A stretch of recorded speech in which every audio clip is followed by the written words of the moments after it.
So Ayaga, Yes. tuanze na wewe bana. Naona Oparanya ameenda kumite huyu Ruto. Does it mean kuna coalition nyingine inajitokeza ama kunaendaje? Hapana. Hapana bado. Vitu zinafanyika ni very simple. Uhuru amekuwa akimit watu chini ya maji. Haya, Uhuru akikuwa, unanisikia sasa?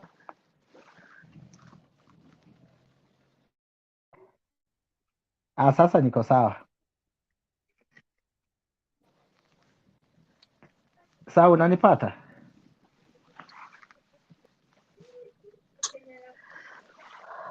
Matembei umehang, or it is on my side.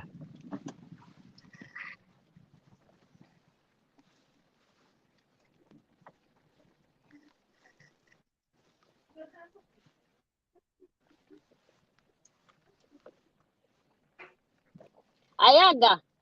Yes. How are you, my brother? I'm fine, Nancy. How is you? Yeah, me, I'm good. Matembei bado anang'ang'ana na system yake, ni kama neti na buff side yake.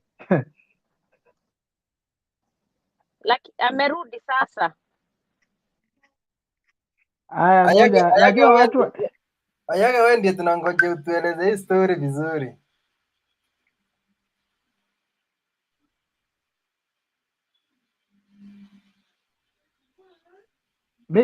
Mimi ndio sikusikii vizuri.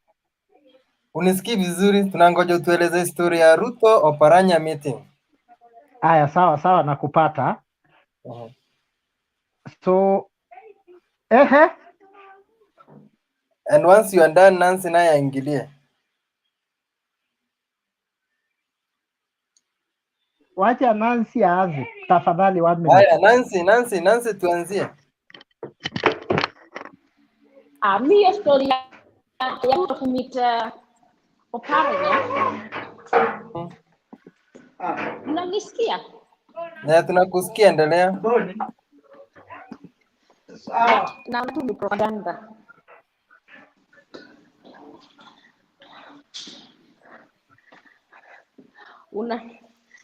Unajua Ruto vile anataka. Can you hear me?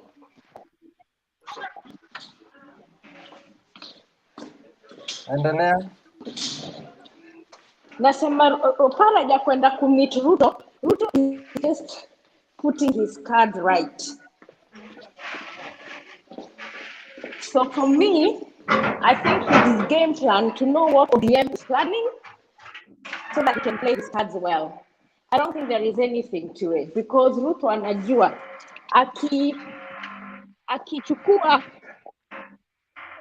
akiingia wakipana na because as you know, as far as we know politics in Kenya, Central Province will never vote for Raila.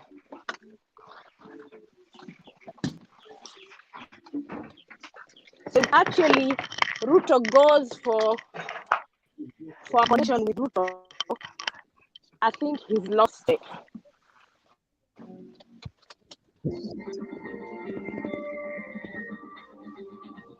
Can you hear me?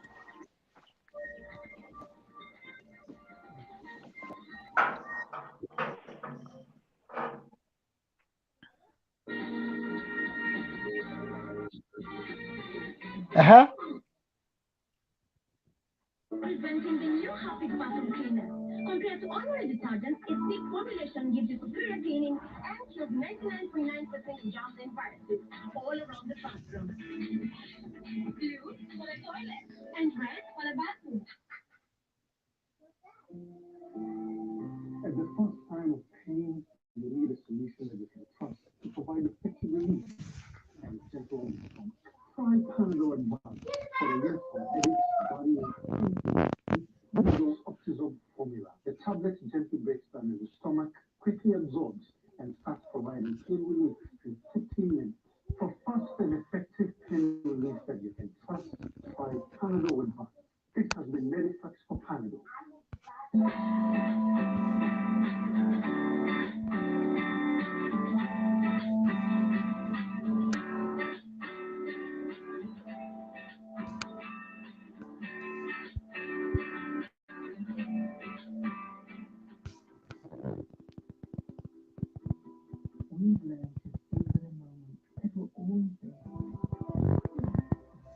Never take the good.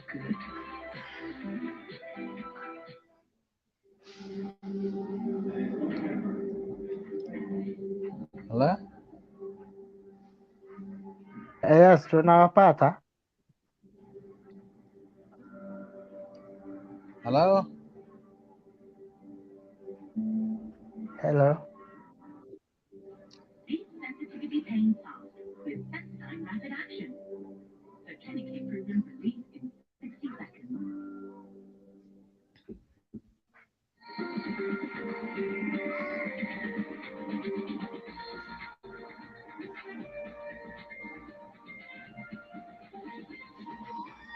This is NTV.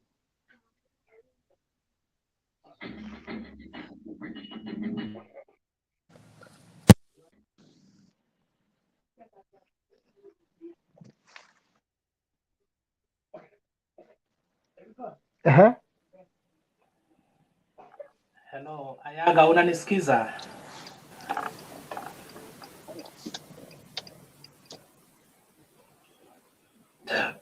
Yes, nakupata. Okay, asante. Polycarp.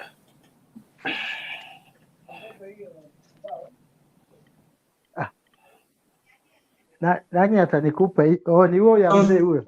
Na huyo mzee. Hello? Hello, Polycarp. Yes. Unanisikiza? Yes, I'm here to you. Okay, thank you. Hello, Nancy. Hello? Nakusikiza? Hello. Okay, thank you, Yes. thank you.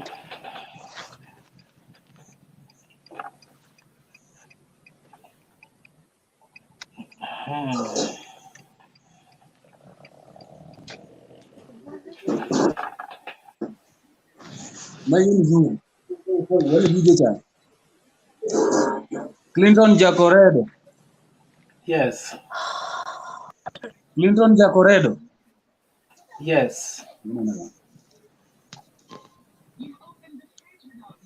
Yes, Clinton. Who is talking?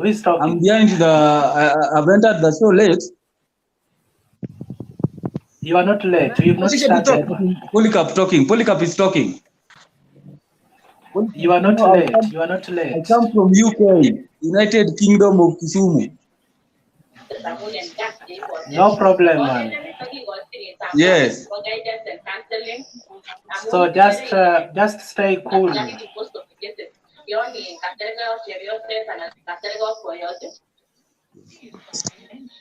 Wewe mwenye anasikiza news, tafadhali zima mic yako. Mbona leo it is disorganized? Mtu mmoja aongea alafu then somebody is followed.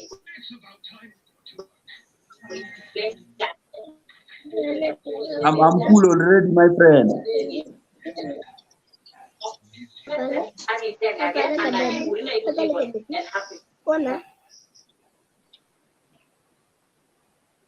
Okay. So nimeona mmemute wote, so hiyo ni poa.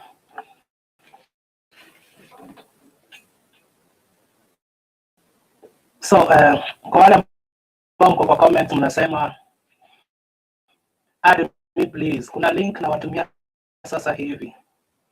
Nitaweka link hapo chini, ukiklik hiyo link kuleta moja kwa moja mpaka mwisho. So hata ni link.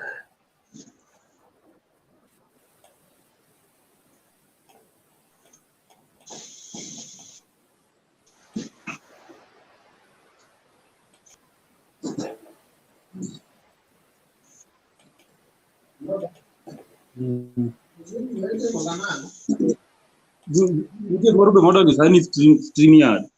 Agana mimi ndio Zoom sana. Zoom ndo nje ina maitu yoro ni. Kaka kutinja. Link mi yoro ni. Click mana link na tulisema. Excuse me Polycarp. Kwa show na zima mic yako uendelea. Polycarp. Hello? Okay, unaongea sana na Yes, uko mic yako iko nazima mic on. kidogo. Yes. Naomba uzime mic alafu urudi I've kwa had show. my friend from Buganda. Huh? Okay.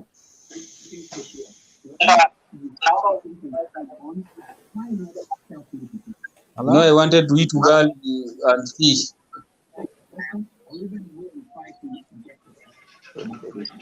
Okay, Polycarp, umezidi sasa na naomba nikuweke where you belong.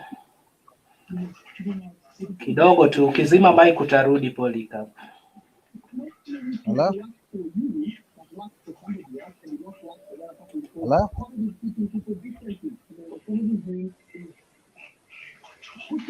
Hello?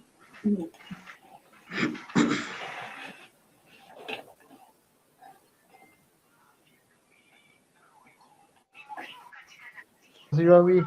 Diego, how was your week? Ayaga, I can see you. I'm good. We are thanking God. Ayaga, I can see you. I'm good. We are thanking God. Ayaga, I can see you. Sasa nani ameweka hiyo echo? Kama uzime mic yako tafadhali. Kama yangu imezimwa. Kama uzime mic yako tafadhali. Kama imezimwa.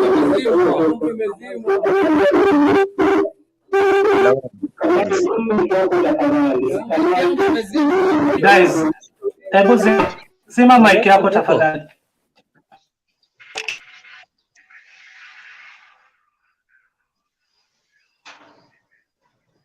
Hello. Okay guys, Yes, we are there. Alafu tuanze tafadhali. So, usipozima mic kuna echo.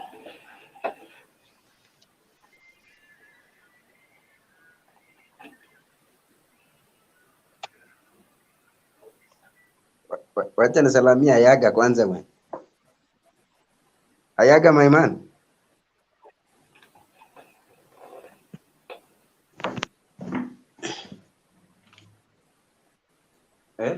Wacheni salamu, asilekeni mjadala bwana. Watu wanataka kwenda shughuli zingine. Okay. Guys, tuanze mjadala. Mjadala bwana. Watu wanataka Niliingia kama kulikuwa na mtu alikuwa anaongea.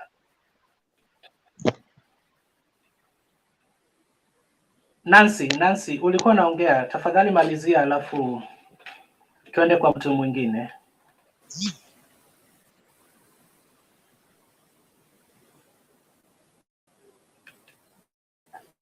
Hello Nancy.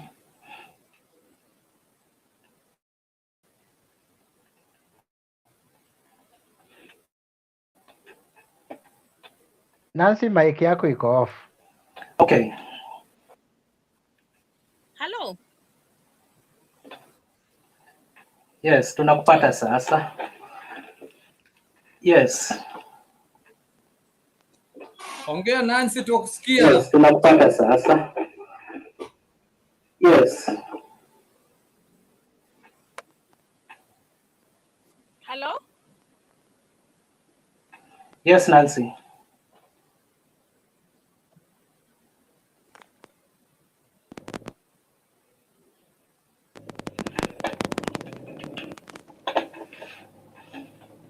Hello.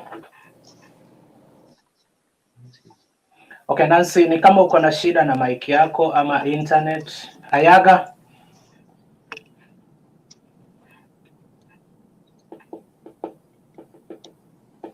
About Oparanya meeting Ruto.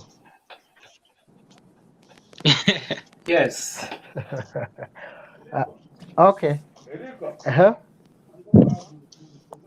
Wait, admin.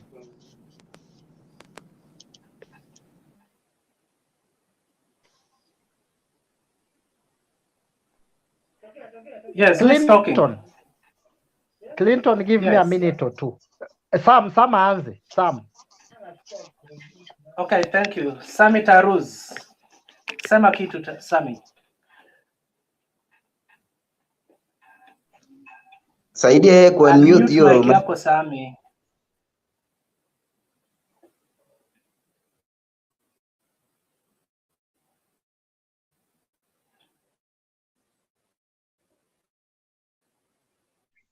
Are we together? Sasa anza kuongea, ulikuwa umezima mic. Sasa ongea. Ndio nilikuwa nataka niseme hivi, kulingana na swala la deni.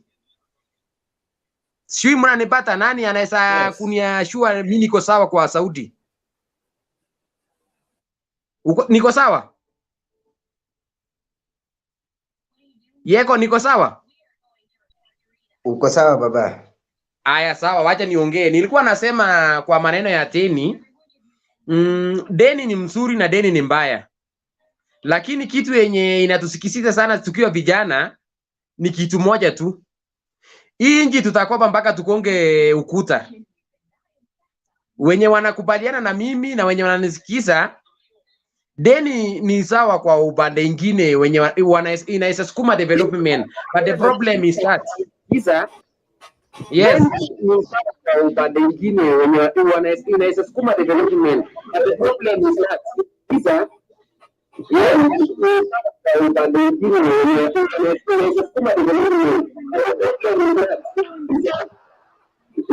but there is someone ameweka loudspeaker yenye hatuwezi patana. So nilikuwa nataka tu niseme kwa upande ya deni, kweli hii deni ni mzuri kwa upande ingine, lakini kwa upande ingine inatunyanyasa juu hii pesa ikikuja inaenda kwa mfuko ya watu wengine. Na Wanjiko sisi tumefinyika kiasi. Hii pesa ikikuja inaenda kwa mfuko ya watu wengine. Right now we are suffering. Hatuoni hata hii pesa ikikuja inaenda kwa mfuko ya nani. Rais mwenyewe amesema tukofe tufanye maendeleo, lakini ikikopwa inaenda kwa mfuko ya mtu binafsi. Haiwezi enda kwa development ama ile agenda yenye ilikuwa imebangiwa. Alafu sasa sisi tutalipa for around 100 years hiyo deni yenye imechukuliwa na mtu mmoja na imeenda kwa mtu mmoja. Like someone who juicy anaitwa nani? Martin Wambura. Not Martin Wambura. Kembi Kitura. Alikuwa chairman wa Kemsa. Pesa ikapotea. Juicy amepewa kazi ingine. Na hiyo kazi, kwani hakuna mtu mwingine mwenye anaweza pewa hiyo kazi yenye Kembi Kitura amepewa? Number 2. Siasa ya Kenya, ukitaka ukue tajiri, unajiweka kwa siasa ndio ama ukue urafiki na viongozi wa serikali ndio ukue tajiri. Si lazima usomee kitu ukue specialized as you are a graduate upate kazi ukue tajiri. No, you must be friend with politician or friend with government and then you will be rich. So of which misione hapo kama ni kitu nzuri. Sisi kama Wanjiku, hii maneno ya deni hata ingesimama hata ama serikali itoe mwelekeo, ile mwelekeo mzuri yenye inasema hii deni yenye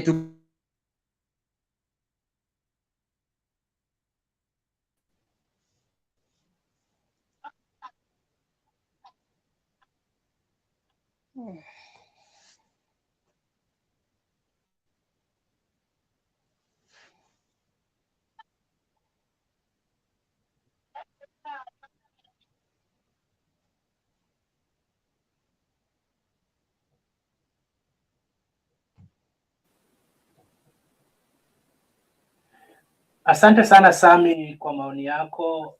Ni kama uko na shida na internet. Mr. President, tupe maoni yako tafadhali.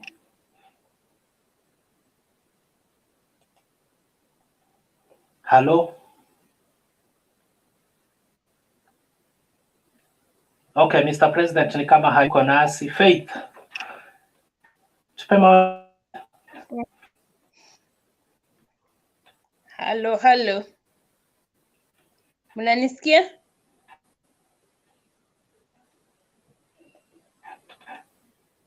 Hello, Faith. Unanisikia? Unanisikia? Hello. Yes. Mimi nilikuwa Nakusikia, na Faith. nilikuwa nachangia hapo kwa loan hiyo. Mimi sioni maana ya loan kuchukuliwa.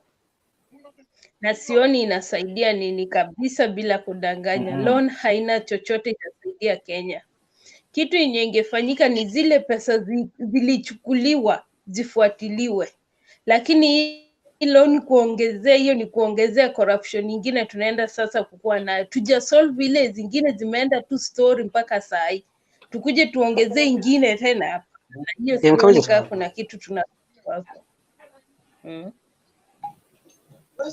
Hiyo ni kuzuia kabisa tusichukue.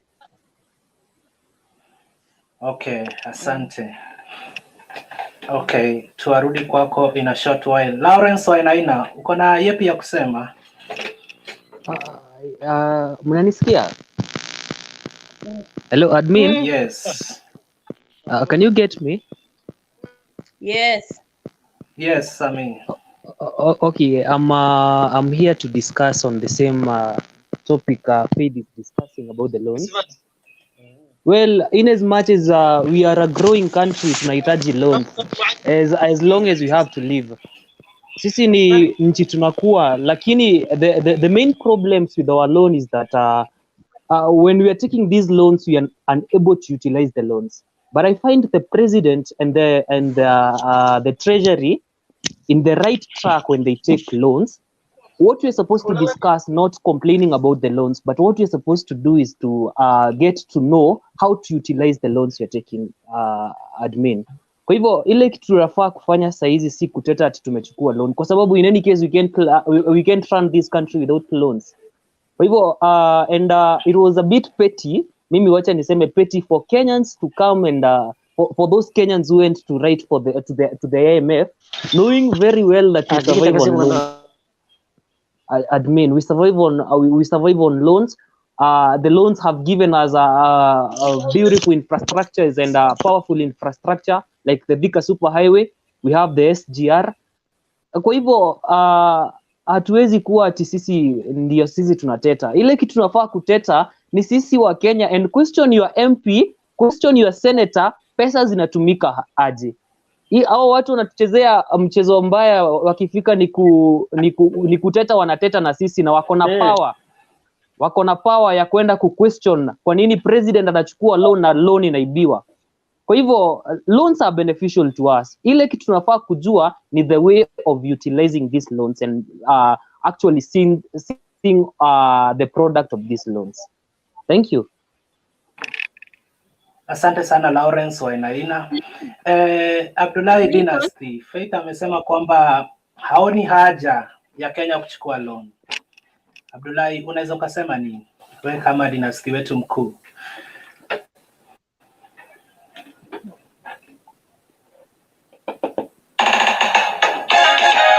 Abdullahi.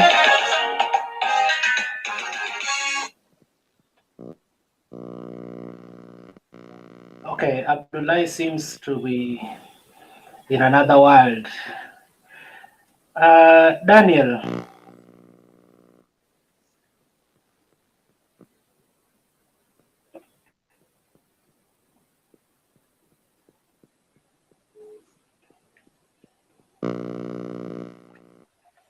Yes. Daniel, una yepi ya kusema Daniel? Naweza sema hivi. Unanisikia? Yeah. Okay. I want to say this. The loans which are being borrowed by the government initially had a good reason why they were actually taking those loans.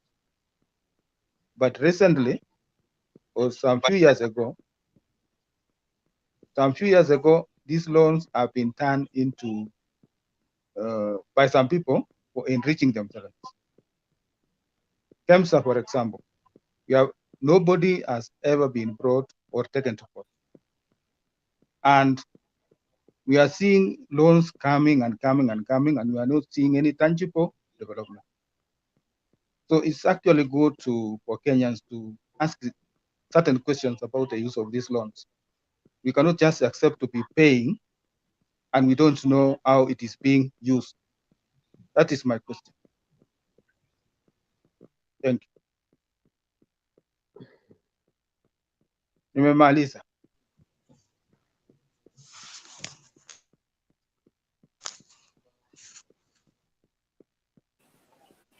Kamau, please. Kamau.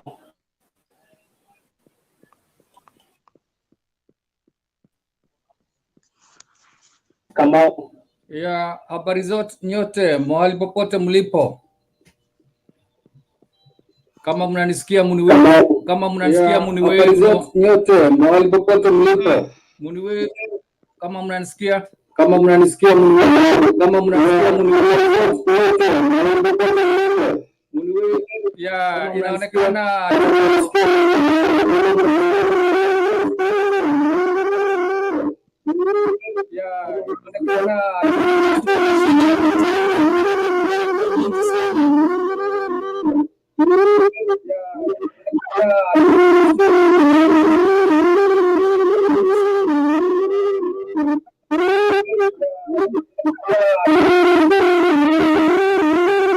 Kamau, you have a problem with your connection. Kamau. No, yangu iko sawa. Kamau, you are trying to do a live studio, unaleta echo. Echo is too much. No, yangu iko sawa, yangu ina shida, Unaleta echo. Na kama iko huko inatu affect bana.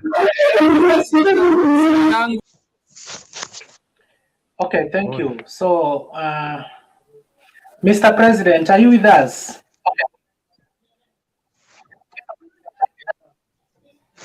Hello, Mr. President. Okay, Ayaga, proceed. With loans.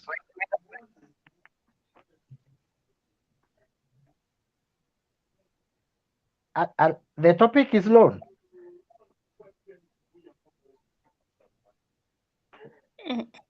Washa mic. Clinton, washa mic. I can't hear you.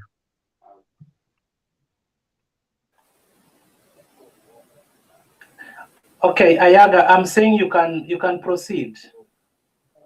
Okay, thank you. You wanted to say something, Ayaga?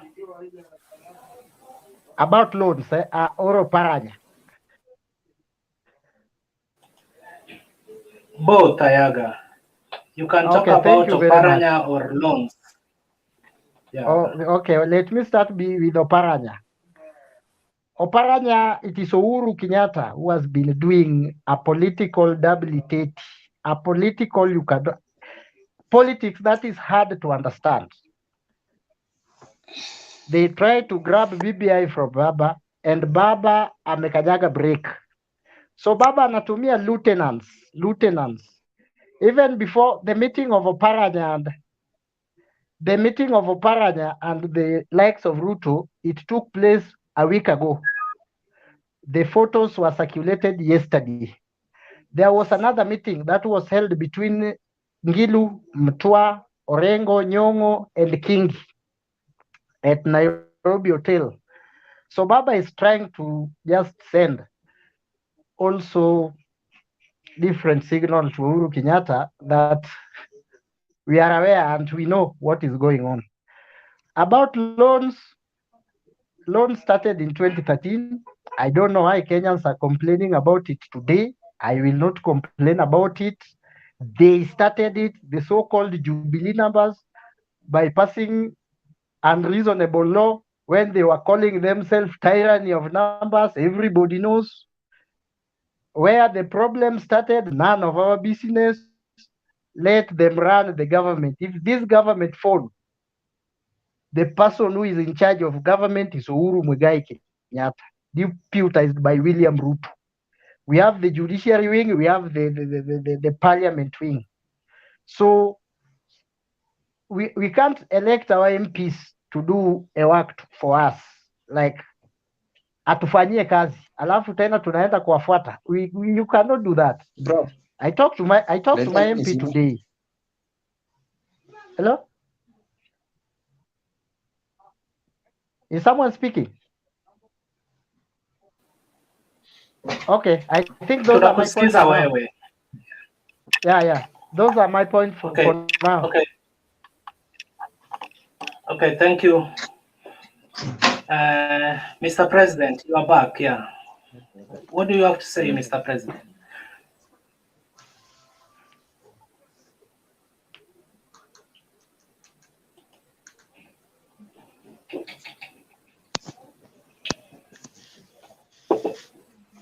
Hello, Mr. President. Clinton. Okay, we cannot hear you, Mr. President. Personality.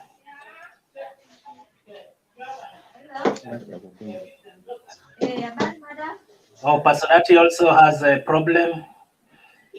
Sam, what can you say this evening, Sam? Welcome to the show. So my opinion, it is about no, sorry. Oh, thank you, ladies and gentlemen. I've just come right Can now I proceed? because I don't know. Can I proceed? Yeah, sure. So my opinion, you can proceed. Maoni yangu ni kuhusiana na loan. Hii loan tukisimamisha nchi itakwama. Haina haja tulalamike na hii loan imeanzishwa kwa muda mrefu. Am I in right direction? Mr. Clinton, niko sawa? Ni maoni yako. Mr. Clinton, am I okay? Unataka kusema nini? Lakini uko sawa. Oh, niko sawa kwa sauti sawa. Yes, let me continue. Let me proceed. So kwa upande ya loan, hii nchi imekwama kiasi kiwango fulani. Penye tukievuka hiyo loan, nchi itasimama. Uchumi itaanguka. So about hiyo maneno ya kusema ati nchi tumeomba loan pesa mingi, tukievuka tu tutaevuka tu kuanguka. Lakini what I am just trying to say ni kuchukua loan na kutumia kwa njia mzuri. Lakini tukiepuka kuchukua uchumi ya nchi it will be paralyzed. Tuseme ukweli, tuko sawa kabisa. Lakini kitu ni ile udumishi ya hiyo loan imeletwa, lakini inaingia kwa mfuko ya watu wachache. So tuchukue hiyo loan, tukubali hiyo loan kuje, lakini itumike kwa njia mzuri. Lakini si mnajua tu Kenya hapa ni Kenya. Loan hiyo ita watu kama 200, not more than 500 persons watafaidika na hiyo loan. So kitu mzuri tu demonstrate, tuhakikishe hii loan imechukuliwa lakini itumike kwa njia mzuri. So nimemaliza yangu. Mr. President, I think you be the next person. Asante sana Sami Tarus. Sami, naomba nikuulize swali. Yes. We kwa maoni yako unaonaje? Unaona tukishapata loan tutumie kwa njia gani? Kwa njia ile ya wazi yenye haiwezi ingilia wana wakora. Ile njia yenye tu yani pesa inatumika tu kwa njia mzuri. Isije tu kitu inaanzishwa kama kimwarer, kama itare tam. Pesa yani walikuja tu, waje nikueleze vinye walikuja. Unajua mimi ni mtu mngaaji wa area hii, Itare na Kimwarer. Walikuja wakashukisha vitu kama not more than 100 million. Wakashukisha tu machine tu ya kuonyesha wanataka kuchimba maji pale. Lakini baadaye unasikia 21 billion ilitumika, mwingine anasema 7 billion ilipotea. Sasa vitu kama hizo. So wachukue loan wakuje watumie kwa njia mzuri. Na kama hii watu wanataka kuendesha nchi kwa njia mzuri, hii loan weke county, yani kila county waweke bilioni moja ya Wakenya tu, yani yenye wanapewa Wakenya kwa njia tu yenye mtu unapata tu, yani loan kwa njia mzuri, unaenda unatumia kwa biashara yako, kama ukulima, kama kila kitu yenye unataka unatumia tu hiyo. Waweke kila county 1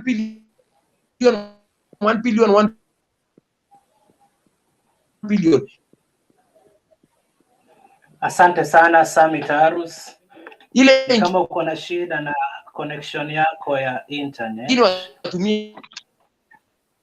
Asante sana Sami Tarus, asante sana.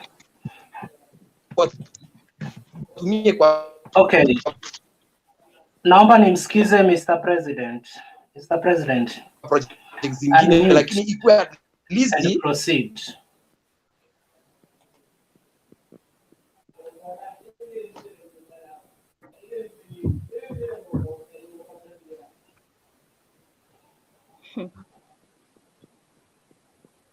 Mr. President.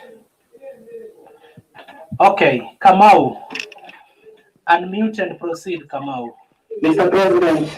Ya, inaonekana kuna shida lakini shida iko huko kwa microphone yako ndugu yangu. Wewe moderator, inaonekana kuna shida lakini shida iko huko kwa microphone yako ndugu yangu. Maana hii yako inazidi kila wakati. Kamau, we can't get Kamau. Okay, sawa.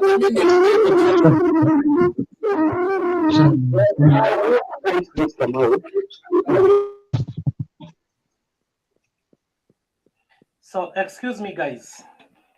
Mnanisikiza? Epo kama unanisikiza niambie kwa ishara ya mkono tafadhali. Hello.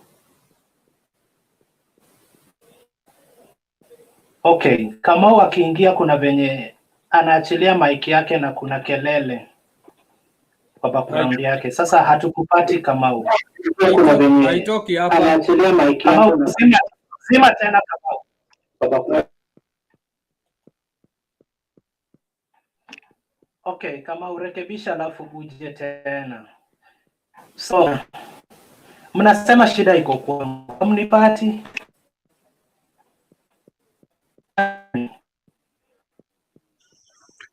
Tunakupata.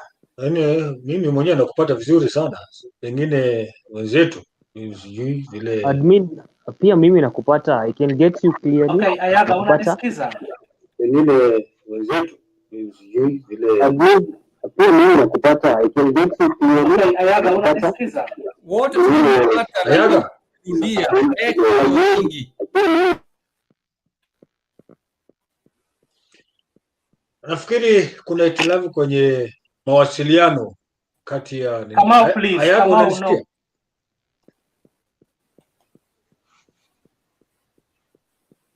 Mimi nawasikiza wote. Shida iko kwa Kamau. Akiachilia mic kila kitu kinaenda. Ndeka kuna itilafu kwenye. Okay, let me replace Kamau. Ndeka kuna itilafu mikrofoni yake ama kwenye Let me mtandao replace yake. Kamau with Dandra. Kuna itilafu mahali.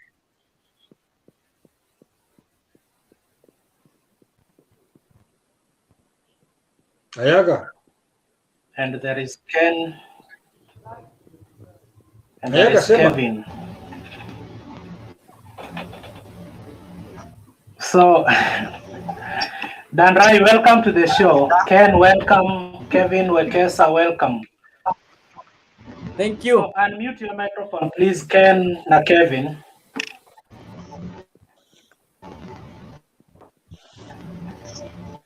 Okay, so Sam, you are to speak. Proceed, Sam.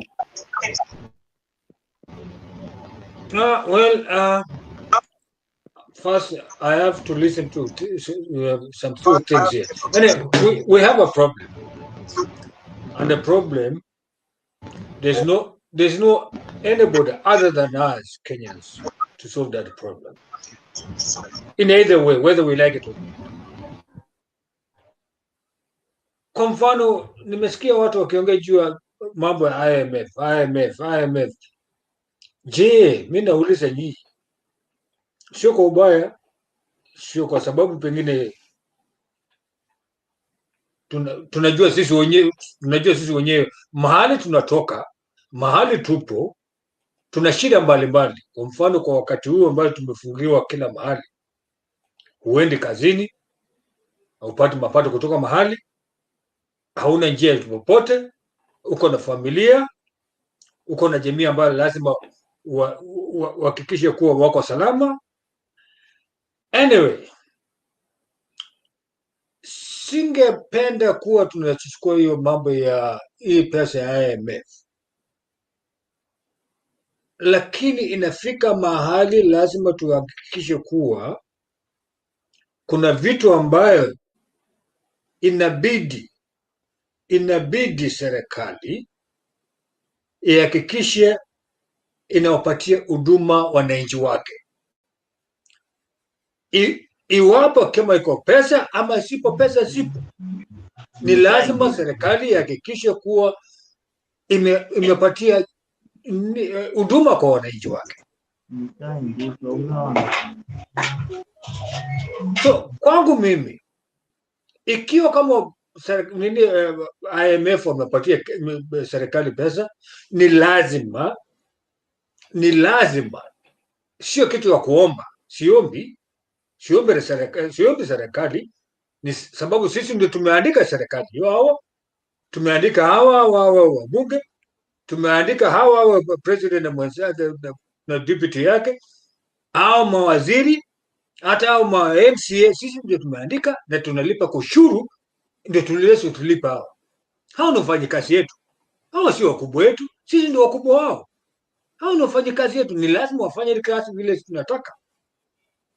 So ikiwa kama sisi hatuwezi kusimama kwa uwezo wetu kama waajiri wao, ni nani tena aweze kusimama?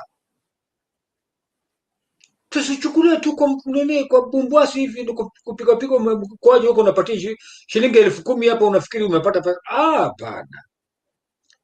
So kulingana kwa mujibu wangu mimi mwenyewe nasema hivi, serikali umechukua pesa ndio bilioni 257. Tunajua bilioni 40 ilipotea kwa mandazi na chai. Hiyo ikafika mahali ingine bilioni 7 ili mtu anaingia anapiga simu anaenda kwa KEMSA, akitoka nje ametoka na milioni 155. Mwingine ametoka na milioni 300, mwingine ametoka na bilioni 1.3. Ampiga tu simu, hajui hata namna ya kufanya biashara, ameingia ndani anatoka na mabilioni. Je, kuna kitu moja ambacho nilisema wiki jana wakati tulikuwa tunaongea. Kuna kitu moja wakati Uhuru alisema, the president alisema, jamani, bilioni 2 zinapotea kila siku. Sijui kama sisi kama waraia ama wananchi wa Kenya tulifikiria ni kitu gani alisema. Alikuwa anatuambia ukweli kuwa nyinyi mlituchagua, mkachagua mimi na wenzetu na wengine wale wako hapa na mimi, na tunafanya kazi wote tangu mimi kwenda chini, yani kutoka rais mpaka MCA. Bilioni 2 zinapotea kila siku, zinaenda wapi? Ni kama nikwambia nyinyi, je, mnachagua watu, lakini watu ambao mnachagua, wale watu ambao mmepatia kazi hawadumii, wanajidumia wenyewe na pesa hizo. So kuna kitu moja hapa, ni lazima sisi tufikirie kama wananchi,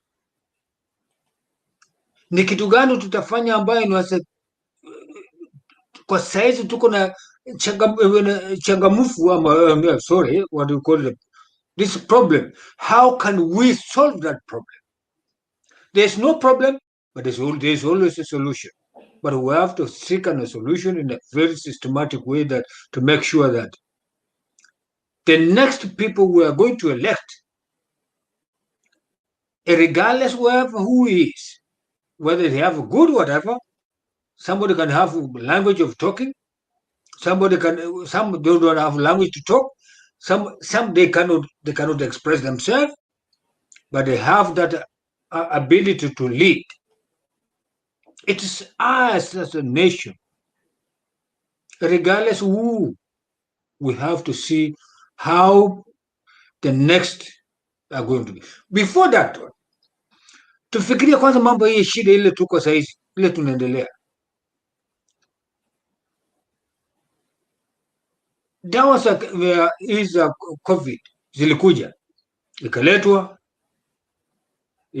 asena kana unaitwa nini, haya wengine wakaleta Sputnik, Kuna hii ingine sasa sijui inaitwa Johnson & Johnson. Kuna ingine ambayo inakuja tena inaitwa Pfizer. Je, unajua dawa wakati makampuni hizo wana manufacture na dawa, wana manufacture dawa kulingana na binadamu. Sisi binadamu tuko na tofauti kwa njia mingi. Mimi na wewe kwa mfano Darai, Faith, Madam Faith, Ayaga, Kamau, Mr. Tarus. Unajua tunatofautiana ama wanaena. Tunatofautiana kulingana na mbili zetu. Hatuko sawa. Kila mtu ako na damu tofauti ama blood group tofauti. So natakana tuangalie ni vitu gani ni. Kitambo mtu adunge dawa, kuna wale damu zao ziko nguvu kulingana na kuliko dawa ile wanazopatia. Kwa mfano, kuna wale ambao wako na ugonjwa ndani ya mwili yao ambao hawalijui, sio COVID, lakini kuna ugonjwa mbalimbali ambayo iko kwa mwili ambayo hawajui.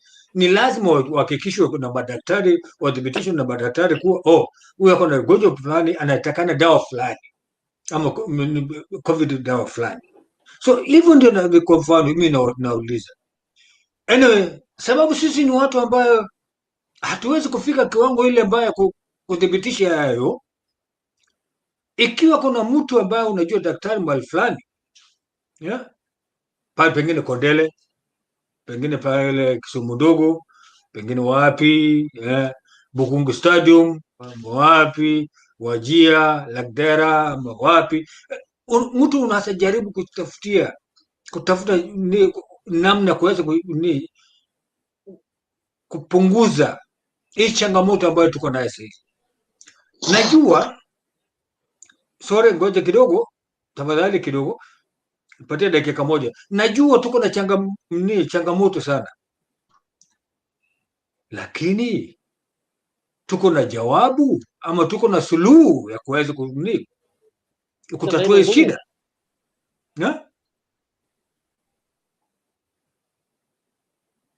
Okay, mwenyekiti, unazichukua hatamu yako sasa. Asante. Okay. Asante sana Brother Sam kwa maoni yako.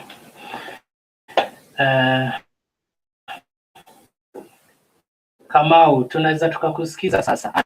Unmute and proceed. Wanaonekana sasa mambo yamerekebishwa. Hamjambo wote walio mtandaoni. Mimi naitwa Kamau na nimekuwa jambo Kamau. Nimenyamaza kusikia maoni na nimefurahia. Sasa inaonekana kwamba kile kinachotukera sana hapa ni hii mikopo ambayo rais wetu anachukua kwa niaba yetu kila kuchao. Mimi niseme kwa maoni yangu, mikopo sio shida. Hata mimi niko na mikopo, sababu huwezi kujiendeleza bila mikopo. Kwa hivyo hiyo tukubaliane kwamba mikopo sio mbaya, mikopo ni mizuri sana. Na wale ambao tulijaza ile mambo, manake mimi ni mmoja wa wale ambao walijaza kusema IMF iache kupatiana mikopo, hatukuwa tukisema hivyo sababu tunasema mikopo ni mibaya. Nilikuwa nasema hivyo kusema kwamba wale ambao wanapewa hiyo mikopo kwa niaba yetu hatuwaamini tena. Manake wakichukua mikopo hatuambii tunatumia hii pesa kwenda hapa, hii pesa tulitumia kwenda hivi. Juzi tunakumbuka wote tulipewa mikopo mingi sana. Yote mnakumbuka mambo ya KEMSA. Watu walikuwa wanapita hapo kama wameomba, wanaitiwa tenda ya mamilioni, wanakula.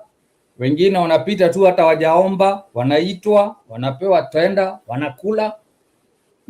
Mabilioni ya pesa ikapotea.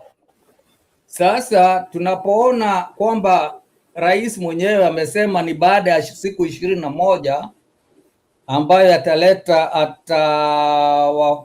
atawafunga watu ama atatuambia ni akina nani, Sasa mwaka unaendelea kuisha, rais hata haongei hiyo. Badala ya kuongea mambo ya hiyo pesa yetu ya mbeleni, ameenda kuchukua mikopo mingine kwa niaba yetu.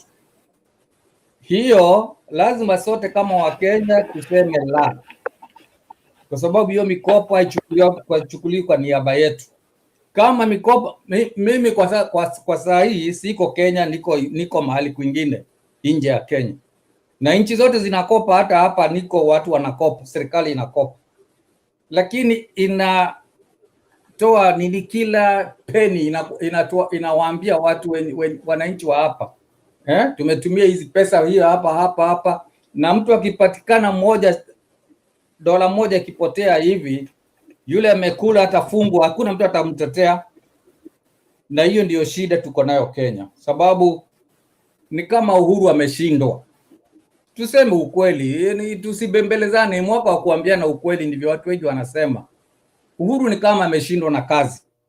Manake tangu achukue hatamu za uongozi, kitu amefanya mara nyingi, kama nyote mnakumbuka, ni kutoa warnings, threats. Tutafunga watu sasa, tutawakamata, afisi yangu ndio iko na ufisadi, tutawakamata. Tumesikia hiyo mpaka tukachoka. Juzi akasema kwamba atakuwa anatuambia ni nani anapewa tenda na itawekwa hadharani kwa mitandao. Ni ahadi tu. Mmoja wenu waniambie kama kuna mmoja ameona hizo tenda zikiwekwa mahali, tuone ni nani wamepewa tenda. Kwa njia nyingine, kwa kifupi kile anasema ni kwamba imekuwa ni kama kana kwamba pesa ambazo zinachukuliwa kwa niaba yetu haziji kwetu, zinaenda kwa mifuko ya watu wachache. Hata wakijenga barabara, watakwambia wanajenga infrastructure nyingi, na ni kweli, mimi naziona kwa mtandao, na wakati niko Kenya naziona kweli kuna mijengo mingi sana, lakini kila project moja ikijengwa inatumia gharama zaidi mara kama 100. Project iko, lakini pesa iliyotumia kuijenga hiyo project inaweza kujenga project zingine kama hizo 10 ama zaidi. Kwa hivyo mimi nasema hiyo sio mzuri. Kwa mambo ya siasa ingine ambayo inaendelea, hiyo siasa kwa sasa mimi nasema is neither here nor there. Wakati huu ni wakati wa siasa. Siasa imeanza kunukia, na mnajua sisi wa Kenya tunapenda siasa. Ni kama tu Marekani wakichaguana wanaanza siasa mara moja, na sisi tukichaguana tunaanza siasa mara moja. Lakini sasa tunapokaribia kumaliza muhula huu wa rais, na unajua rais ni kama hataki kwenda, anataka kubaki. Mkubali msikubali, yeye anataka kubaki miaka mingine, na atajaribu kusukuma hiyo. Maana kweli amejipata kwamba hakufanya kile alichokitaka, manake alifanya siasa ambazo hazikuwa na sababu yoyote. Sasa amejipata kwamba hana legacy ya kuacha nyuma, manake anaacha nchi ambayo imegawanyika kabisa. Kwa hivyo anajaribu kusukuma miaka ingine 2 ama 3 ili ajaribu kurekebisha, lakini wananchi najua hawatakubali. Najua wananchi watakataa, manake hatumtaki tena, tunataka aende nyumbani. Hata kama angejiuzulu leo tungefurahi sana. Kama mimi ningefurahi sana, manake kweli ametukosea watu wote, hasa sisi tuliomchagua. Mimi nilimfanyia kampeni sana, na sasa naona yeye ni bure kabisa, hakustahili kuwa katika uongozi. Lakini hizi zingine unaona hapa na pale, hizo siasa zisiwatishe, hata isiwafanye mwanze kusoma mambo mengi. Siasa hazisomwi mbali, zikiwa mbali namna hii itakuuma moyo.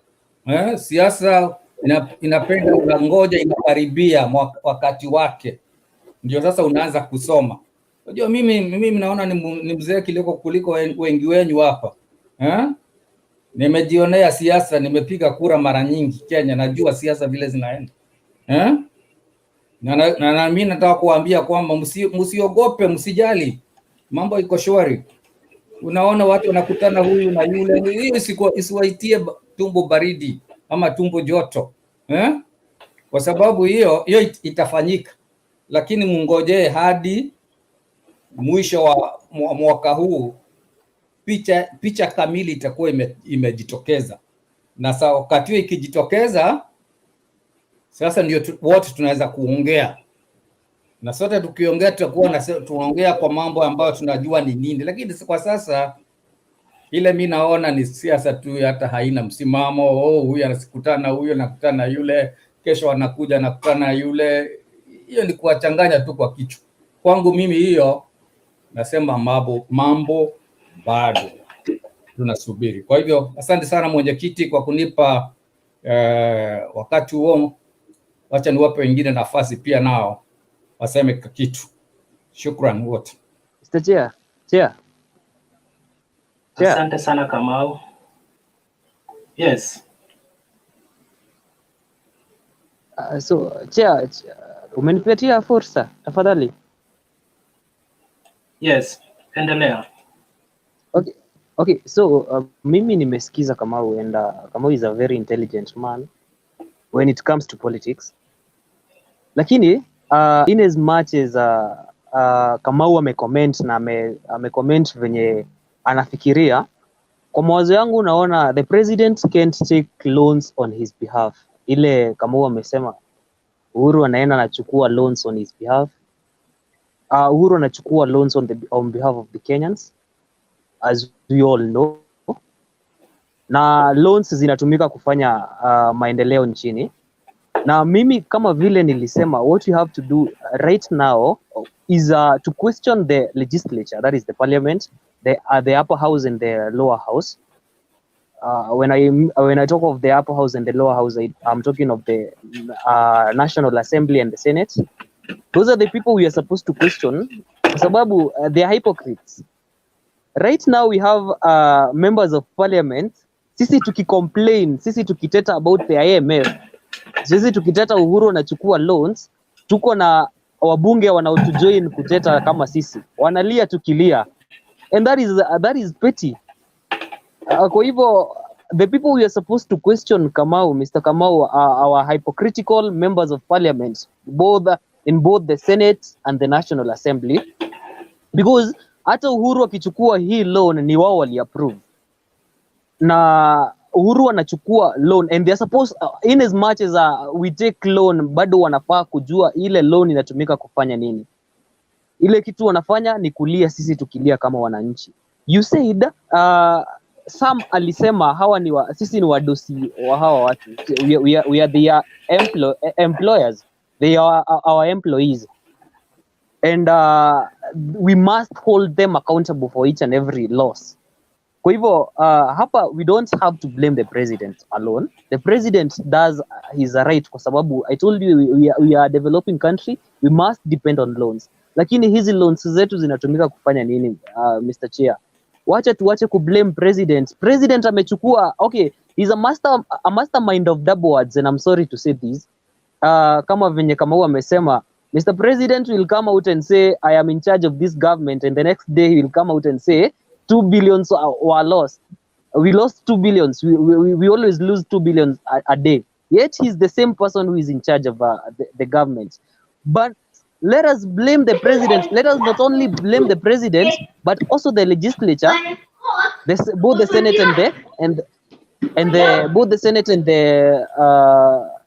and the National Assembly, because hao ndio watu tulichagua waende wapeleke watu represent kule bunge.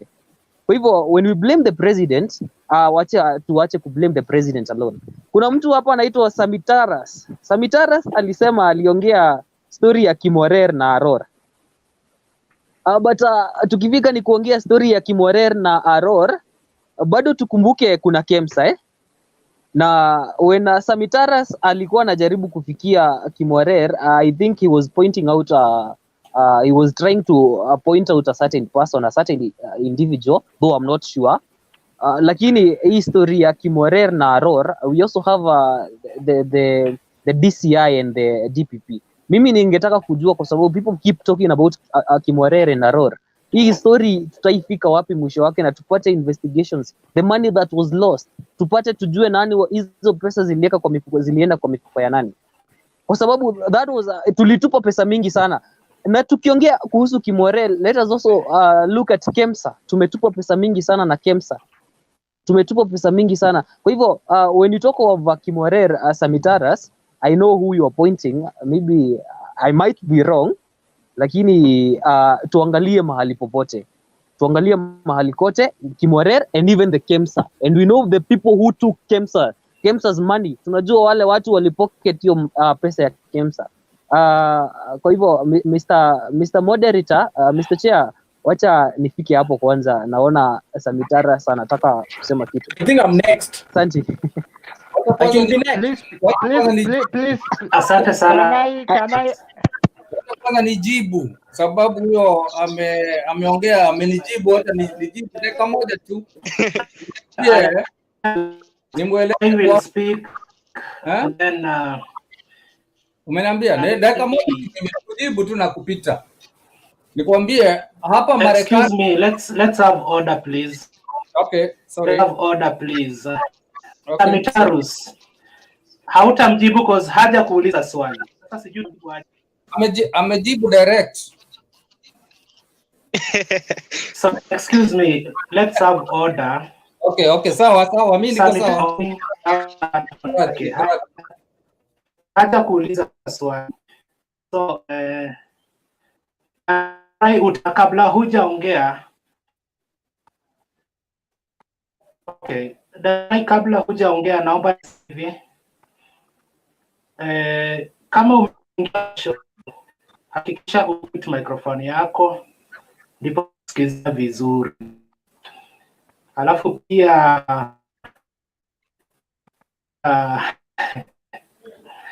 Peter Njuguna anasema pale the worst president ever to be in Kenyans really made a mistake to vote who you. Okay. Zingine hazisomeki jamii. So Dan Rai, proceed. Okay, first allow me to say hi everyone. And I hope that mnanisikia poa because Clinton nini yako pia iko na problem. Your internet is a bit of problem kidogo. And I hope everybody ananisikia poa. Me, I just want to talk about two things. About your headline ya leo, your discussion ya leo. And before I get to that, Chair, allow me to talk about this loan that I've had my fellow Kenyans wanaongelea about this. I think at first you have to know that we do have two loans. We have domestic loan and we have foreigners loan. Na hii country pali tumefika, it means bado tunaweza kopesha because our debt ceiling ni 11.5. Mimi sina shida na rais kukopa.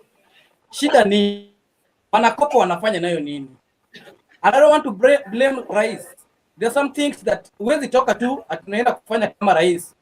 Like sasa waanze kufuata hii na hii. Because yeye pia bila kukofisi, you have things that anafanya. Watu wa mkono. Na watu wa mkono ndio tunachagua. And if we keep blaming the president Uhuru mara hii, and those people, I'm sorry to say this, those people wanna blame Uhuru or this Jubilee government are the same people who voted for this government. And that's why I say that I can't sign that petition. Mulisema ni miaka 5. Wacha miaka 5 itambe, iishe, then we continue. Second, loan to Kiboro, some Kenyans wanaona we can't run our country without money. Sisi hatuna pesa, lazima tutakopesha. Na tukikopesha tutalipa. Sasa sisi tulishawekwa kwa middle class country. Means that's why unapata zile loans tunapewa kama unafuatilia story, wachana hizi story tunasikia nganga kwa barabara at IMF whatever. There's some people they don't know even the meaning of IMF. Like today we had a discussion, I was asking someone, do you know the full name of IMF? Ajui? Sema. Nikelele tu. Unaelewa? Anapsina. So and sasa nilikuwa nakwambia there's someone anaongea kwa simu. Sasa nilikuwa nakwambia country because we don't have money to run it na lazima endelee, lazima tutakopesha. na tukikopesha lazima tutalipa.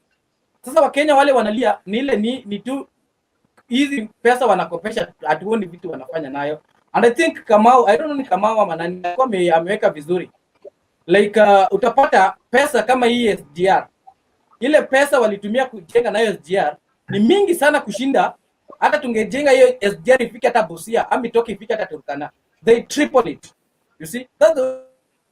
But borrowing, we have no problem with borrowing. You have to borrow but have something that you can show that nilikopesha ni kama hii. Ukichukua Fuliza, my friend, everybody wale wako Kenya. Sasa zile unachukua Fuliza, unaweza kuchukua Fuliza ukunywe nayo soda ama ukunywe nayo kitu kingine na uendelee. But ukichukua Fuliza ufanye nayo biashara and everything, utaona ile meaningful ya ile pesa ulikuwa umekopesha. Hiyo ndio country hatuna. Last about this loan. Hii loan, however you do much ati msign ama msisign, my friend, these people, cause wale wanawapatiana loan ndio wanataka wapatiwe loan. Ni kama unapatiana mtu deni na unajua interest itakuja. Mfanye nini msifanye, my friend?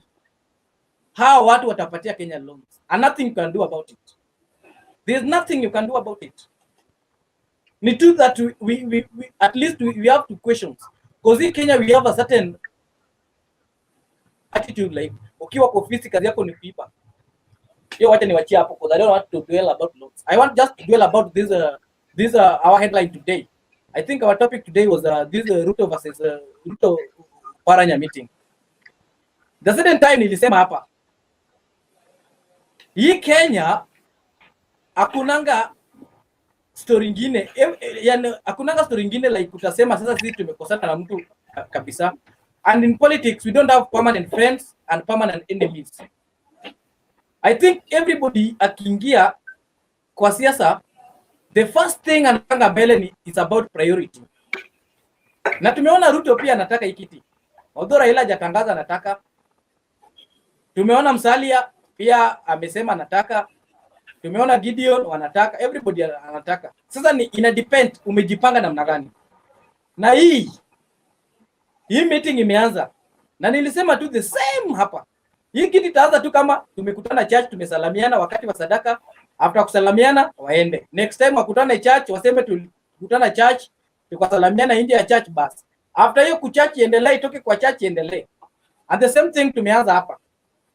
Oparanya and Wycliffe Ombeta Oparanya wakikutana na William Samoei Ruto, there's something cooking. Because jana walikutana, and I know that you are aware that these people they met yesterday, Wycliffe na Ruto, closed door meeting, hakuna media, hakuna nini. Leo tumeona Oparanya wamekutana na Raila na wakakutana na wakina Joho walikuwa hapo, and they have a meeting.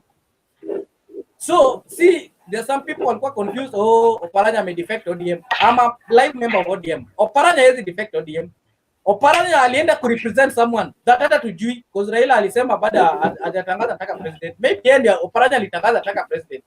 So wameenda kukutana ongea on behalf of ODM. And today they had a meeting also with party leader. Na Joho alikuwa, Orenga alikuwa, nani alikuwa, governor wa Kisumu, and some members of ODM. Means kuna kitu they are trying to see.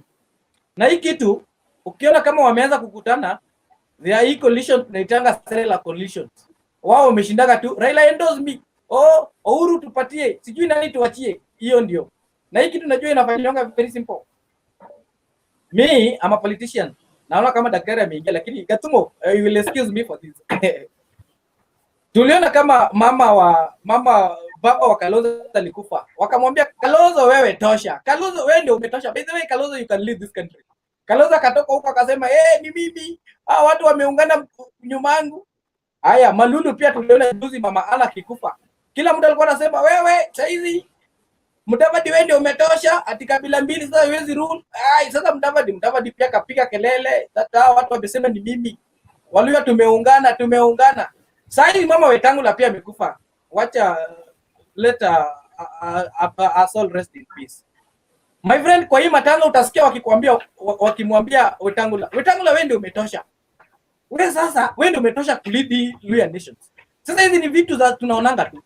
But sometimes these words tunasemanga like tembea Kenya do have a big meaning. Ni tu vile tunaonanga sometimes kwa hii story ya tourist and whatever. But ukisikianga mtu akikwambia tembea Kenya, kwa ule mwanasiasa anajua kitu anakwambia. And this is the thing tuliwaambia Raila coalition, tembea Kenya. And you can see those people who serious candidates vile wametembea hii country. I respect deputy president. This guy amezunguka Kenya apart from Nyanza peke yake ndio hajaenda. That ataenda karibuni. Mark my words, ataenda karibuni. Raila hajasema hataki, but kuna mtu wake lazima ODM itatoa presidential candidate. Amezunguka akisema hii kitu namna hii. Na hii mkutano kukutana is not a surprise to us. It's not. Tunajua kama Raila saizi ndiye anacheza game. Ile Raila juzi Davadi amesema namna gani? Atio, unajua sisi watu wa siasa I think you have to agree with me. Oparanya by the way anatuambianga stories za hizi about economy, kama unaona kama hizi vitu za loan, hapana loan, mara mafuta, mara hii vaccine, mara nini. These Kenyans are not ready to listen about that. Hataki mwambie story ya unga. These people wanakwama wanaangalia who is smarter than other kutusi mwingine. Hiyo ndio wanaangalianga. And that's why most politicians are famous. Joho is famous kutusi Uhuru na Raila. Moses Kure is famous kutusi Raila. Unaona? Nani?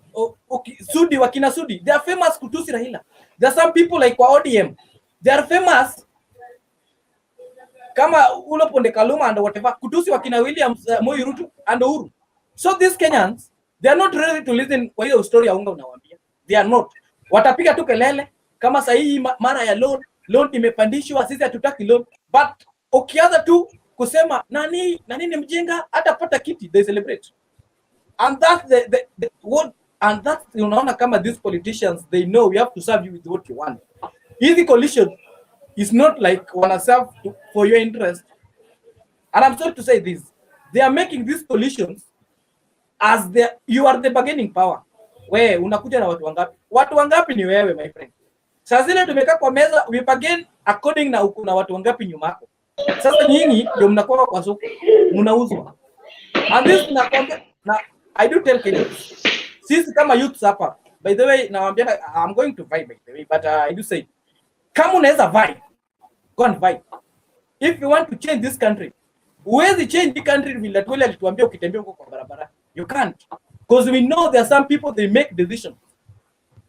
You can either change this country if you're in that table with them, ukuje na vile Magufuli alikuwa president akachange akiwa hapo kwa rais, na angekuwa huko kwa barabara, my friend, hakuna mtu angemsikia.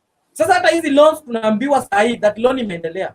If you want to reduce these loans, lazima you must be on that table with them, uambie hii kitu mnakopesha si mingi. Na hizi loans is not a surprise to them.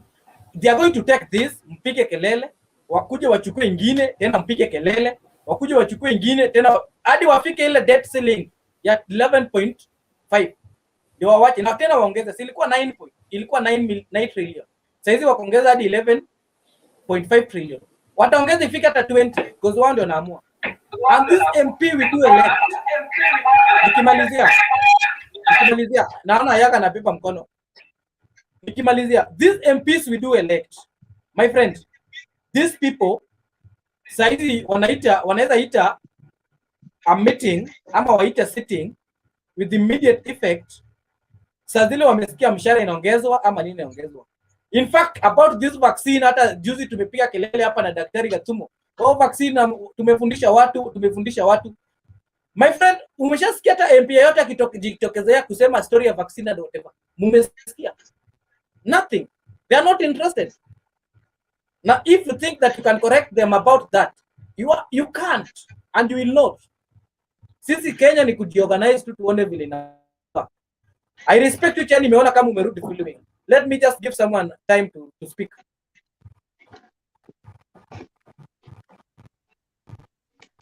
Dan Rai, can I respond? Can I ask Kamau some questions? Okay. Excuse me, Ayaga.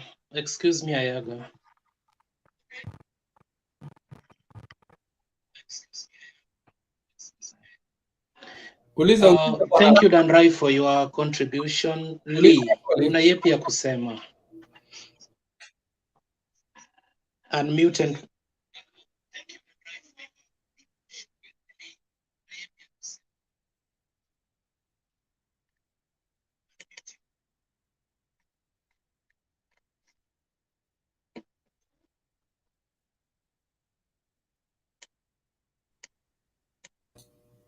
Che, ungemwachilia yule aliye na swali kwanza aulize.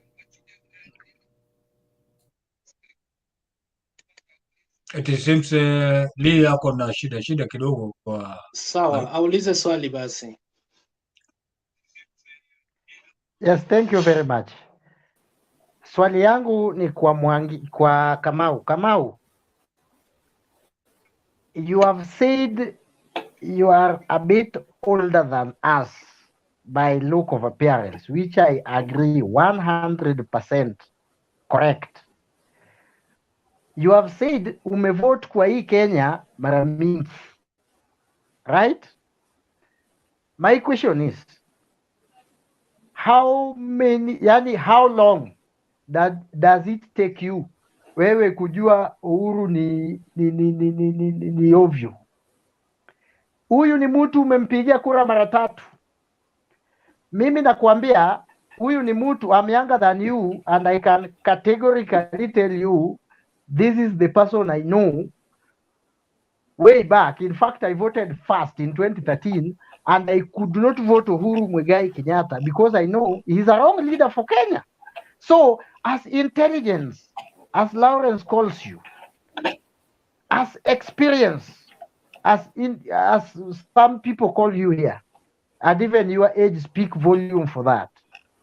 You can't tell us your experience and you vote somebody 3 times and then you tell us is a problem. My friend, election cycle goes for 5 years.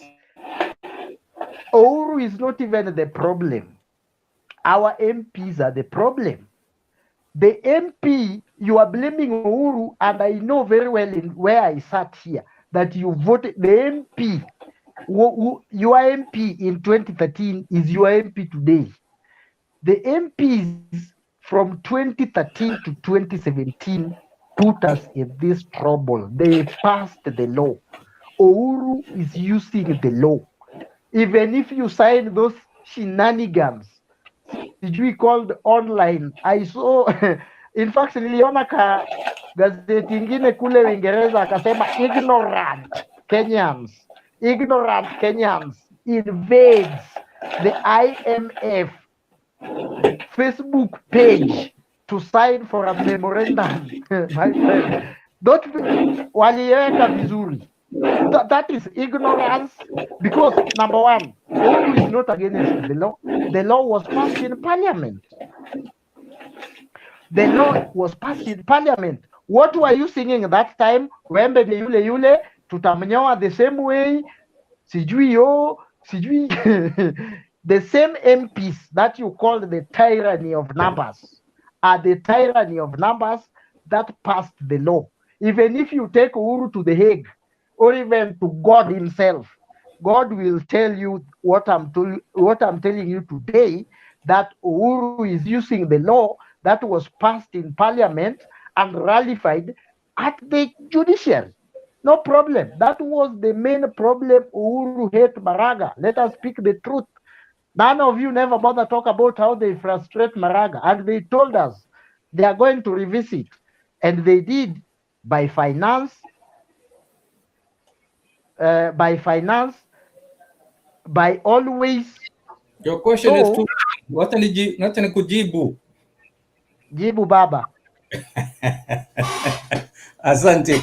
Kwanza ni mjibu wa kwanza aliyeongea hapo awali, alikuwa sijui Wainaina aliyesema the same things you were saying.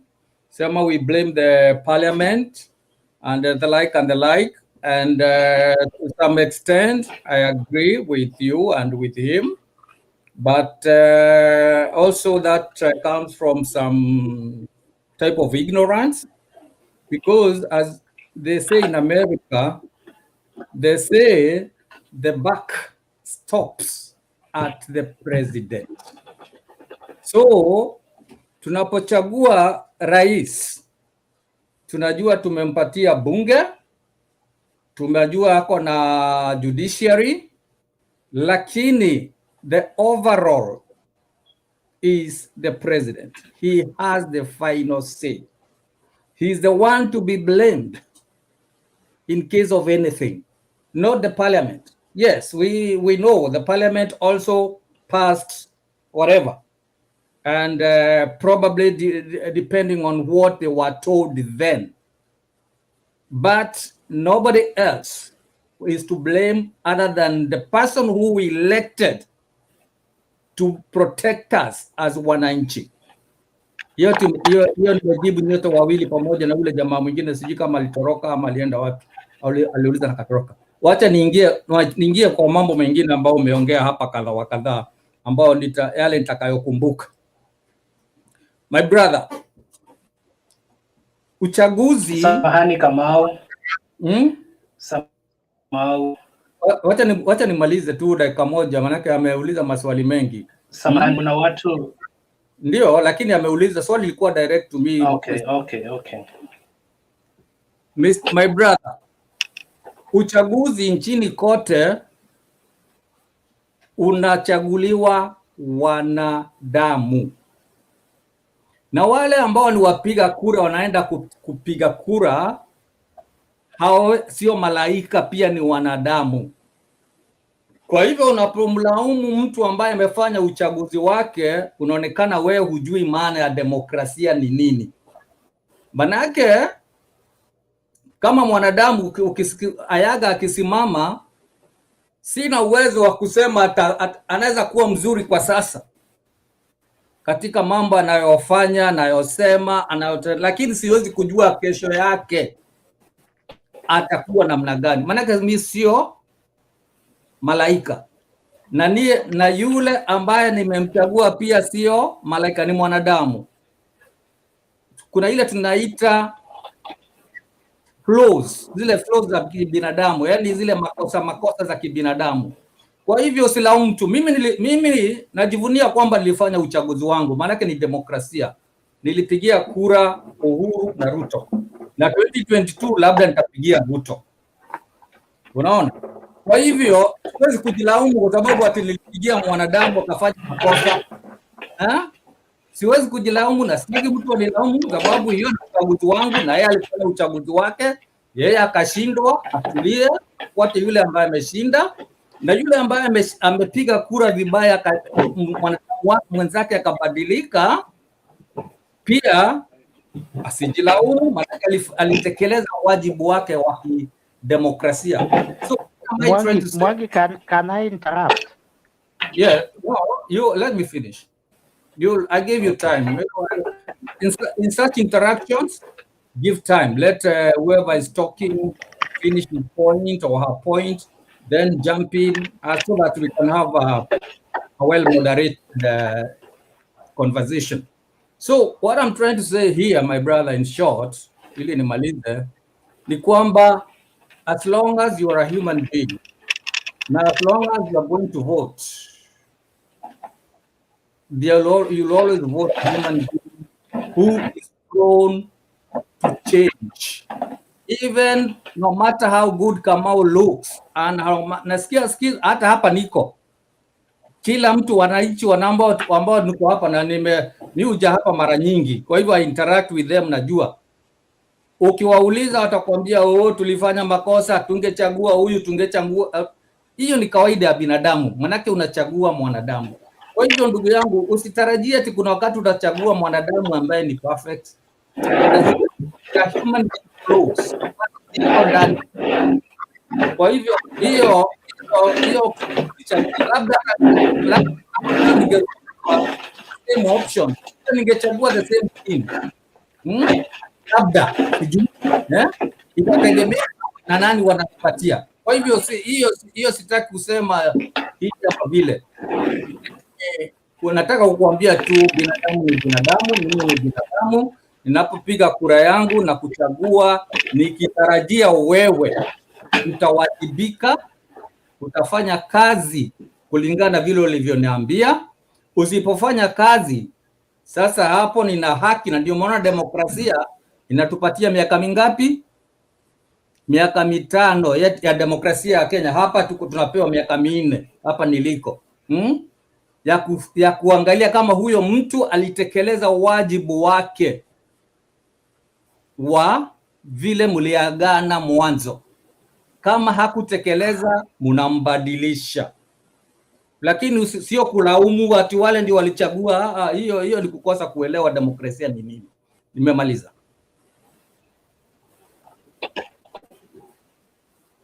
I still have a question with you. Okay, asante sana Kamau. Asante sana Kamau, asante sana Ayaga Benson. After that naomba tumsikize Peter Kipkulei. Peter Kipkulei, tafadhali unmute and say something.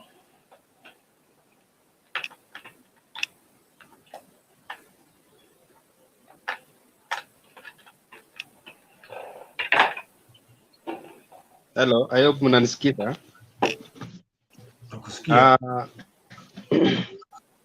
I agree with the Kamau.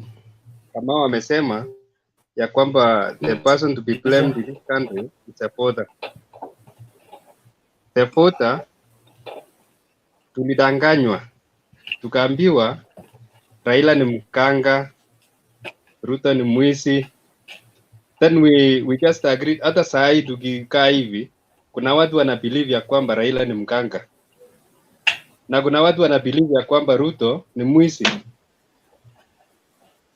Sasa sisi voters, we have to come back to our senses and ask ourselves, who is the best person to lead our country? Tusiangalie, tusidanganywe. Unajua hiyo majina tunasikianga. Look at Uhuru Kenyatta. Last time before 2017 alituambia huyo mkanga. After just after kupiga kura 2017, mkanga akawa the best friend. Saa hii anatembea kila mahali. Juzi uliona kwa BPI wakisema mkanga, aseme sasa mkanga, na saa hii anasema my brother. Sasa wapi ile ukanga alikuwa anatuambia last time Raila huyo ile jamaa mkanga? So saa hii, these things yenye wanaitanga watu mara mkanga, mara mwizi, mara huyu ni mwizi, mara hii, those are political game. They are trying to kill somebody politically for their own benefit. Wakipata kiti yao, wewe sasa mtu wa kawaida, you continue suffering. So what I want to say is this, I want us as Kenyans, let us not follow what we are being told by politicians.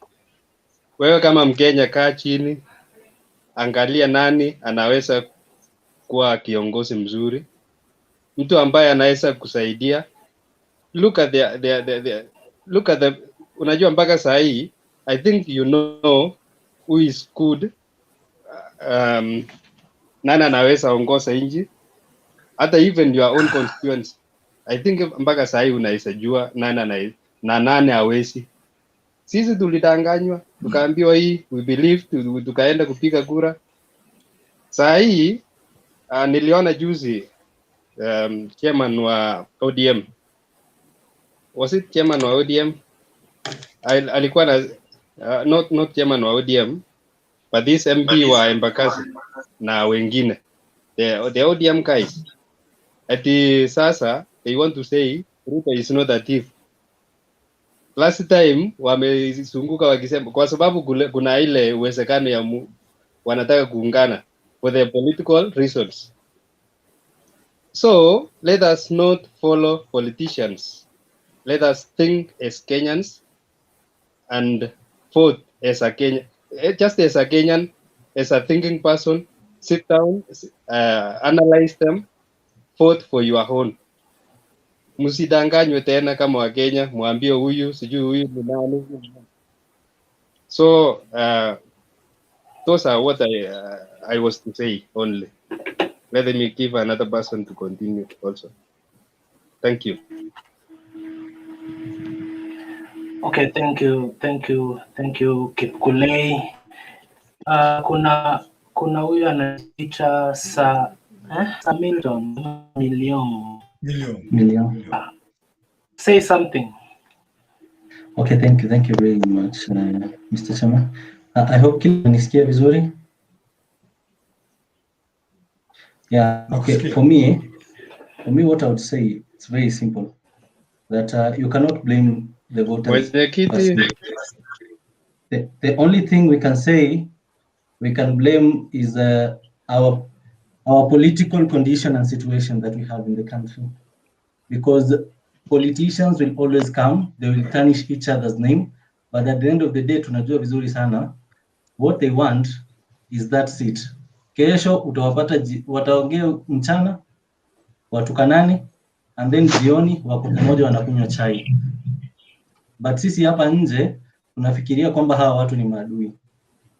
This is one of the main reasons why tunachagua mtu, wakienda pale mbele wanashikana, they form groups, MPs wanashikana, whatever they are doing is not what they went there to do. The executive can borrow money however they want, and simply because they're in bed with the executive, the MPs cannot say anything. They're just there, busybodies, wanakula tu allowances ya kukaa parliament for nothing. How can a whole arm of government be directed by the president kwamba they shut down, and then they wanakaa chini, they try to look for a reason that is not there to suspend their sittings, as if the parliament, they have the doctors, the police officers, the nurses, wenye wako saizi mahospitali, they are of lesser god kushinda MPs. Legislature can never be closed because legislature approve so many things. Sahi, for example, if Uhuru wants to declare a war against any country, legislature must be there to approve that. And these people are nowhere. They have suspended all the sittings. The only thing that is working are the committees. Now, somebody like Oparanya, let me go back to the title. Oparanya knows very well that Raila is egocentric. At the end of the day, ODM will fight, will go to the mountain and then again to the valleys to make sure that Raila is on the ballot. Oparanya is already using that. It is the same thing that Joho was told. Joho, they are forming a party ya huko kwao. He is very reluctant to say whether he is supporting that party, but the truth is he will eventually go there kwa sababu of his ambitions. Now, we have people in government and outside government, those that are vying, they're all egocentric. The only thing that they want is to look after themselves in their pockets. Now, when I hear somebody like Ayaga talking, and the other person who was before Ayaga, alikuwa akisema kwamba he wants to buy and he wants us to be the change.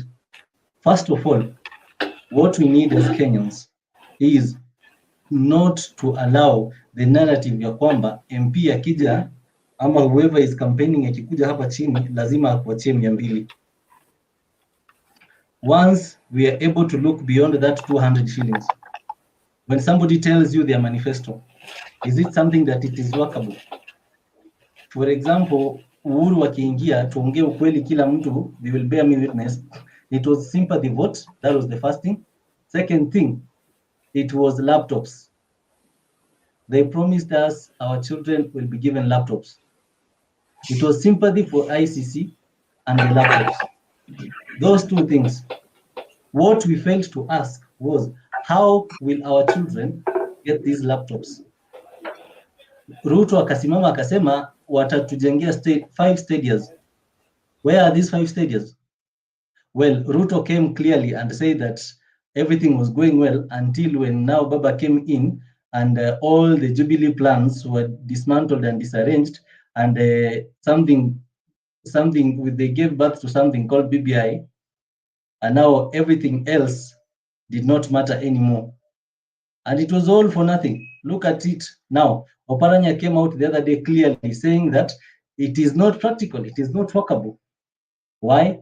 Because it is something that from the first time, it was not realistic. You had the CS for finance.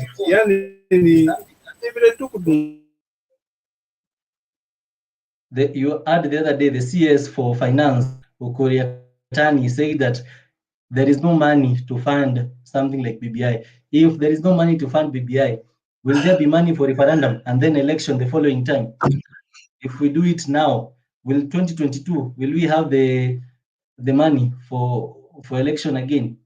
These are two general elections running 2 years consecutively. Do we have over 2 billion Kenya shillings to do this?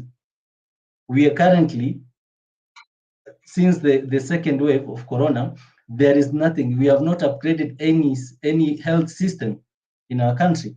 The ICU that we had early this year, it is still the same ones that we have up to now. We have not updated anything. The governors are now complaining that for the last 4 months, they have had delays of funds from the Ministry of Finance. The control of budget is not saying anything. Nobody is raising any eyebrows, and they are here blocking 5 counties, saying that Corona is spreading. How can Corona not spread when there is nothing, there is no measure happening? Now, if the last purchase for PPE was in January, and the people have been using them up to date, do you really think that this government is serious with whatever that they're doing? These are all but drama and suckers that they are playing with Kenyans' minds. It is the high time that we Kenyans realize these things. And the only way we can realize this is when somebody comes to the ground campaigning, let them tell us. Do not tell us about your manifesto, that you're going to bring us 2 choppers, that you're going to make us a digital stadium. Tell us where you're going to get that money. How are you going to fund these projects that you want to bring? If they do that, they will know that we Kenyans on the ground, we are serious with what we want. Failure to that, we will always be given 200 shillings, 500 shillings. They will come even to your house for the first time, and then you will see them another time is after 5 years. And even they will give you the number, but trust me, ukipiga kesho ni mteja. Thank you very much.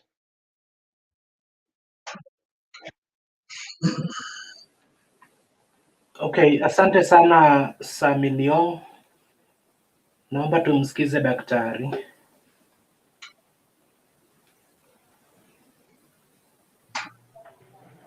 Very well. Habari zenu?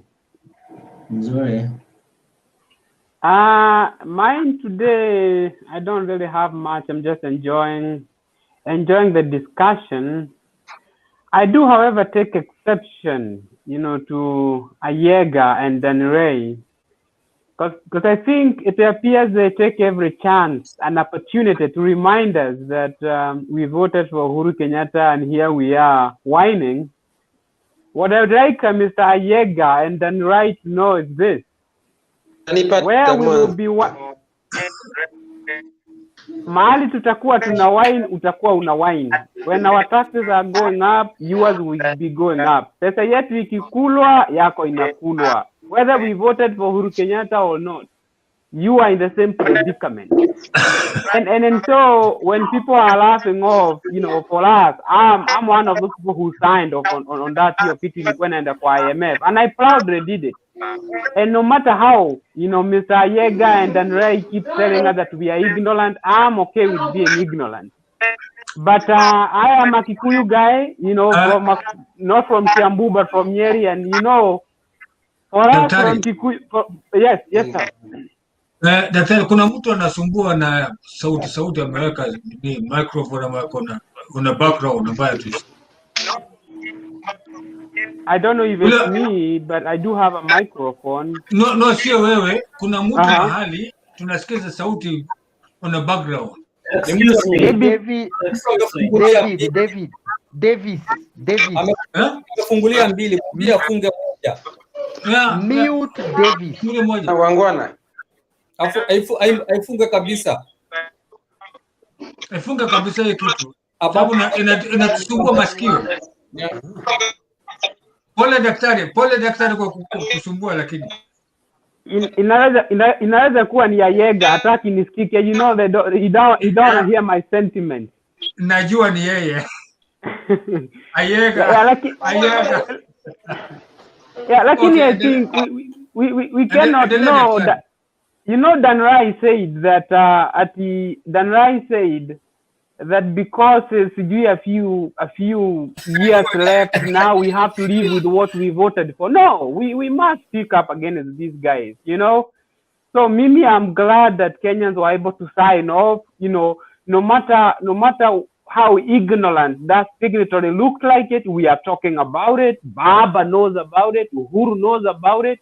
Even that IMF, in as much as they want to say there is nothing they can do about it, they know we are not happy about it. They know this money is being borrowed against our will, you know. Hii ni kama ile unaweza wewe na bibi uende waambie bibi nataka tuchukue loan tukafanya hii kitu, bibi akatae. Hata ukienda uchukue hiyo loan, wewe utakuwa unachukua ukijua bibi hakufurahia hii loan, watoto hakufurahia loan. I went and took this loan by myself, so you will know.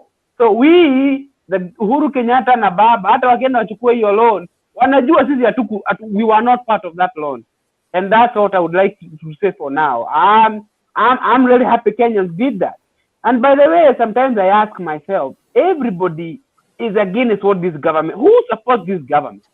Maanake hata kina Yega na Danri na hiyo side yake, wanasupport hii government mguu moja hapa ingine iko nje. Wanasema Uhuru, lakini kidogo unasikia wanasema we don't like the borrowing, you know, we don't like this, we don't like this. Lakini they are the big wanasupport kwa hii kipande, you know.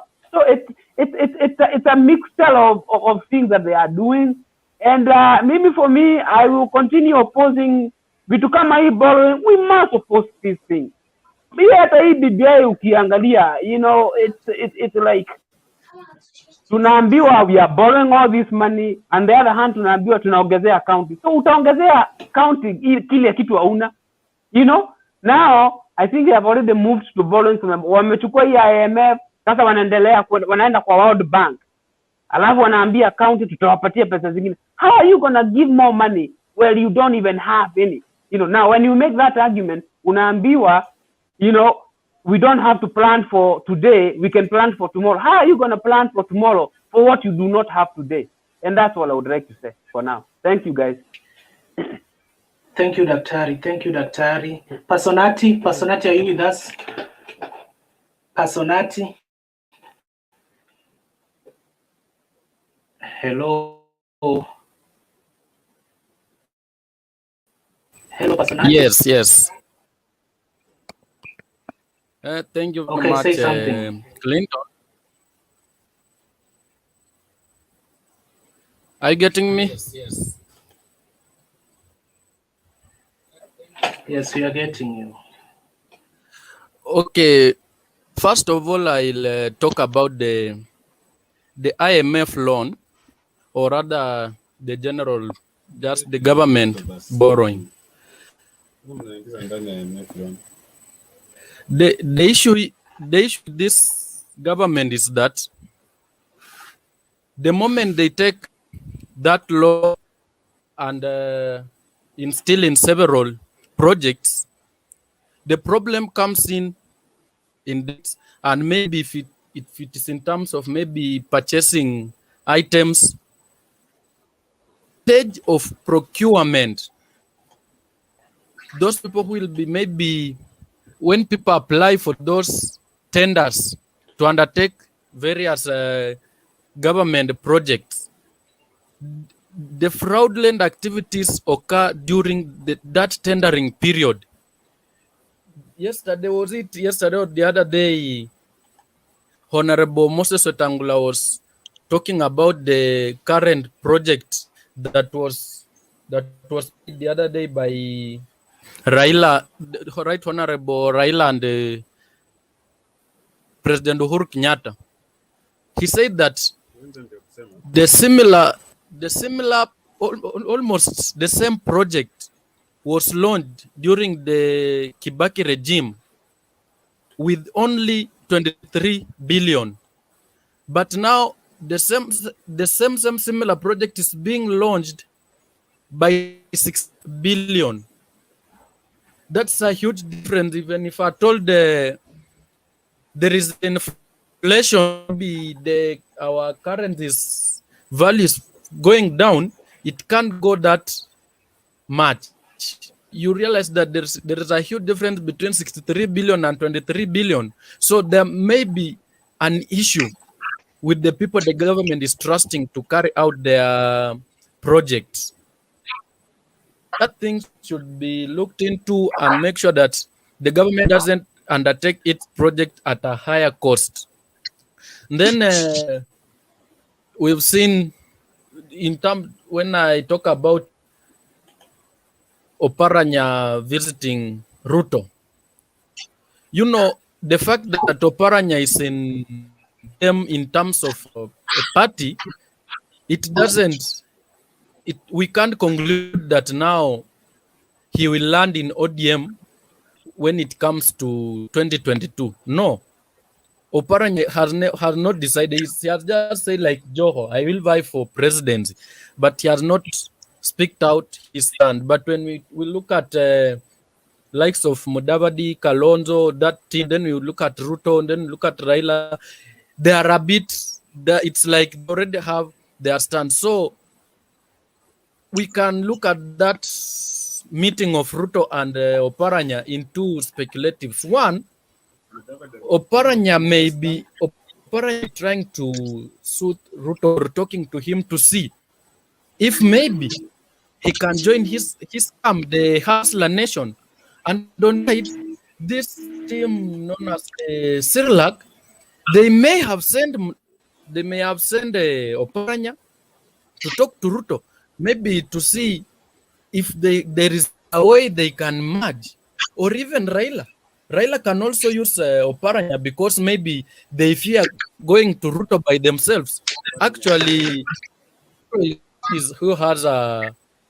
is very firm or fixed in his decisions, is not easily maybe twisted. So they may go indirectly to him.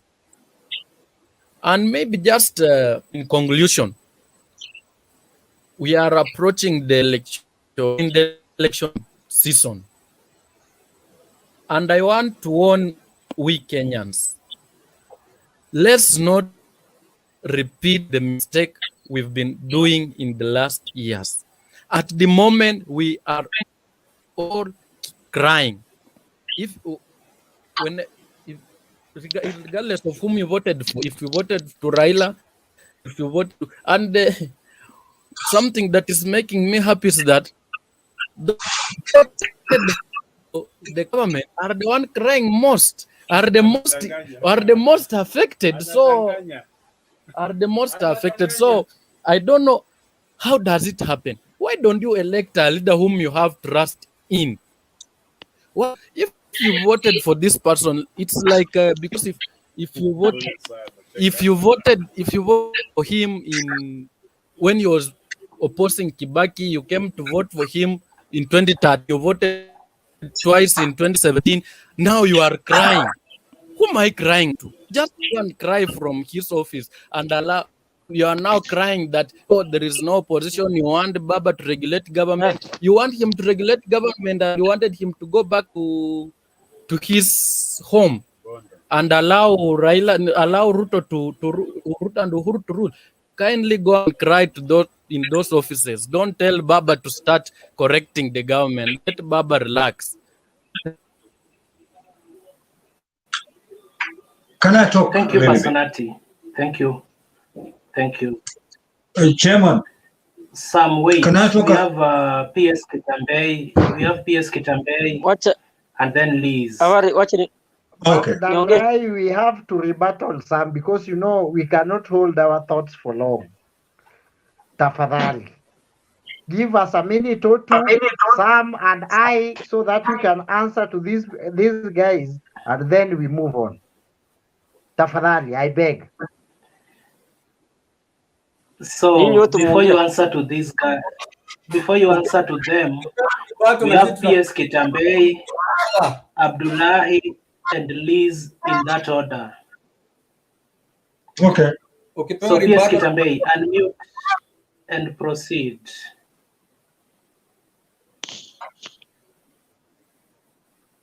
Sorry. Sorry guys. So thank you for the chance. And okay, I've heard Personati giving us some very good advice. But I want to tell you one thing, that as Kenyans we made a very big mistake in 2017. And I personally didn't vote for Kenyatta, but that is not the issue right now. Whether you voted for him or not, we are all suffering. We are all in the same pot. Yeah. But unfortunately, we have been given another chance to mess in 2022. And let me tell you, clearly we will mess.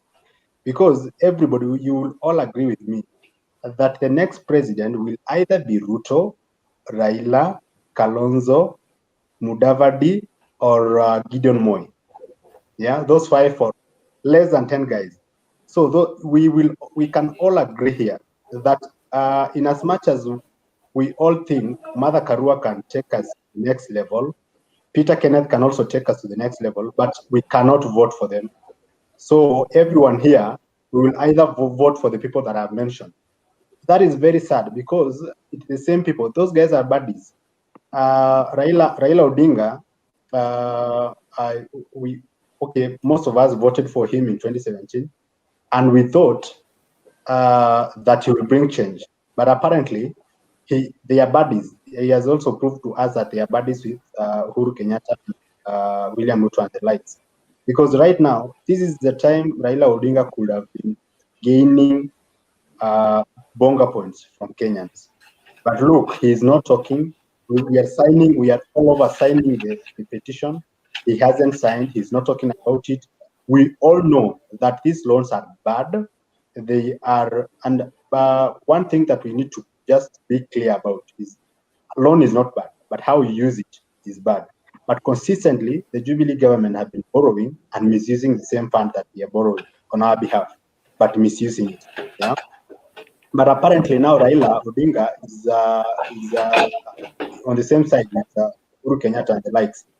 They have learned one thing, that we as Kenyans can't do anything about it, apart from just making some handles or some hashtags trend in Twitter. Just talking to the IMF, being so much united on Twitter. But in 2022, we cannot be united. That is a fact. That Chari, you will vote a Kikuyu or a party that has a Kikuyu as a running mate, and so to someone else will vote their tribe, and we will come back here next year after election, talking of how. So it's a very big problem, and I don't know if we can ever solve this. Next year, we will just be coming here back to talk about how the loan has been expanded. The loan gap has been expanded by the government that will get into next year. And I've also heard rumors. I don't know. I've come here when the meeting has continued. I don't know if you've touched that. There are also some rumors that Uhuru Kenyatta wants to have his term limit expanded to around 2036.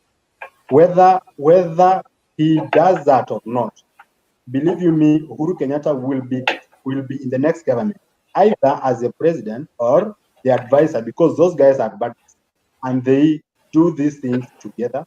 They know that if I borrow money as Uhuru Kenyatta, I can talk to Raila. Raila can always convince Luos and the Western region flags that what Uhuru Kenyatta is doing, what the government is doing, is correct. So too, Kalonzo to Gideon Moi, William Ruto, all these guys, they are the same guys. Right now,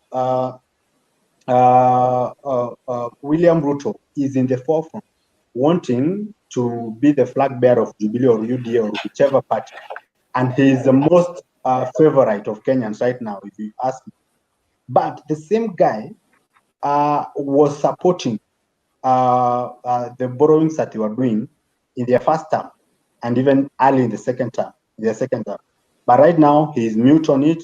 He don't know where this conversation will end.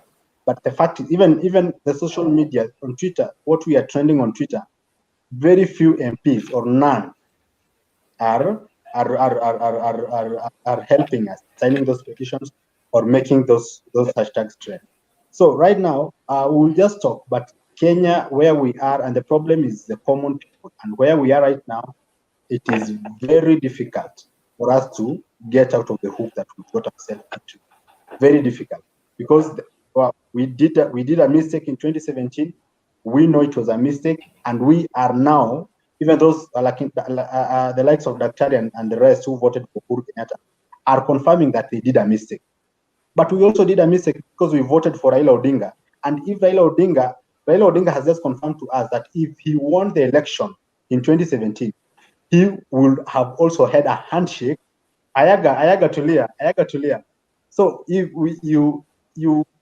he's confirming to us that if he won, he would have gone for a handshake with William Ruto or Uhuru Kenyatta, so that Uhuru Kenyatta can convince Kikuyus that Raila Odinga as the president is doing the right thing, and we keep quiet, or we just make hashtag trend.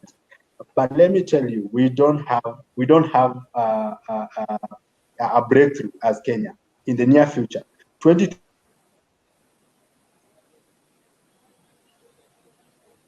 will be the next president. If it's not out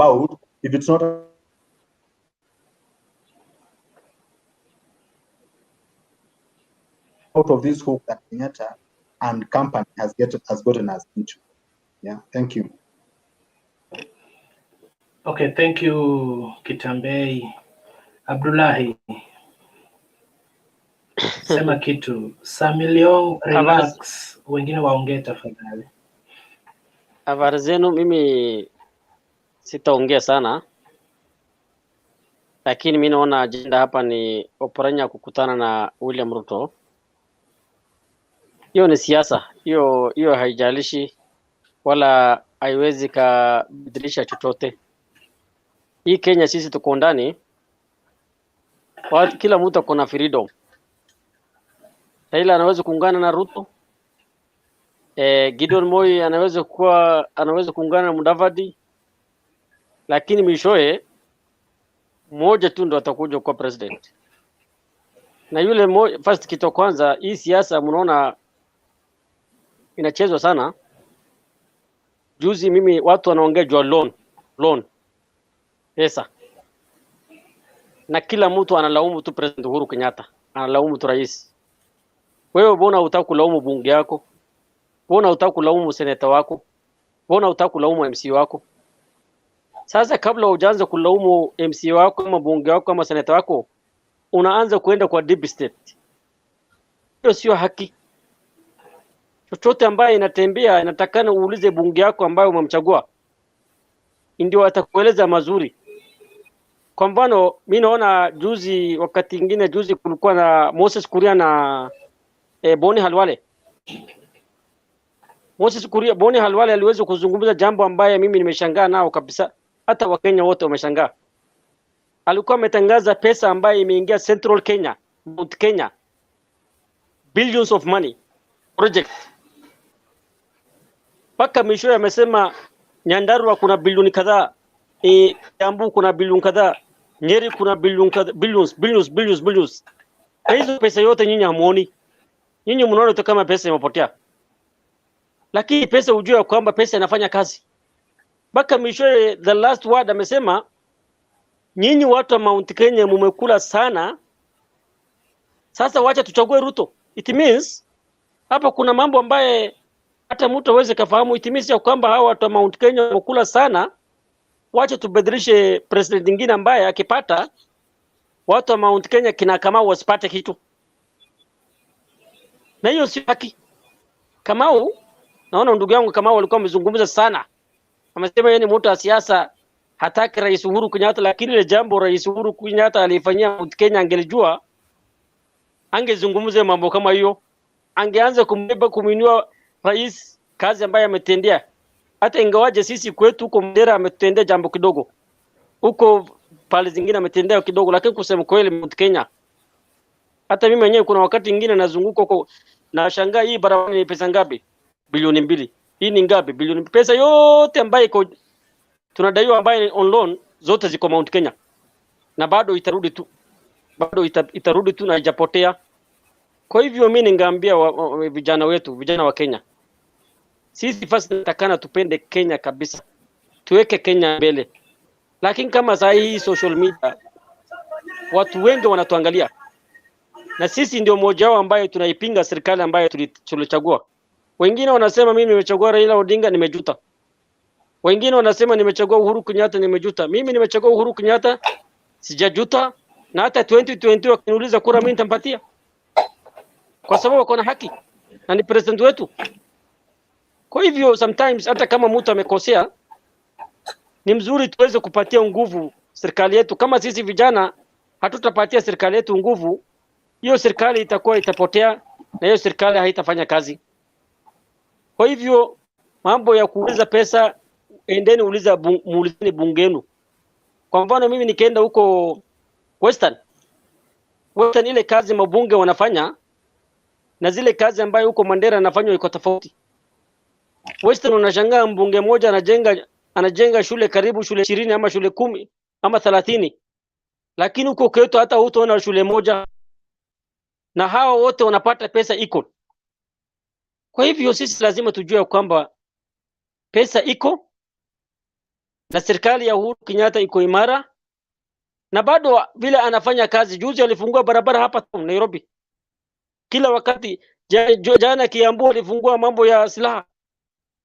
Kwa nini sisi hatuwezi kupatia hiyo congratulations? Lakini kidogo mistake akifanya, ile mistake yake tunaangalia sana na side mirror. Kwa hivyo sio haki. Mimi kama Mkenya nafurahia kazi ambayo Rais Uhuru Kenyatta amefanya. Hiyo loan pia amechukua, sio yeye amechukua. Ametuletea sisi kwa sababu ya kuna COVID-19, watu wanakufa, watu wanafariki. Hiyo ni kutusaidia sisi. Hata kama angeweza hata angechukua trilioni ngapi, trilioni nyingine pia angeongeza pesa. Kenya bora tu Kenya iwe na maendeleo.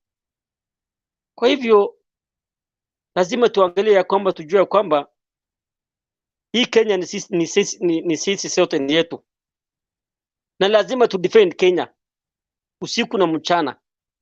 Ndio nchi zingine ya jirani wakiona ya kwamba vijana wamejitokeza kama 10, 20 wanatetea serikali, ndio wajulikane kwamba hii Kenya itakuwa na maendeleo. Kwa sababu ukiangalia Afrika, ile nchi ambayo iko na pesa zaidi ni Kenya. Wacha niwaambie kweli, hizi manyumba ambazo zinajengwa ndani ya Nairobi, mtu mmoja peke yake anawezekana kwa Nairobi, ndani ya Nairobi kuna almost 200 or 350 houses. Lakini ukienda Afrika zingine hutapata. Kwa sababu gani? Kwa sababu kuna maendeleo. Kwa hivyo kitu Mungu ametupatia, hii neema Mungu ametupatia, natakana tushukuru. Sio kila wakati tukiamuka tunaipinga Uhuru Kenyatta. Uhuru Kenyatta hata tukipinga hatutamweza kwa sababu Uhuru Kenyatta ni mtu ambaye kwa State House. Na sasa ukiangalia 2 years hatukufanya kazi. 2 years kila mtu anaingia kwa nyumba anafanya kazi. Na Uhuru Kenyatta wakati ile amechaguliwa 2017 ametuwekea ahadi ya kwamba atatufanyia jambo nyingi, jambo muhimu. Na 2 years amepoteza. Sasa sisi wa Kenya tukiongezea hii 2 years zingine amalize hiyo kazi, kwani kuna ubaya? Nitakana tufikirie. Hatuwezi kuweka hii Kenya mbaya. Hatuwezi kukubali hii Kenya irudi nyuma. Natakana vijana tukae tuandikishe signature nyingi, karibu milioni ngapi. Tuseme huyu president kidogo tunaona dalili yake, mambo yake kwa mzuri. Wacha tuongezee 2 years kidogo amalize, ndio tujue kama amefanya kazi ama hajafanya. Kwa hivyo mpaka sasa hii Rais Uhuru Kenyatta, Kenya tuko na shida. Shida ambayo tuko nao ni COVID-19. Ulimwengu mzima uko na shida. Na Kenya nguvu yao, unajua pesa hakuna. Kila pesa imeingia kila pahali, imeingia barabara. Bado hizo mavuno haikutoka. Sasa tunalaumu rais vipi na hajamaliza hata mwaka yake. na 2 years amepoteza. Hiyo tu ndio maoni yangu, na pia nawatakia nyinyi mazuri sana. Kwa hiyo jambo mnaendelea, ndugu yangu Clinton, asante sana.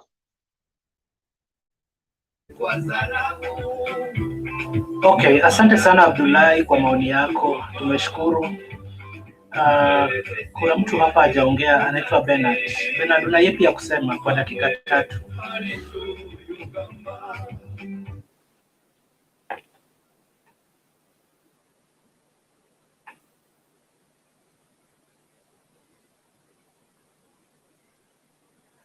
Sikupati Bernard.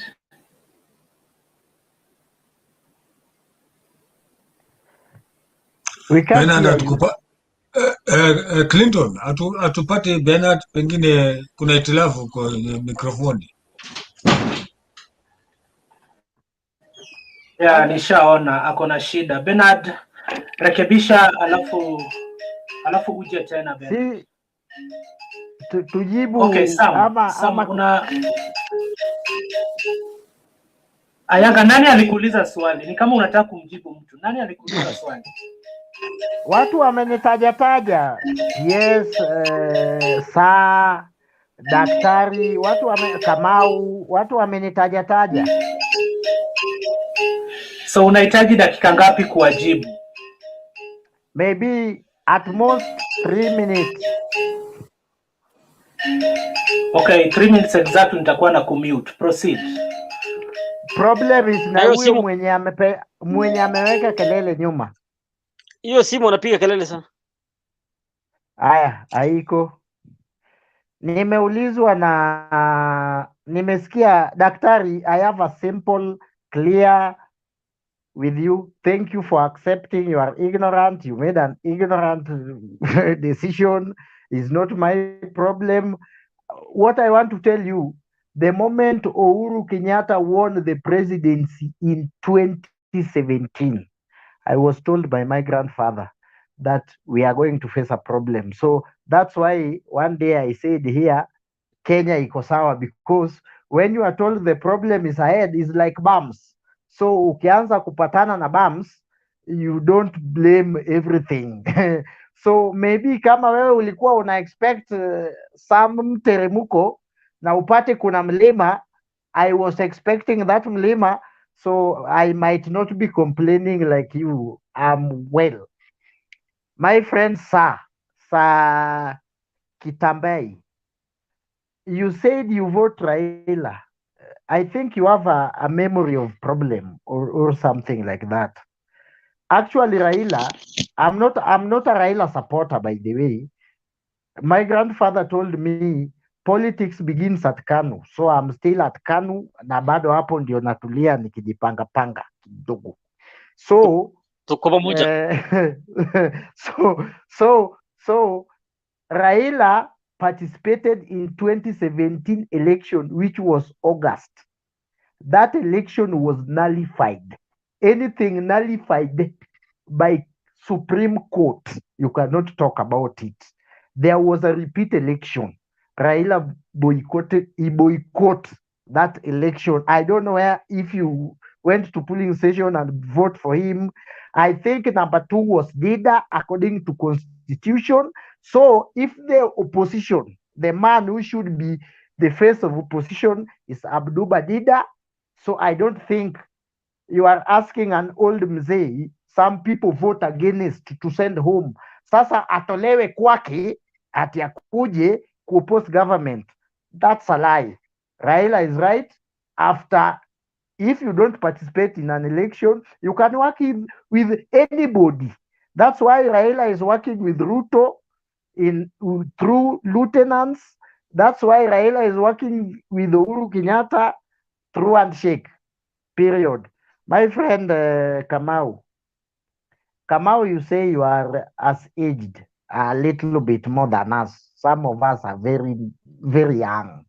Bado sisi ni wadogo na tujui siasa. The problem we may have, maybe our brains think faster than you. You cannot tell me you vote somebody 3 times and come here to complain with us at as your age, with your experience, you vote somebody 3 times and you call that person a problem, you are the problem. Wewe ndio shida.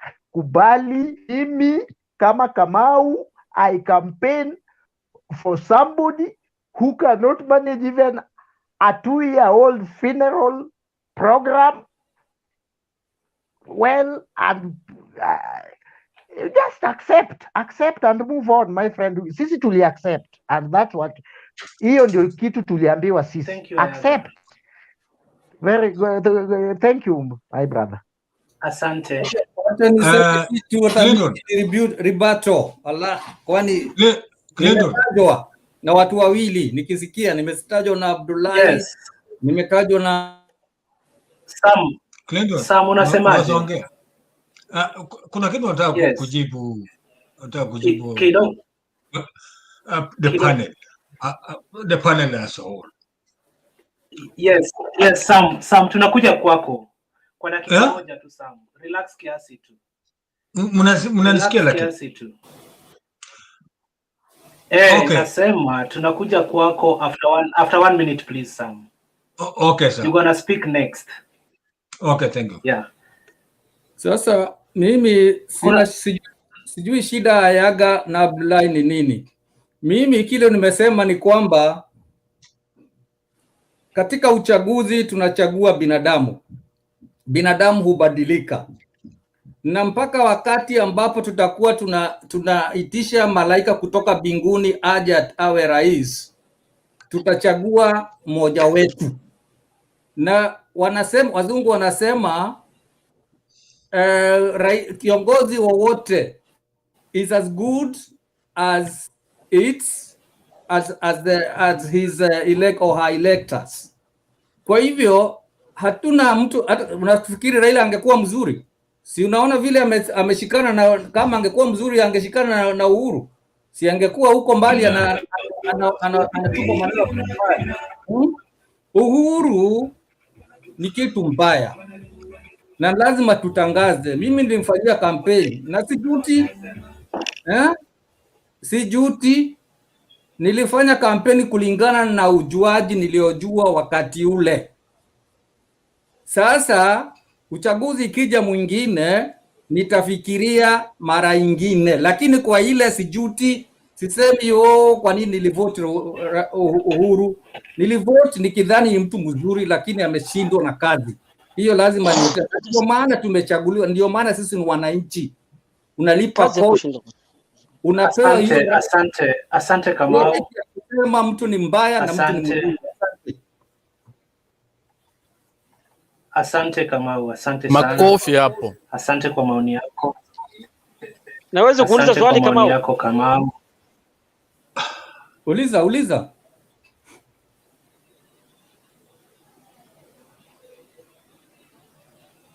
Abdullahi, unauliza swali, uliza basi ndio niweze niendelee. Clinton, ni Kamau. Sema. Jambo gani ambaye umeona, kusema kweli, umeona ya kwamba rais hakufanya mzuri? Karibu kila kitu. Ni maoni yako, ngoja, ni maoni yako ama fikra yako ama kuelezwa ama ndoto ama ni nini ama uko nchi nyingine? Kitu gani ambaye wewe unaweza kuthibitishia kwamba Rais Uhuru Kenyatta leo hakutenda, ndio kesho akisikia umeongea atende? Kwa sasa niko nchi ya nje, ni kweli. Hiyo sio sifichi, nasema ni. Sasa okay. Mimi ni mwana Kenya na mimi naishi Kenya. Kutembea rudi Kenya tafadhali. Rudi Kenya alafu uangalie vizuri. Natembea sana na nitatembea, maana mimi ni mwananchi wa dunia. Asante. Wacha nimjibu. Uhuru ameshindwa na kila kitu, ameshindwa. Hata kila mtu wako hapa ambaye ni ana maneno ya kusema kuongea uwazi, anajua Uhuru ameshindwa. Na sisi ndio tulimfanyia campaign, mimi nikiwa mmoja wao. Na sijuti kufanya campaign wakati ule, lakini sasa najua ameshindwa. Kwa hivyo kama unaona watu wanalala njaa, hawali chakula, sababu Uhuru na wakora wake ameiba. Tena Uhuru rais anakuwa ndiye broadcaster kutuambia pesa inayoibiwa kila siku. rais, lazima tufikirie sana. Rais anasema pesa inaibiwa, atuambie Asante sana Kamau. ni huyu akamatwe, ni kulia tu kama sisi bure kabisa. Clinton.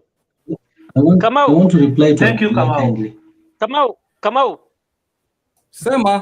Kwa Mr. Clinton, nataka kureply Abdullahi kitu tafadhali. Niko na swali. Kamau, mimi nakuuliza pale ambayo wewe unaishi. Labda Kenya. Jirani yako ambaye anaishi, jirani yako ambaye anaishi labda ambaye hana chochote. Uhuru anaweza kujua hiyo jirani yako? Kwani ni rais tunamchagua kwa nini? Atengeneze machinery ya kujua kila hiyo. Hapana, hiyo swali unatakana uulize Uhuru, unatakana uulize bunge yako ama MCA yako. Nataka ufikirie Kamau. Mkubwa wa nchi ni nani? Ni bunge ama ni rais? Clinton, can I ask a question? Bunge. Naomba kuuliza swali. Wait, daktari, wait just a minute. Finish alafu uliza. Clinton. So, Wangugu, what's the question?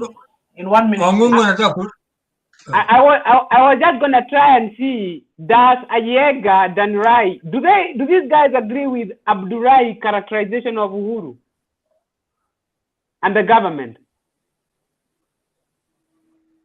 No. I mean, yes, we do. Me this, you do.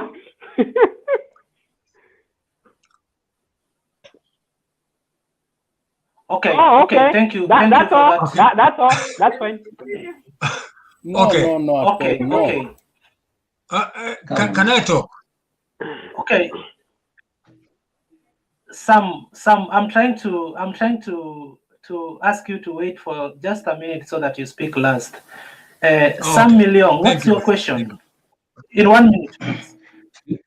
You see, Abdullahi is saying that Uhuru has a fail. According to his manifesto, almost all the things that he promised to do, hakufanya. That is, to anza na stadiums, because I'm speaking as a youth. I expected that those stadiums to be there, na sports centers where talents will be nurtured. That one did not happen. Second thing, laptops. Laptops did not happen. What happened is, alileta tablets zikapeanwa kwa walimu instead of the children.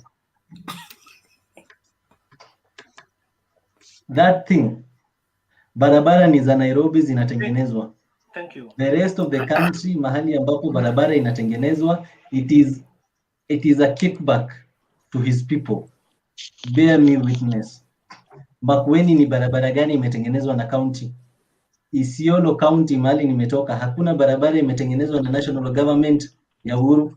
The only barabara ambazo zimetengenezwa, it was of the last time, na ni the candidate who was the MP who was there who had already asked and requested for those roads. This government, the current government, as we are talking right now, has not done anything. In Isiolo, they were supposed to update the Isiolo airport in order to accommodate the local flights, in order to decongest Wilson Airport.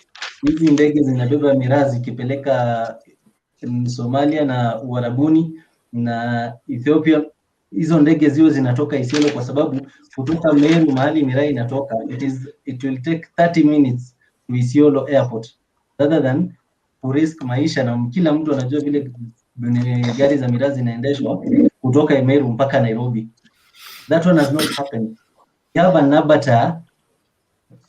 abattoir for Kenya Meat Commission that has been there for the last 8 years.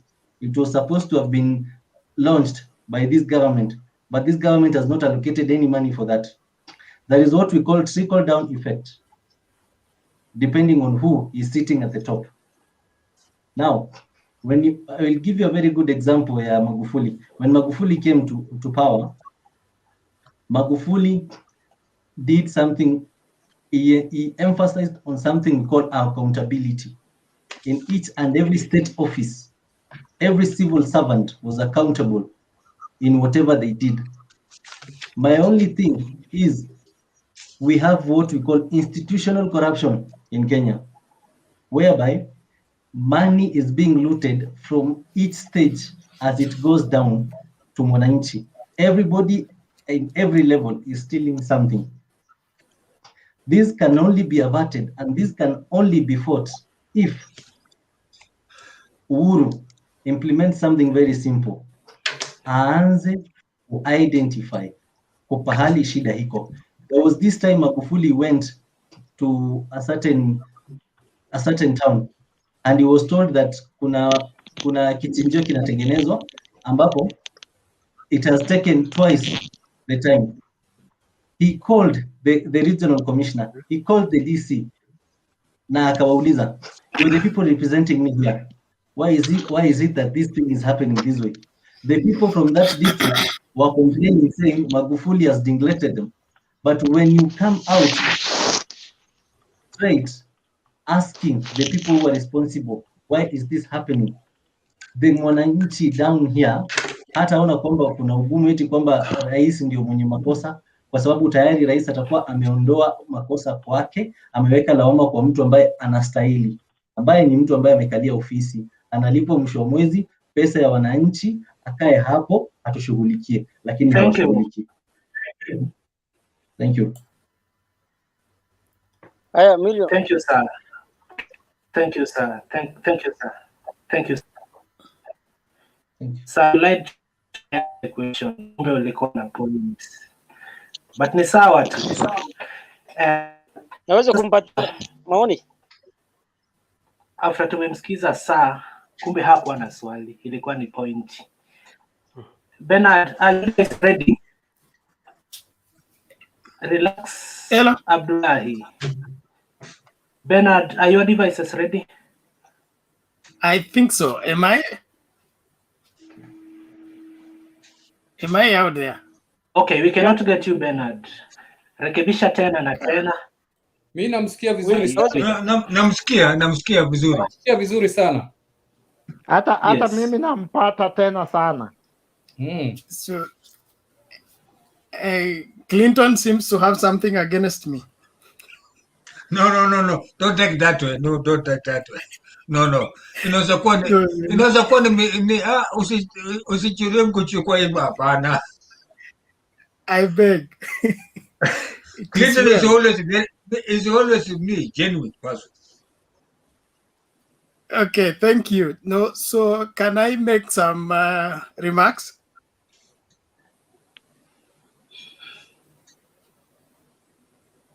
Si umepewa platform, endelea ndugu yangu. Thank you very much.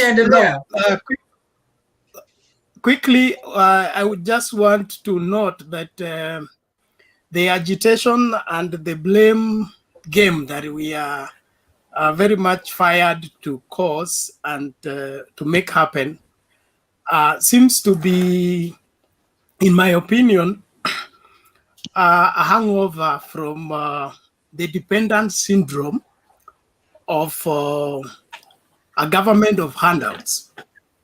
We are so much used to be given things, and so we expect every government that comes in power to be the one of Papa Christmas, rolling down to the wherever villages and distributing handouts here and there.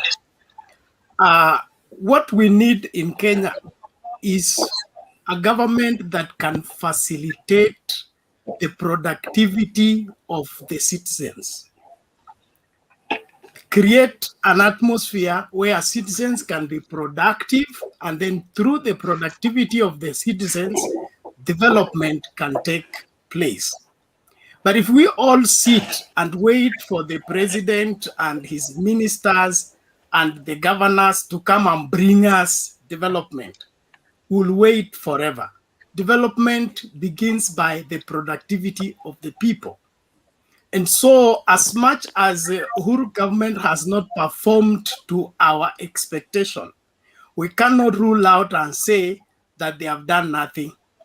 There is what they have done. And the government operates on a program facilitated by a particular timetable.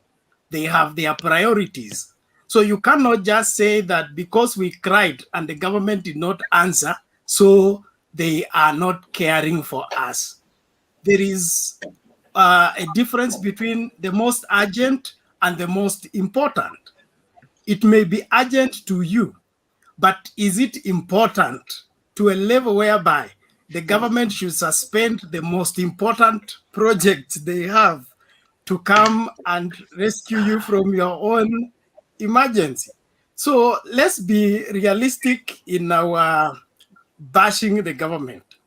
On the other hand, there is this scapegoat that we keep jumping over in the name of Raila Odinga. If Raila Odinga says, make me president, you say no, he's old, he has been in power, what did he do as a prime minister? You refuse to make him president. Now you make somebody else president. As soon as this other person fails, you begin to blame the same Raila Odinga for not checking the person who you voted for. I think we need to respect this old man and be able to draw the lessons we need from him, especially as young people. I don't think we have any younger politician in this nation who has the wealth of Kenyan politics like Raila Amolo Odinga. So when it comes to Kenyan politics, we should all accept to be students and be tutored by Raila Odinga on how to go about these matters. Raila Odinga, as much as he is a powerful person, no dispute about it, there is very little he can do. Right now, as much as you want him to complain about the dates and the rest, his complaint is as good as yours because yeye ni mwananchi wa kawaida. But I want us to accept that as a nation, we are in a problem. And in this problem, we need to get out together. And blaming each other will not help much. We need also to change from the politics of personality to the politics of responsibility. Everybody's looking for who to blame for what goes wrong. Why? Because we want this one leader in the name of president to solve all our problems. It is not possible. If you revisit our history, you will note that the best governments that are performed to the optimum was not an individual. To start with is the NAC government of 2002. It recovered the economy that was not functioning. It brought the growth back under Kibaki. And as long as there was a great team together that was running the nation was making great progress in terms of economy and political development. But when there was a disintegration in 2005 to 2007, look at the performance of the Grand Coalition, compare it with the Ruto government of 2013 to 2020 right now. You will see that when we have one person who we expect to work and deliver, the delivery is always poor. But if there is a team like that of NAC and like that of the Grand Coalition, the performance of the economy is always optimum. And so we need to have a rethink and stop the politics of personality and accept politics of responsibility.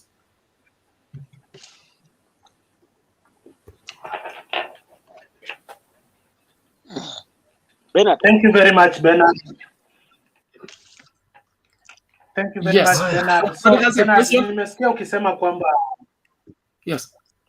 nimesikia ukisema kwamba Clinton ako na issue na wewe. Ni issue gani bana? Na nimekupea time uongee, unasema Clinton maybe has a problem. So kukunyima chance. I'm sorry, it was Clinton. Time, I beg you. So nilikuwa nashangaa bana, kukunyima time ndio Okay, sawa. Usimchukue Bernard kwa njia mbaya, usimchukue Bernard kwa njia mbaya. And ikawa microphone yake ikuwa za sawa. So kuna hiyo tatizo. Kuna hiyo tatizo ya mawasiliano. Unajua saa zingine unachukua watu vile wako. Kutoka mahali walipo. So usichukulie mtu kwa njia mbaya, Clinton. Pole mheshimiwa. Bernard. Yes, thank you very much. I was just making a lighter comment. It was nothing personal. Clinton, I appreciate what you're doing, and this platform is good. Let us keep doing the right thing to have a great nation. We must have great minds, and great minds must exchange their ideas. We cook together and make kitoweo that is good for the nation. Thank you. Thank you very much, Bernard. Hata mimi ni member bana, lazima nitoe maoni. Watu wameongea, kina Dynasty wanaongea hapa na mimi siongei. So Sam, si uniruhusu hata mimi nitoe maoni alafu wewe endelea. Kabla hujatoa maoni. Kabla hujatoa maoni Clinton. Bana, hata mimi nina maoni bana. Kabla hujatoa maoni dakika moja tu, nataka niongee Bernard na Million mara moja tu. Abdullahi, kabla sijatoa maoni sekunde 30. Sawa. Sekunde 30 ikiwa kama unaweza. Dakika ngapi bana? Basi dakika moja inatosha. Dakika moja inatosha. Dakika moja hapana, sekunde 30 ikiwa kama unaweza. 30 minutes. Punguza nini yako sekunde 30 ikiwa kama unaweza. Sasa mimi kitu kwanza basi mimi naungana na Bernard kwa sababu Bernard amezungumza mambo ambayo iko sawa. Jambo ambaye serikali ya Uhuru wamefanya kazi, na pia amesema serikali ya Uhuru Kenyatta kuna kitu bado hajafanya kazi. It means hiyo kitu hajafanya kazi, atazidi kufanya kazi na atamaliza. Kwa hivyo basi mimi naambia umezima, hatukusikii. Freeze, mtu mwingine achukue. Atumsikii. Freeze. Imeisha. Sekunde 30 imeisha hivi. Clinton take over. Clinton take over. Freeze. Maybe. Kuna shida. Mpe Yaga ndio naumwa na maneno kweli yako nayo, naona hata kiti akali vizuri anatingika namna hii. Okay, members.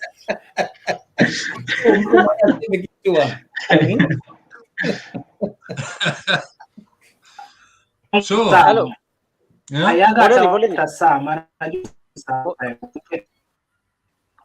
Clinton Roda endelea kwanza. So, excuse me, members. In as much as we are debating, we have to show some respect to the leaders and servants. Clinton. Abdullahi, yes. Ngoja kwanza. Wakati wako umeisha. Tafadhali, wacha hata Clinton aongee tafadhali. Abdullahi, ngoja itakuja wakati wako. Mimi naongea Sam. Yeah. Okay, let me talk. Just a minute, then I hand over the mic to Sam or Abdullahi kama net yake itakuwa imekuwa vizuri. So, I was saying these members, in as much as we are debating, we have to show some respect to the leaders we chose to serve us. For example, there are so many Uhurus in Kenya, but to differentiate between the Uhuru the president and Uhuru the student at Kisumu Boys, we have the title. So kija kwa hii show bana, wanze tu kupayuka eti huyo Uhuru, huyo Ruto, huyo Raila. Hapana bana. So maybe they will watch this later when they have time. But when they see Kamau, Ayaga, Million referring them to Uhuru, huyo Ruto, huyo Uhuru mwenye ameshindwa kazi, haileti kabisa. Tujaribu tuwe na heshima. Ukisema Uhuru, tuambie ni Uhuru yule wa Kisumu Boys ama ni Uhuru rais. So ukisema tu rais ama mheshimiwa Uhuru, haitakukosti bana. Tafadhali. Ni ombi tu nimewaambia. and let me hope mtazingatia hayo maagizo mnapotoa maoni yenu. So tuwe tuna heshima. You may dislike Uhuru, but refer to him as the President of the Republic. You may dislike William, the same. Raila. That's the difference between Uhuru the President and Uhuru the student, or Uhuru the teacher, or Uhuru the professor somewhere. So let's have some decorum, please. Okay. Abdullahi, are you with us? Abdullahi, his network has a bit of problem. Sam, how many minutes do you want to talk? Like 5? Because I've delayed you for like 1 hour. So no, there's somebody so who called Sami. Then we'll... No, there's somebody called Sami. Maybe if you want something to talk, you can talk. Okay, Sami, say something. Okay, for how like are 3 you? minutes. Okay. My contribution is okay. My contribution is this. Am I clear? Yeah, sure. So you can hear me? Ongea, tunakusikia. Yeah, nakusikia So vizuri. my contribution is this. This kumbili tatu, there has been a lot of confusion because Oparanya, we saw him with Ruto yesterday. Today we are seeing him, he was with Raila. So I think there's a lot of confusion, but I think he's just trying. He was looking for ODM ticket. He have seen he cannot get the ticket. Now he's trying to form alliances with other interested parties. And everybody right now is fighting to get a position in Ruto's camp. So hata Oparanya, mnaona ODM kimeumana. No one, Raila cannot give anyone else the ticket. So they are looking for avenues. And again, most of these second-term governors, they don't have a chance to vie in 2022. So they must form alliances with other interested parties. The NASA coalition, the Serelak coalition, already they have enough numbers. So the likes of Kina Oparanya, who want to be kingpins in Western, they already seen that already the government had decided to push Wetangula and Musalia Mudavadi. So he has no opportunity in the Serelak coalition. That's why he's coming to the DP side. At least he has some opportunity because Boni Karwale is not that popular compared to Oparanya. So I think Oparanya is coming to get that position, and it's a good move for him. He cannot, obviously cannot battle it out with Mudavadi in the Kieleweke side. So it's a good, and we welcome him to the DP side, and we fully support him. We welcome him. He'll have enough space in the DP side, and we fully welcome him. That's my Nini for now. Okay, thank you Sami kwa maoni yako. Tumeshukuru sana for being short and precise. So brother Sam, yeah, I know you have a lot of itching issues. Watu wamekutajataja. No. Summarize. Unajua, brother Sam, you have like 5 minutes. I'm sorry to me because mimi niko na mentality nyingine ambayo pengine wengi wenu, mimi nasema wengi wenu hamngeweza kufikiria ama pengine hampendi. Mimi nikiwa kijana mdogo nyumbani Kenya, nilienda shule, nikaenda Starehe Boys, nikamaliza 1981 form 6, nikaandikwa jeshi. Baada ya kumaliza nikafanya kazi, nikaona haiendi. Mwisho niliambiwa you are a madman. Nikaambiwa you are a madman. I'm really a madman. I'm sorry. Pengine nilikuwa madman, ama niko madman. Nikakuja uzunguni, nimefanya kazi uzunguni, nimetembea, nimefanya kampuni zaidi ya 5, kampuni zaidi ya 5, lakini roho yangu iko nyumbani. Familia yangu kutoka mtoto wangu, siwezi sema ndugu yangu yeye anajitegemea, siwezi kusema juu ya ndugu yangu, madada zangu, mandugu zangu, lakini mtoto wangu kijana alimaliza university hapo Uzunguni, amerudi nyumbani, anafanya kazi nyumbani, na saizi anateseka sababu amefungiwa. Sisema sababu ya mapenzi yake, lakini kwa sababu ya mapenzi sababu ya shida yote ambayo inaendelea. Anyway, tuachane mambo ya personalities. Hiyo ni yangu mimi mwenyewe na jamii yangu. Wachana hiyo. Tunarudi sasa kwa kitu ambayo lazima sisi wenyewe tufikirie kama Wakenya. Wale tunaishi nyumbani na wale wanaishi nje. Tufikirie kitu moja. Tuko na shida ambayo lazima tufikirie. Shida ya kuna vitu 3 ambayo serikali jamii wa Kenya au jamii ya ulimwenguni wafikirie 3. Kwanza, umaskini. Pili, ukosefu wa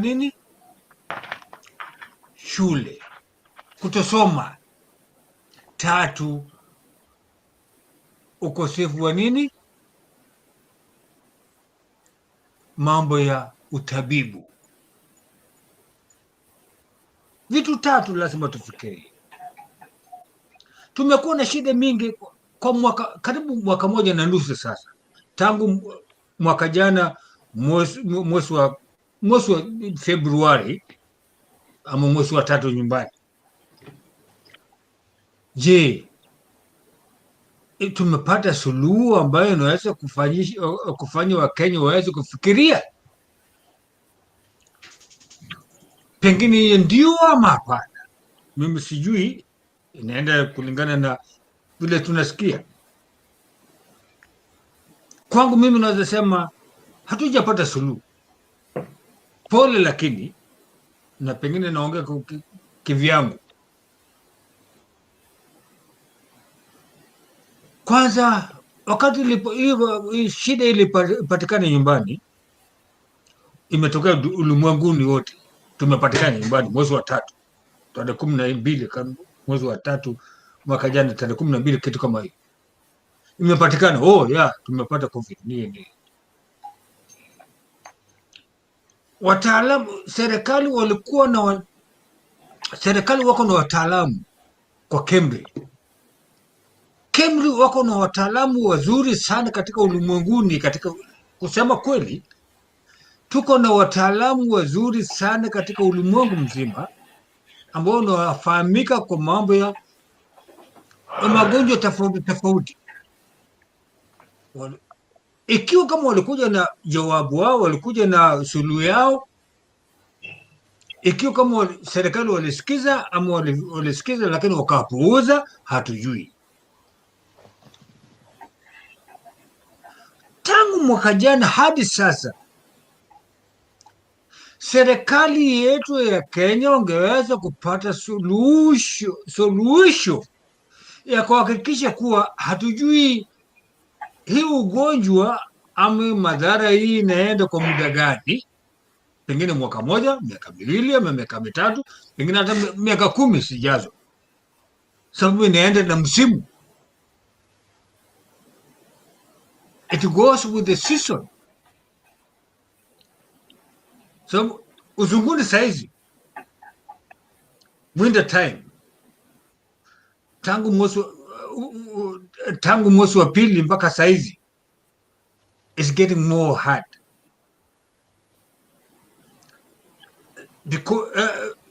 kwa sababu hii ugonjwa hii maradhi, sio madhara, hii maradhi inaenda na season.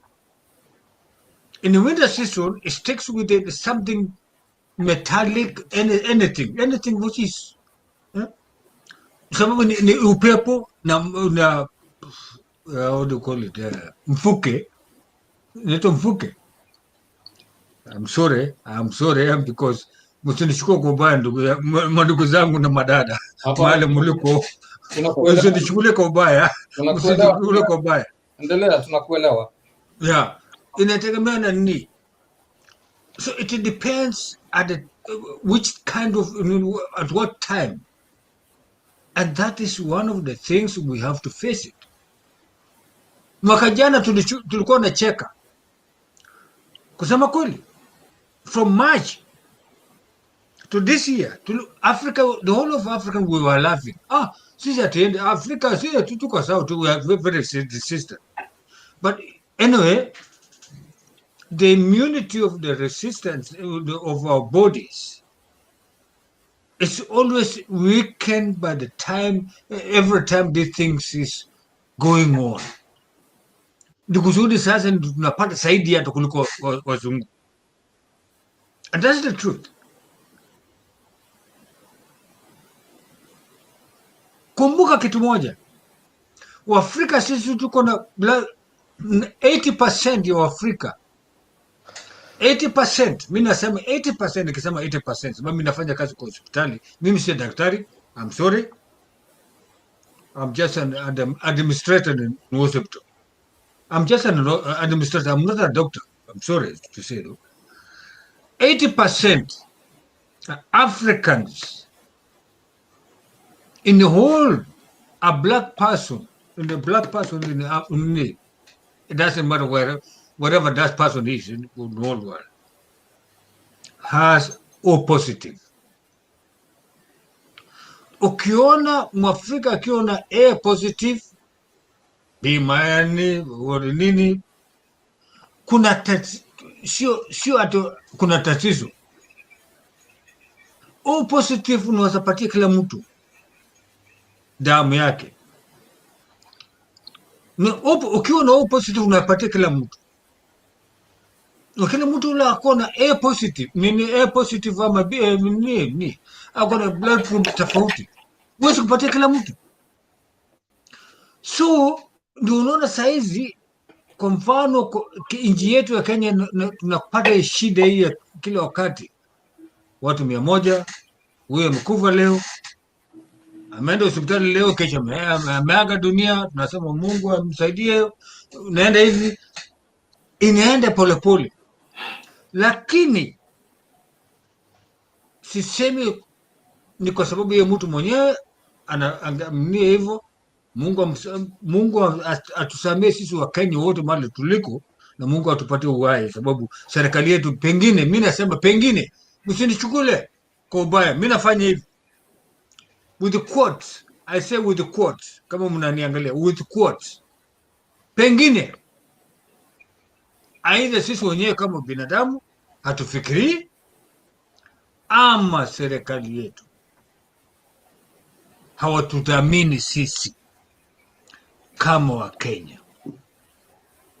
Ikiwa kama walijua mwaka jana, and they knew very well that it's a very long term, nobody knows how long it will take it. They could have programmed themselves, they could have find it and a solution, a long-term solution, not short-term solution, a long-term solution to find, this is a long-term, to find how to contain it. Iweze kurudishiwa, kuhakikisha kuwa kila mtu ameletwa ndani katika hiyo nyingine. Lakini wenzetu jamani, tunafikiria wanatufanyia kitu ambayo ni dhamana sisi, wanatufikiria sisi, wanatufikiria mkoba yao, mfuko yao, wanatuacha sisi ambaye sisi wenyewe ni waajiri wao. We are their employee. We are their employers. And they take us as stupid. I don't care. I'm sorry to say. Whether they are watching now, whether they will watch it tomorrow, whether they are going to watch it the next years, I don't care. They take us, we as their employers, as if we are idiots, we are stupid, we don't know what we are doing. That's very painful. Malizia Sam, umebakisha masekunde. Okay, nikimalizia nasema poleni. Mimi nasema hivi, ndugu zangu na ambao tuko hapa hivi, ni wakati wetu kwa sisi ambao tunaishi nje ya nyumbani na wale wanaishi nyumbani, tuhakikishe kuwa ni kitu gani suluhisho gani tutaweza kutafuta ili tuhakikishe jamii yetu ya baadaye vile watajiendelesha bila mzigo. Sio mzigo ambao tumepatiwa sasa hizi tunatupia watoto wetu. Hapana. Ni lazima tuhakikishe mzigo ambao tuko naye sasa hizi tuirekebishe kabla tujatupia watoto na unaitwa nini? Vizazi vijavyo. Poleni, lakini unajua sisi Kiswahili tumepotewa, ndugu zangu, mnisamie lakini. Okay, Clinton, asante sana. Clinton, can you give me Okay, thank you. Thank you Sam. And nakumbusha hapa kwamba thank you Sami. Nakumbusha hapa kwamba acha niisome vizuri. Meanwhile, next in line is kama umekawia bila kuongea. Baada dakika mbili ya kusema kitu. Only one minute. Let's talk politics. Mimi ni mtulivu sana, hata nisipopewa mahali pa kuongea na nyamaza tu nasikiza, manake na enjoy kusikiza. Lakini nikipewa mahali pa kuongea niko na mambo ya kusema. Asante kama. Kwanza niseme nashukuru sana kwa hii platform. Vile imetuwezesha sawa, relax. Relax Kamau kidogo tu Kamau, kidogo tu. Oh, Ayaga, una nini? Una swali ama una nini? I have only a point of information for my brother Sam. Yeah. Nikinukuu is kusema I quote, nikinukuu. Alafu then I have Sammy, yeah. My brother Sammy. We have two Sammy, the other Sammy here. Not Sam, the other Sammy. Yeah. Sammy, you said something about the freedoms, and Clinton himself ametuambia tusiseme Uhuru Kenyatta. My friend, the freedom of speech was fought during the second liberation by people like Raila Odinga, people like Omwana Oyundi, Shikuku. So many people fought for that thing. So tafadhali, we have a right. It's a freedom of expression. That thing, we fought for it. We never got it from a silver platter. I rest my case. So let people talk whatever they want to say. We can call Uhuru whatever we want to call. If he is mismanaging this country, we can say. If Raila is doing bad, we say. If Ruto kept quiet when bad things are happening, we can't keep quiet. So we have to face them. We can drop those titles and address them. You can address me as Ayaga. You can say, Ayaga, you are this and that and this. Don't bother my title. Title is a public given. It is not you. That is office. We can drop that office and trust you. So please let people trust their leader. Thank you very much. But Ayega, you want to suffer in silence because we voted for them. You do not want us to say anything. Thank you. No problem. You voting for him, it is your problem, not me. If you vote for a wrong person, you don't blame the wrong.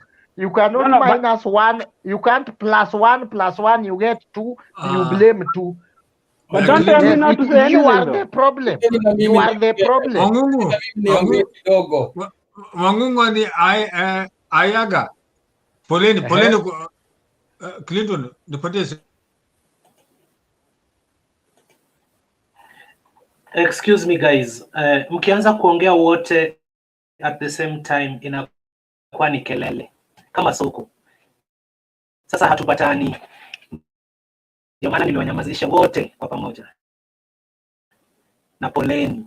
Sasa kama kuna issue na Ayaga, mnasema moja moja, alafu atawajibu moja moja. Lakini mkikuja wote hivyo, mtakuwa mnajisemea hapo tu. Ni kazi ni kuzima tu mic, alafu kelele inaisha. Kamau kwa Ayaga kwa dakika moja. Mimi nakubaliana na Ayaga. Nime-unmute. Mimi nakubaliana na Ayaga kabisa. Hata ameongea kabla mimi nilikuwa ningesema hivyo. Lakini nasema hivi, katika informal setting kama hii, you don't need to address him to president, whatever. No. This is an informal talk. Hata mimi nikiingia ofisini kwangu naitwa Mr. Lakini kwa hii settings unaona hata nimeajia jina yangu imetokea hapo Kamau. Sababu sasa hii ni informal, kind of discussion. Kwa hivyo Uhuru ni rais, ukiingia mahali tunataka kumuaddress, hizo itifaki zote lazima tufuatilie za kumuita your excellency, the president, blah blah blah. But when it comes to such an informal, let's not tie ourselves to that too much. So because I want to go, I'm actually banks are closing in the next about 15 minutes, and I'm still seated here. I was going out when I joined this thing, then I got locked in. So if I don't go to the bank today, it will be a big blunder because I need to do something there. Okay. So sema maneno yako ya mwisho alafu. Yeah, maneno yangu ya mwisho pia nikiaga, if there's another forum like this, I'll join in if I get the time. Mimi ni kusema kwamba mambo ambayo tunaongea hapa usiyapuuze, ni mambo ya muhimu sana. Nchi hujengwa na watu kama sisi. Sisi ndio wananchi. Kweli kama vile Sami amesema, wale wanaoishi nje wanajua. Mambo hizi magonjwa vile zinakuja kila wakati, from October kuna chanjo nini. Wale wanaishi najua wale watu wako hapa wanaishi nje ya Kenya, sababu watu wa Kenya sasa ni usiku sana, labda wamelala. Na kile ambacho tunasema ni kwamba serikali yetu imefail kutafuta suluhu labda ambayo ya kudumu. Hii mambo ya knee jerk, today they say this, tomorrow they wake up and kind of disrupt the whole nation, and everybody who is in that country kind of feels thrown off balance. We must condemn it. We know that even here where I am right now from yesterday, we are in what we call stay at home order, which is enforceable.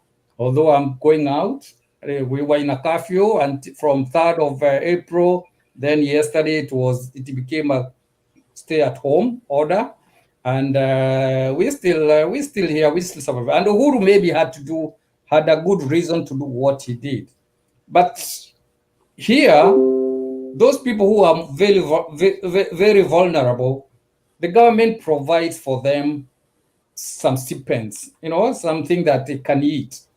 It's not like they throw them under the bus, and we say whatever happens to them. They'll make sure that at least you get food to your mouth. Like now, main concern is those young children who can't understand this, yet their dads and moms are locked down.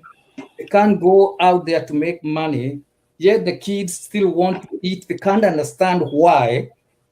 And the mom and dad are not lazy. They want to work, but they can't.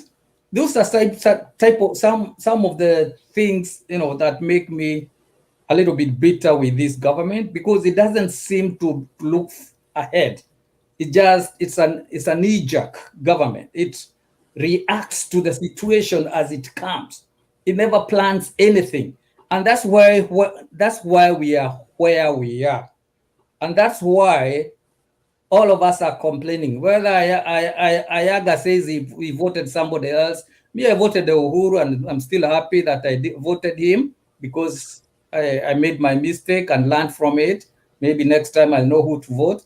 But we are all complaining because of such lack of, you know, should we call it fortitude? You know, trying to look ahead and trying to plan something that is helpful to the common mwananchi, because our society, unlike the society maybe where I am right now, our society has maybe over, I would say 70% people who are very vulnerable when it comes to such disruptions.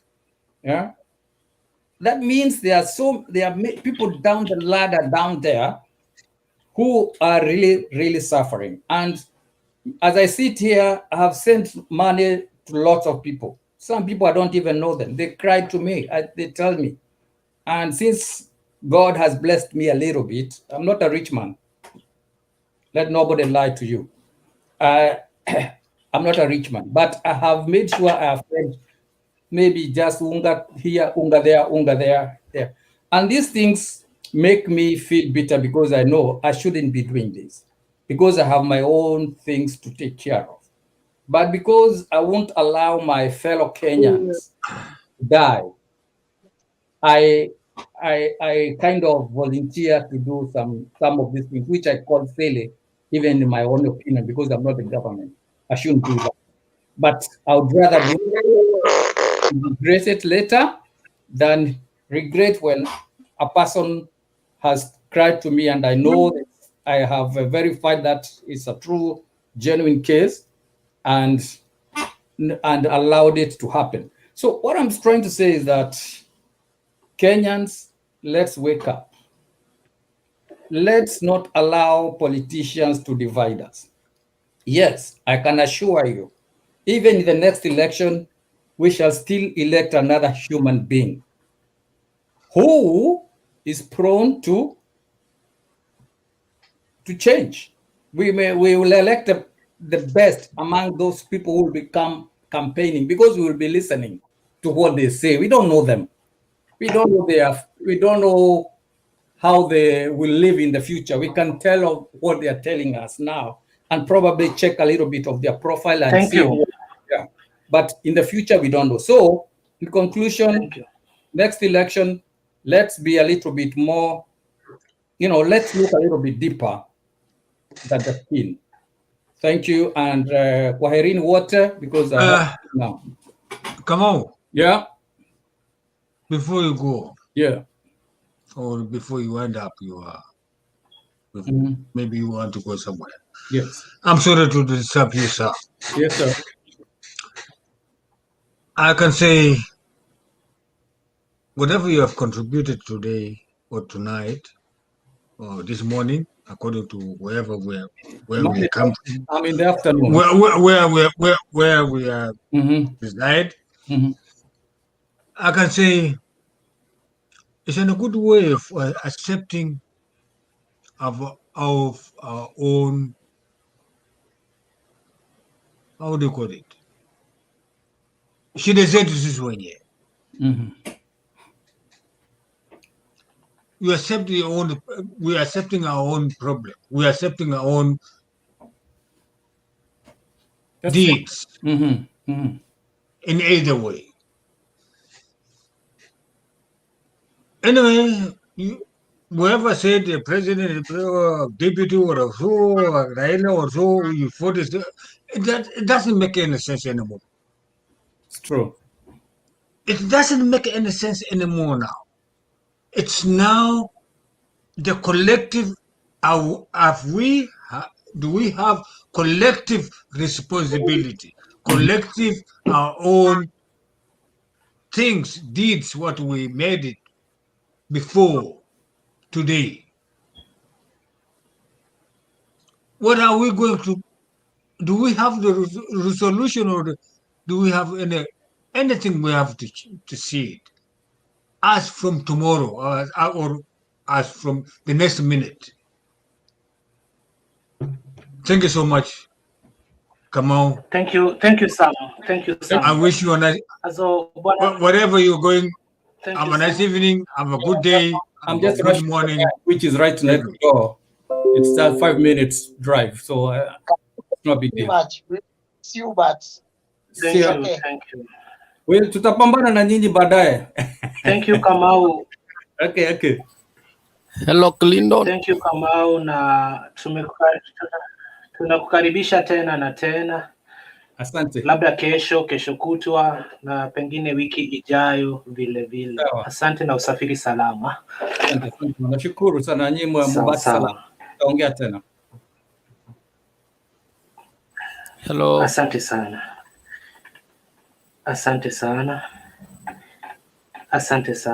Clinton. So no, nawaona bwana. Sasa ukiniita sijui ni nani anaongea, lakini kwa sasa tutamsikiza Charles Rupia. Charles, unmute and proceed. Thank you very much, Clinton. Sisi ni team wa Data Hour.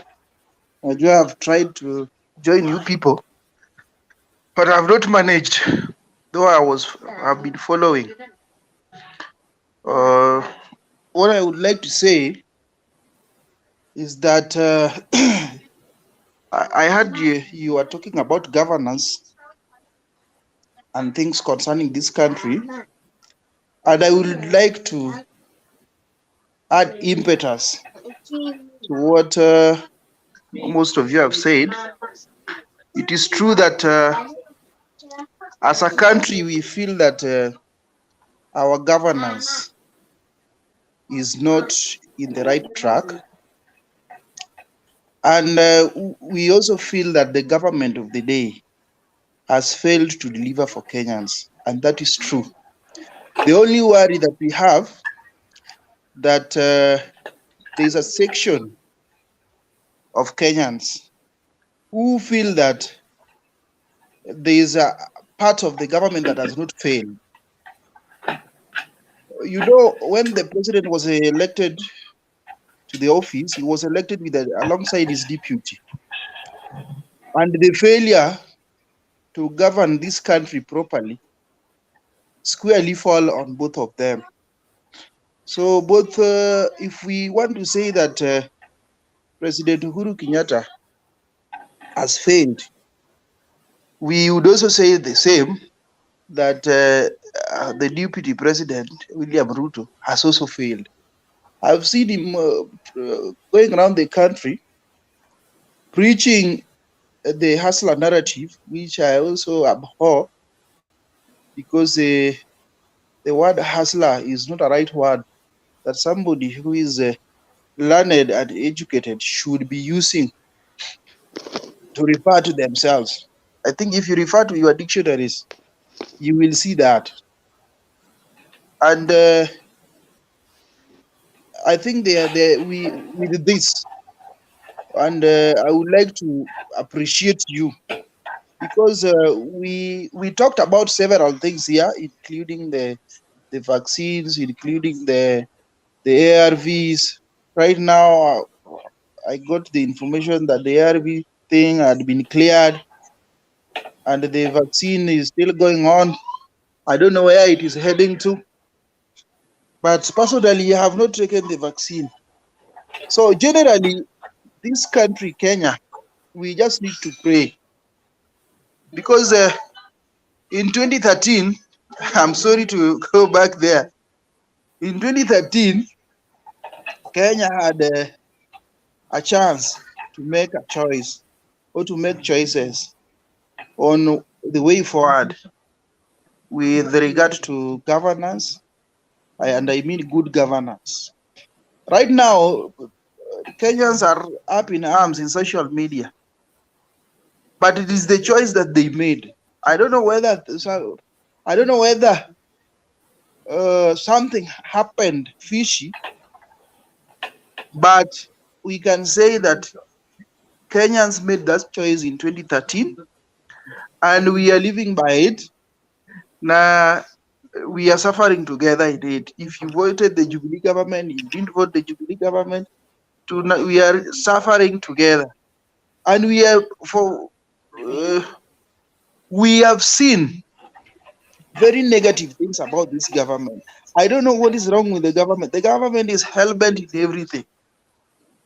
2 days ago, I also heard about the government now going to get a Eurobond as an alternative to the IMF loan that there was a clamor about.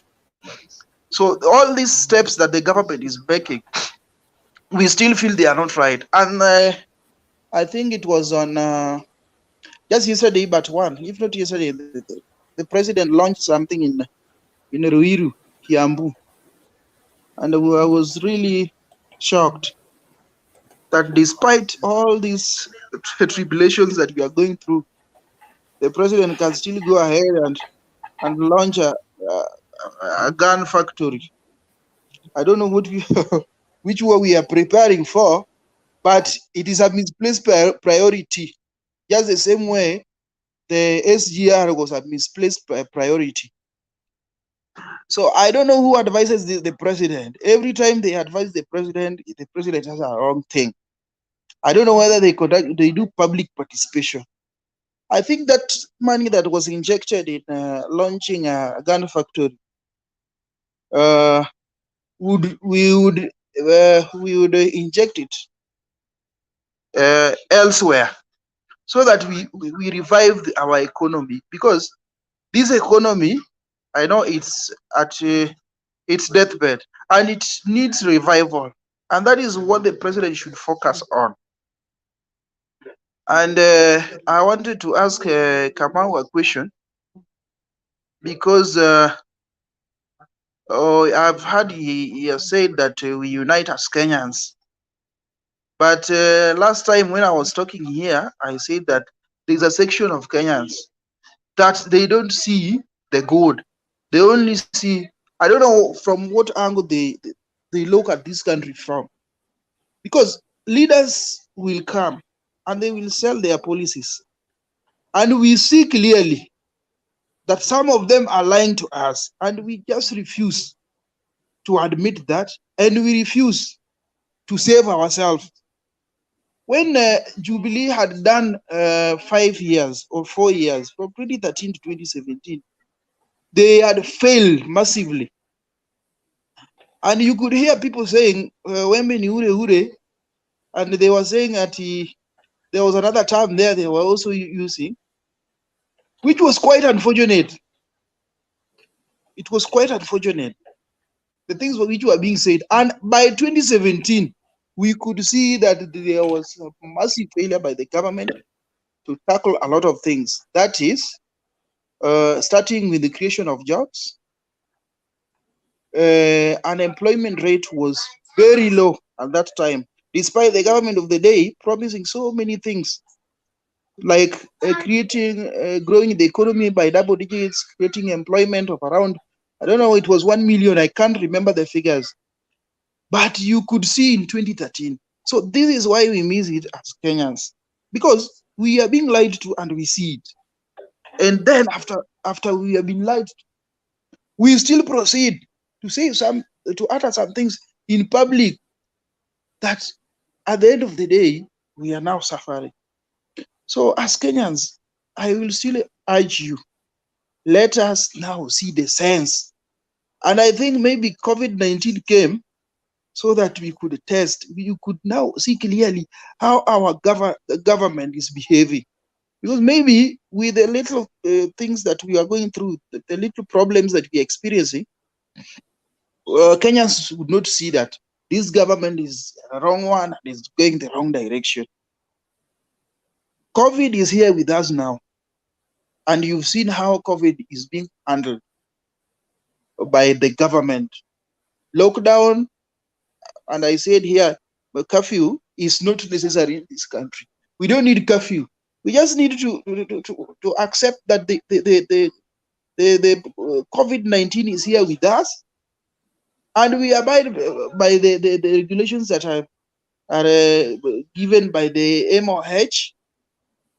Because even if we now bring curfew or if we bring lockdown, at the end of the day, this thing is not going away. The vaccines are also proving to be futile, and it is with us. So anywhere the president is, the president should open this country. He should remove, he should uplift the lockdown, the curfews. The lockdown can remain. The zoning can remain to maybe quarantine or isolate some people where the prevalence of the disease is high.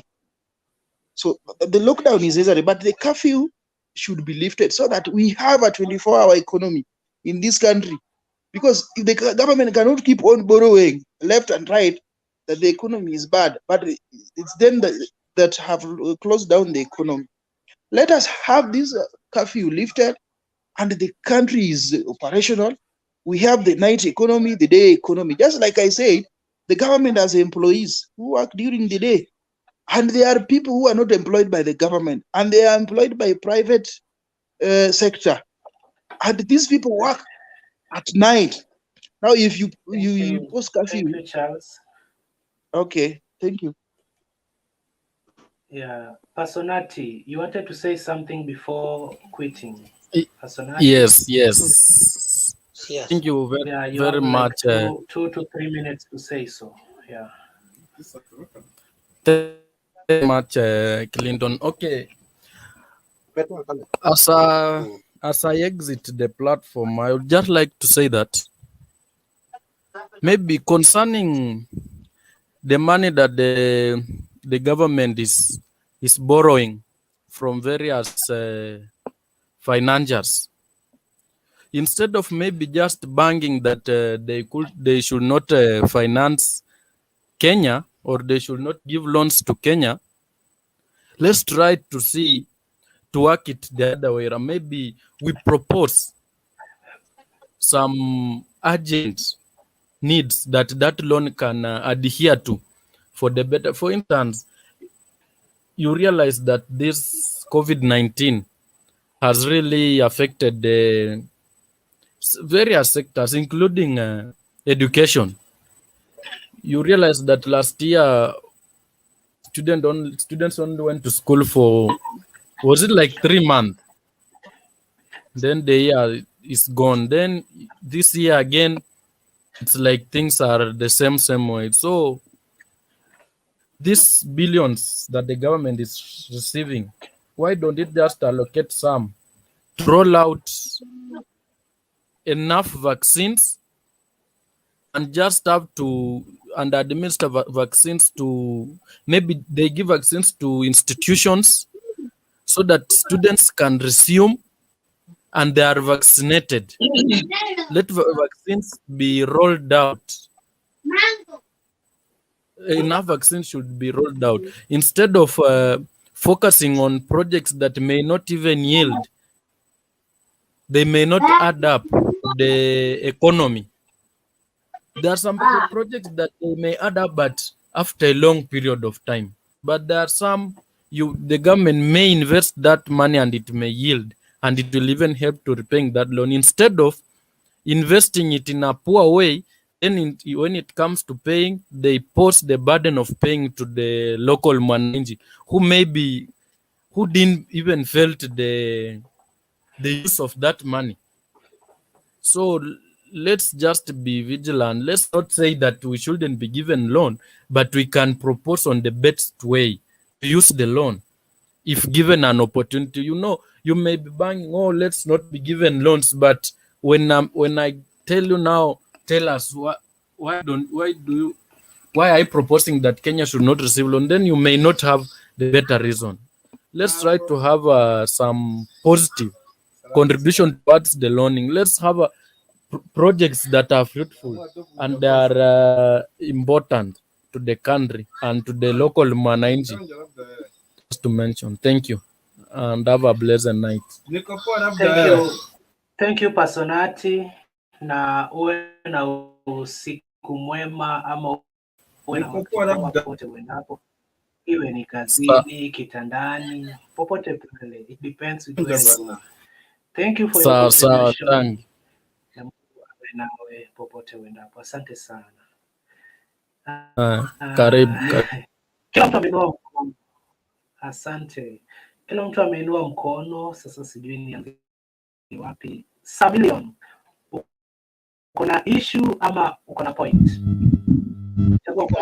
Samilion.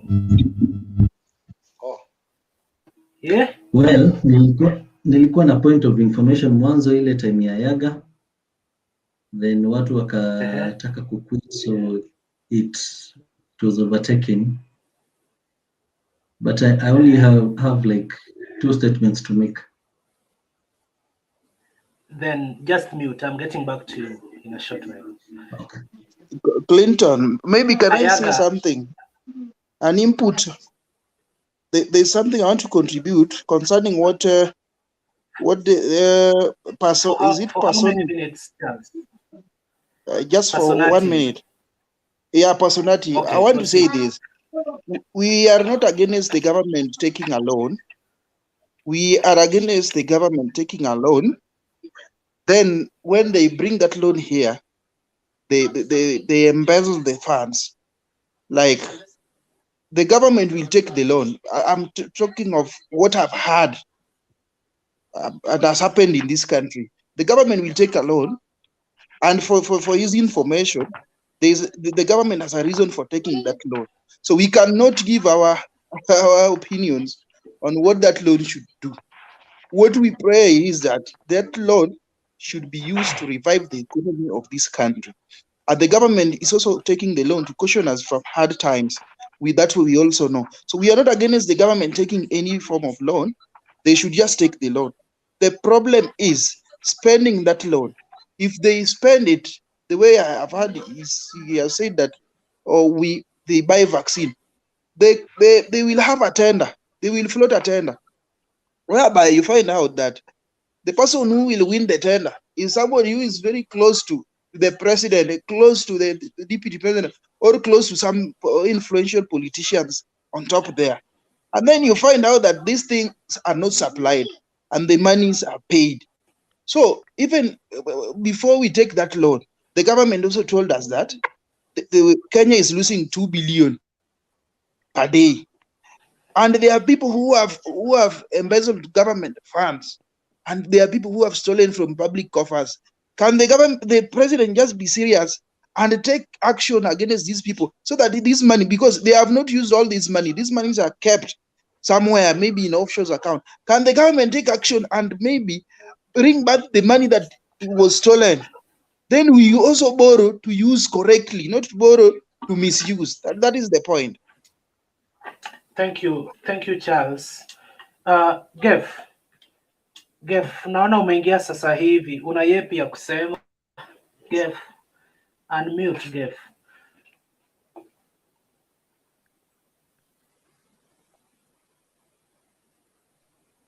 Hello, Geff, are you with us?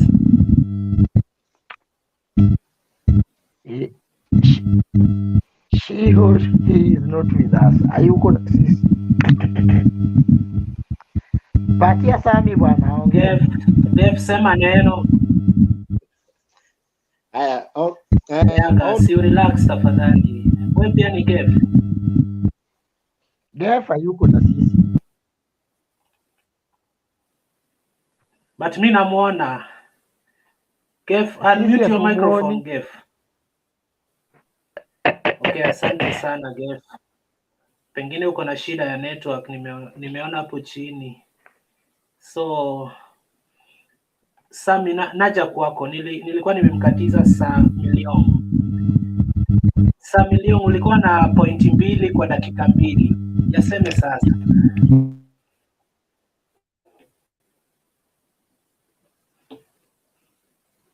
Unmute, sir. Sorry. Thank you very much, Clinton.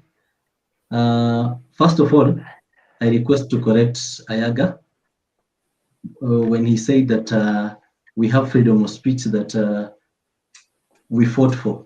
That one is perfectly correct, but courtesy, nasema heshima si utumwa. It is good that we refer to people in power, people that we have actually elected, people that matters, people that are representing us with utmost respect that they deserve. Because when they speak for millions. And when they sit there on behalf of millions. So it's only respectful if we refer to them as such. Second thing is still on the government and about the loan from IMF. If you ask me, we don't need the loan. Honestly speaking, we don't need the loan. We have money. We have enough money in the country. It's just that we have institutional corruption such that everybody wants to bite the little that is there. Because at the end of the day, even if tukichukua hii loan, how are you sure that it will not be eaten?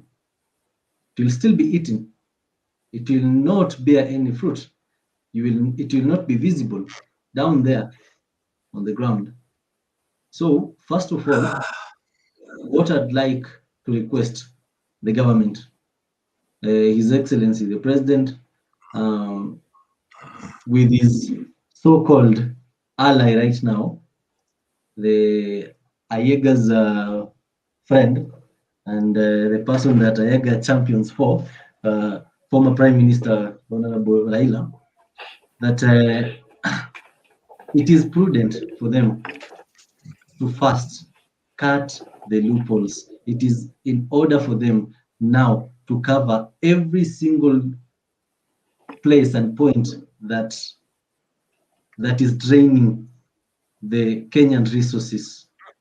Already they are borrowing, they have taxed us, they have increased fuel prices. In the last 4 months, we have seen fuel shooting with more than 20 shillings. That is a lot. That is a lot of money. That is a lot of money that the government is getting from Kenyans. It is not necessary. It's something that we can even do.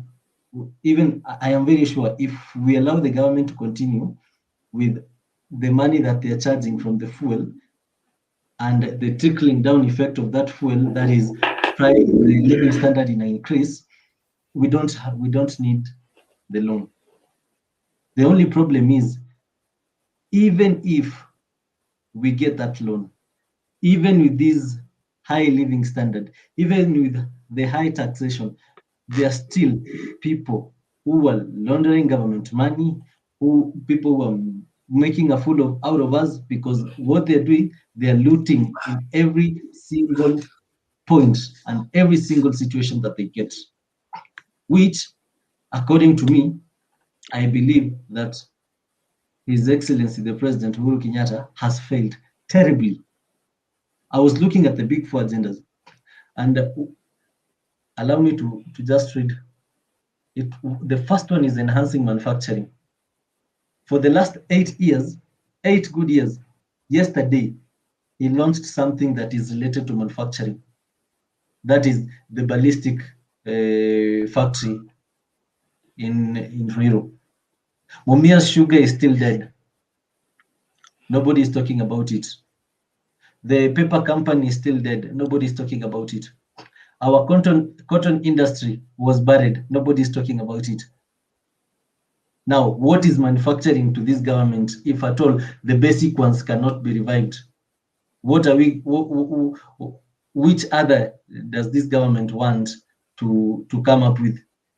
If a simple thing as Mumias, privatizing Mumias imewashinda, returning it to the government imewashinda. The other day I was in Mumias, shamba ziko, mashamba yako na miwa, miwa ni watu wanakula sasa. And you cannot finish 5 acres ya miwa consuming it, surely and sincerely speaking. So people, their lands are just becoming dummies. They're there for nothing. Yeah. The second one was food security and nutrition. Surely, food security. Where is food security in this country? The only thing that is there is when this government took power, among the first 10 bills that were passed was to export milk. That is why since this government came in, you can bear me witness, haujawahi sikia maziwa imemwagwa mahali, because they were allowed to export this milk. Now they're exporting milk at the expense of people. That is why Sahizi, we all know that 70% of milk industry in Kenya is owned by His Excellency the President. We all know that. And he's the one enjoying all this money, all this exportation. But if at all he had a good heart for the Kenyans, for us, he would have done something about that. Currently, you have never heard kwamba mahindi inaribikia kwa shamba ama mahindi inaribikia kwa gala. Ni kwamba it is not being generated in multitude as it used to. What they are doing right now is importing even more than what we can afford.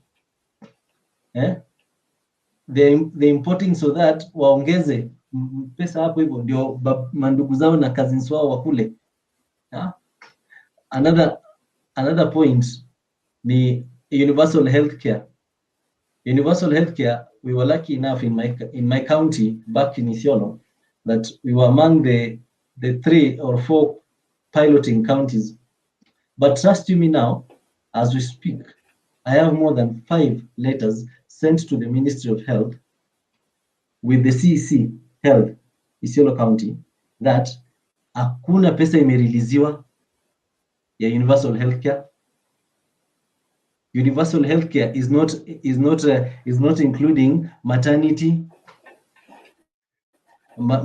charges, and the president said maternity charges are free. His government, the national government, will cater for that. For the last 4 months of this year and half of last year, no money has been released for maternal healthcare in those piloting counties. Yeah, these are the kind of things that I'm saying. This government has really failed us. Affordable housing, I can assure you, it is less than 2,000. Thank you. It is less than 2,000 units of houses that has been built in this country by this government for the last 8 years. Even the basic ones for the Kenya Police. Kenya Police, the biggest challenge, and everybody is talking about this except the government, is housing. Give them housing, you will have improved their working standards, you will have improved their working environment. You would have improved, you would have motivated them enough to articulately and professionally do their job. But now this government, the big 4 agendas, they're not doing anything. So for me, this government has failed.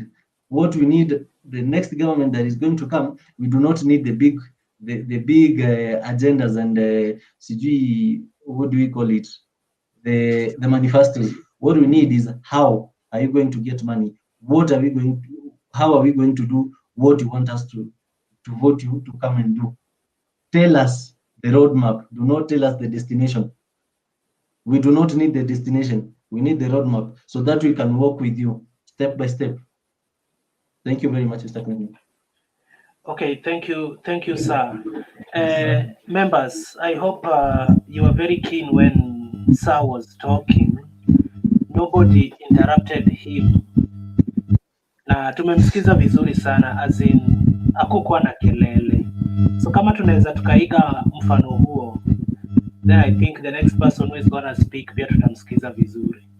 Lakini kama unaongea alafu utaje mwenzako na mwenzako unmute akuattack immediately, sasa hata hakuna discussion hapo.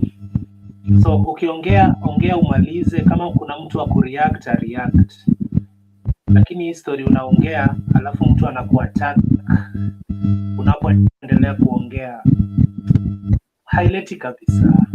So chizi fulani, una dakika 3 ya kusema kitu.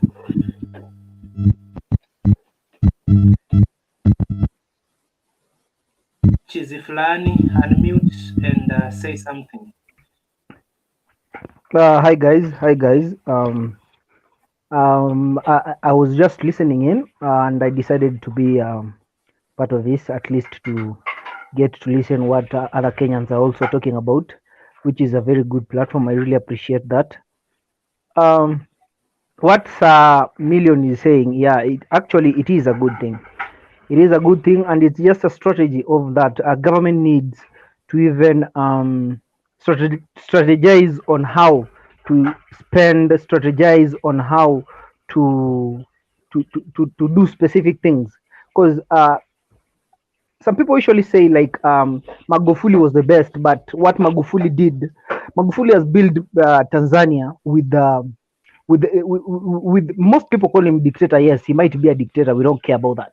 But the fact is that he has improved Tanzania. He has like made Tanzania better than the way he did find it.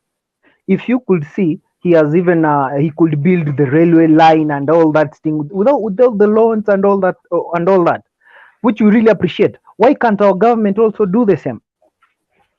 That's the question most of us are asking ourselves. Why can't our government copy from them? Why can't our government be better than them? Because Kenya, we have potential. Kenyans, we are the one of the most like fast growing country in Africa, if I may say. So by that alone proves and shows that even if our government is serious, we can really be better off than without the loans and all that thing. But end of the day, despite now, because if you see the budget of the government, you'll see that they really need these loans for the county government to work, for the projects that are still dormant to be finished, all that, they need these loans. Yes, we don't disagree on them getting the loan, but they have to be accountable. They have to be accountable of how they spend the money. Everybody who is entitled to any position who is spending this money is supposed to, like, let's say, have an entity that intervenes or details people about these such expenditures. I think that's the few that I can add to the conversation. Okay, thank you, Chizi Fulani, for being short and precise. So here, before somebody else speaks, Wanasema Leon was speaking about the respect to the leaders, and I did mention here that it doesn't cost us anything to refer to Uhuru Kenyatta as the president, William the deputy, na hao wengine honorable members. Lakini wakati unakataa hiyo statement, unaisema kwa nguvu eti siwezi, lazima tu nimuite hivyo Uhuru ama Ruto.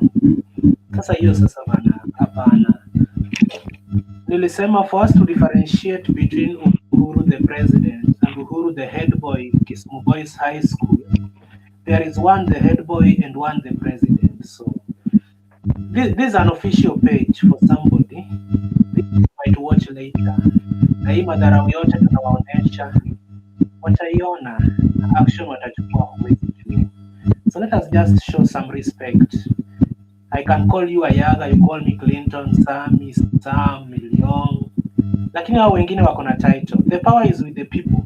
But once we go to the polling station and decide that Uhuru Kenyatta is going to be the president, tumechukua hiyo power kutoka kwetu to compare.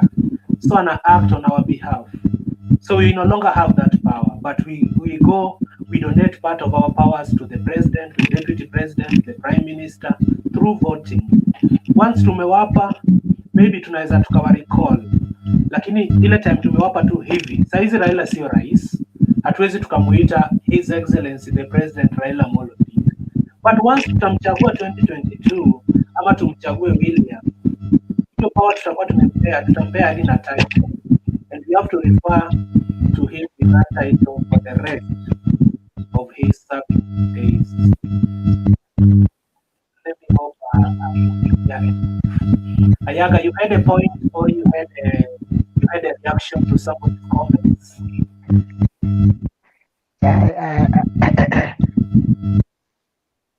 Kuna mtu ako na kelele, sijui ni nani. Nasikia vibration sana. Very good. Imeisha. So I hope everyone is getting me, right?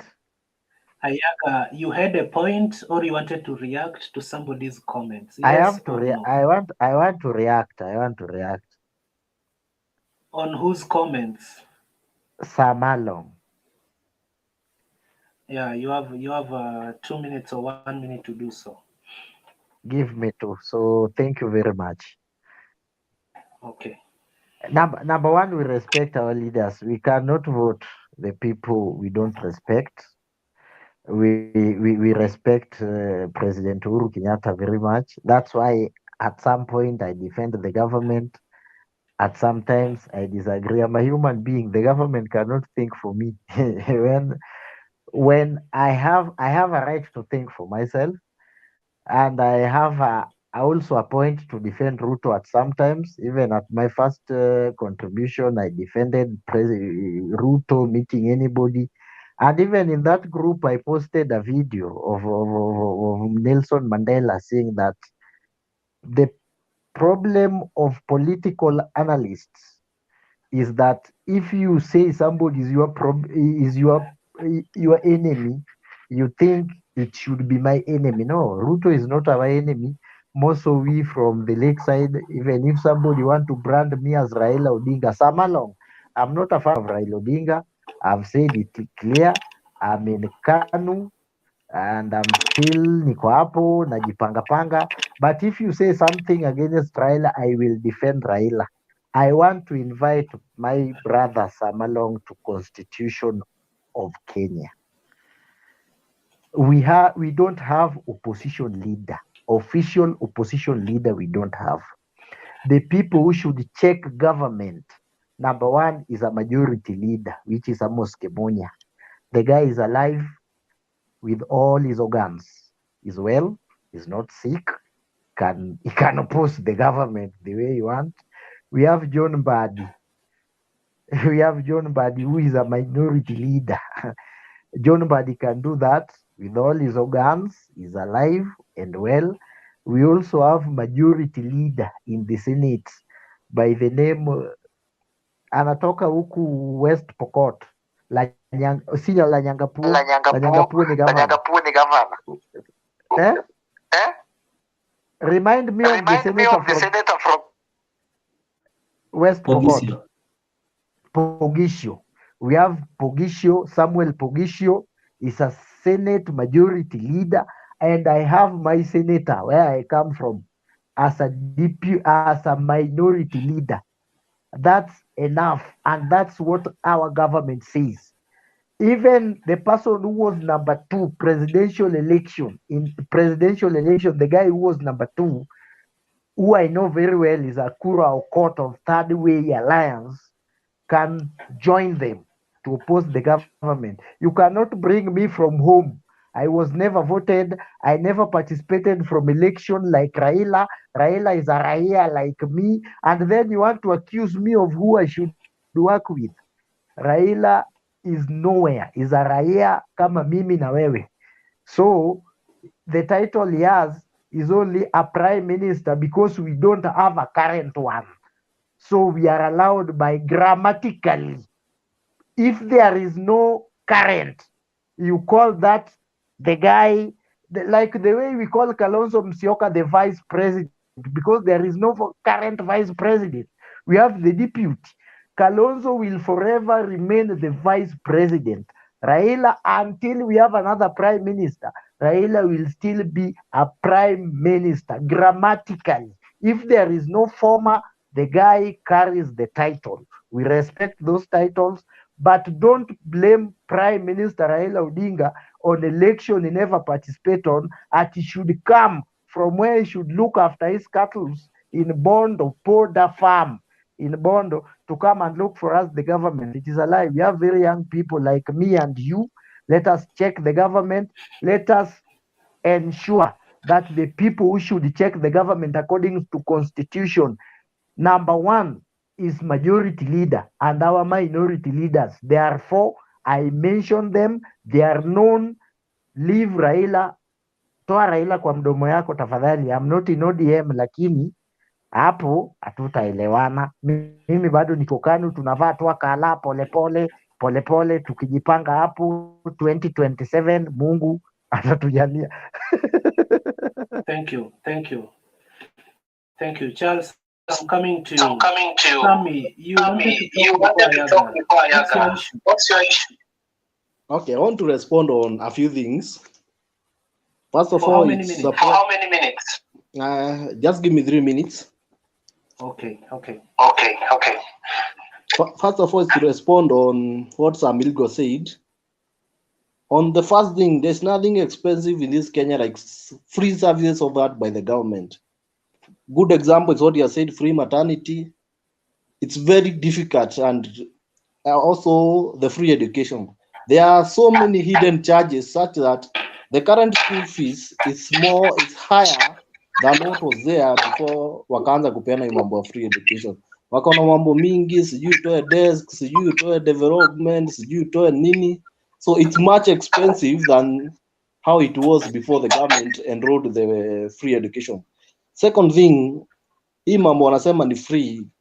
At the schools, before the government releases funds kuenda kwa hizo projects, there is a lot of delay such that the schools are forcing parents to pay so that at least the normal services can go on. Another thing I wanted to respond on is on the lockdown. Unfortunately, I'm in one of the counties that have been affected because I'm in Nakuru County. Hapa sioni kenye lockdown inatusaidia. Juu kama saizi wamefunga shule. Ukienda hapa upata watoto wanacheza tu the same, wameshikana, hakuna social distance, hakuna mask. So there's no difference between them when they are at home and when they are at school. So my suggestion is, yes, put the lockdown, but also put some measures. Like right now, Nakuru is locked. I was expecting the government would roll out mass testing of all of us. There's nothing going on. On the issue of vaccines, there are no vaccines in our hospital. So the effectiveness of the lockdown, sioni venye inatusaidia juu hakuna kitu itasaidia. It is just affect our economy, but hakuna kitu itasaidia. Huku hakuna vaccines, hakuna mass testing. So I don't get the effectiveness of the lockdown. Also on the curfew, kuweka curfew saa 2, it means if you are in business, especially for people like Nairobi where the traffic is a bit high, ni kumaanisha lazima utoke ofisi saa 10 ili upigane na jam by saa 1:30 uko nyumbani. So that is a very big effect to our economy, especially right now that we are struggling. Kuweka such measures, I don't see the need of such measures because we are hurting our economy more, and there is no benefit of the lockdowns and the curfew or whatever. Another thing, Samilgo talked, we are focusing more on importing goods. Right now, if you go to a supermarket, around 80% of the goods in our shelves are imported. Ukienda unapata hata the basic things kama toothpick una import. That means kupata kazi Kenya hakuna. Haya, in tax wise hakuna. And if you go to the developed economies, the moment they have lowered their tax rates so that more and more people can, and like the Tanzania president said the other day, we are focusing more on reducing the tax bracket kwa kukuleta watu wachache wenye wanatoa pesa mingi and killing the microfinances. Na ukiangalia the microfinances play a big role in our economy. Huyo mtu hiyo kampuni kidogo hapo ina provide employment, and also in the goods they produce there is a lot of taxes that will come out of it. Lakini tukigojea tukule product moja itoe milioni moja, lakini tunafungia product mwingine anatoa product kama ya 5,000 na kwa kila product inatoa 1,000. At the end of the day, if you kill the SMEs, definitely there is no way our economy will grow, because those the high taxpayers are also very good at evading the taxes. Unapata kampuni kubwa, yes, inatoa tax ya milioni moja, lakini ikitoa kwa hiyo tax ya milioni moja imetumia shortcut mingi sana. Ingetoa kama milioni 10, lakini inatumia a lot of shortcuts. So at the end of the day, our economy will get hurt. Hakuna siku tuta improve. On the loans, I happen to share a platform where we talk with most of the leaders in Tanga. Now, one of the MPs explained to me a very simple concept. Due to tuliwagonga sana because they are the ones who increase the tax bracket. Now, we got a very clear explanation. The deputy president pushed for the increase of the loan ceiling from the initial 7 to the current 9. Now, the concept behind that was the country has borrowed so much from China, and the tax and the interest rates are very high there, from 14 to 16%. So the DP suggested, why don't we increase the loan ceiling? By then we were at 4 trillion, and IMF is offering its loan at 2%. So the DP suggested, why don't we increase the ceiling from the current 7 to 9%, so that we can borrow this 4 trillion and repay all our loans, so that we can do away with the high interest rates. And now we concentrate, we remain with the same loan at the interest of 2%, and at least save on our economy.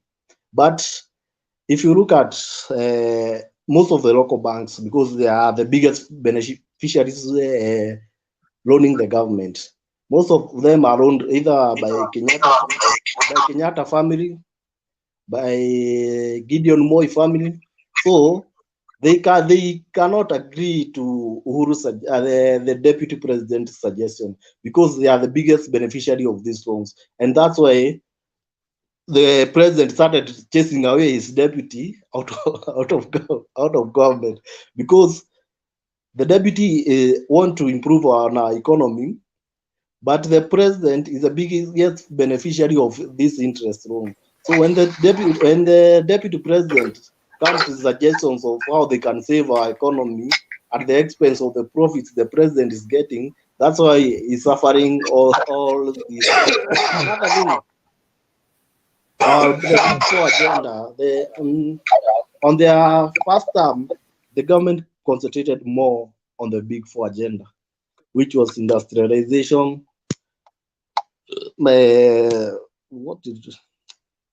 Industrialization, the universal health care, and these were the housing. All these projects were aimed at improving our economy, providing jobs for our youth, and definitely making life comfortable for Kenyans.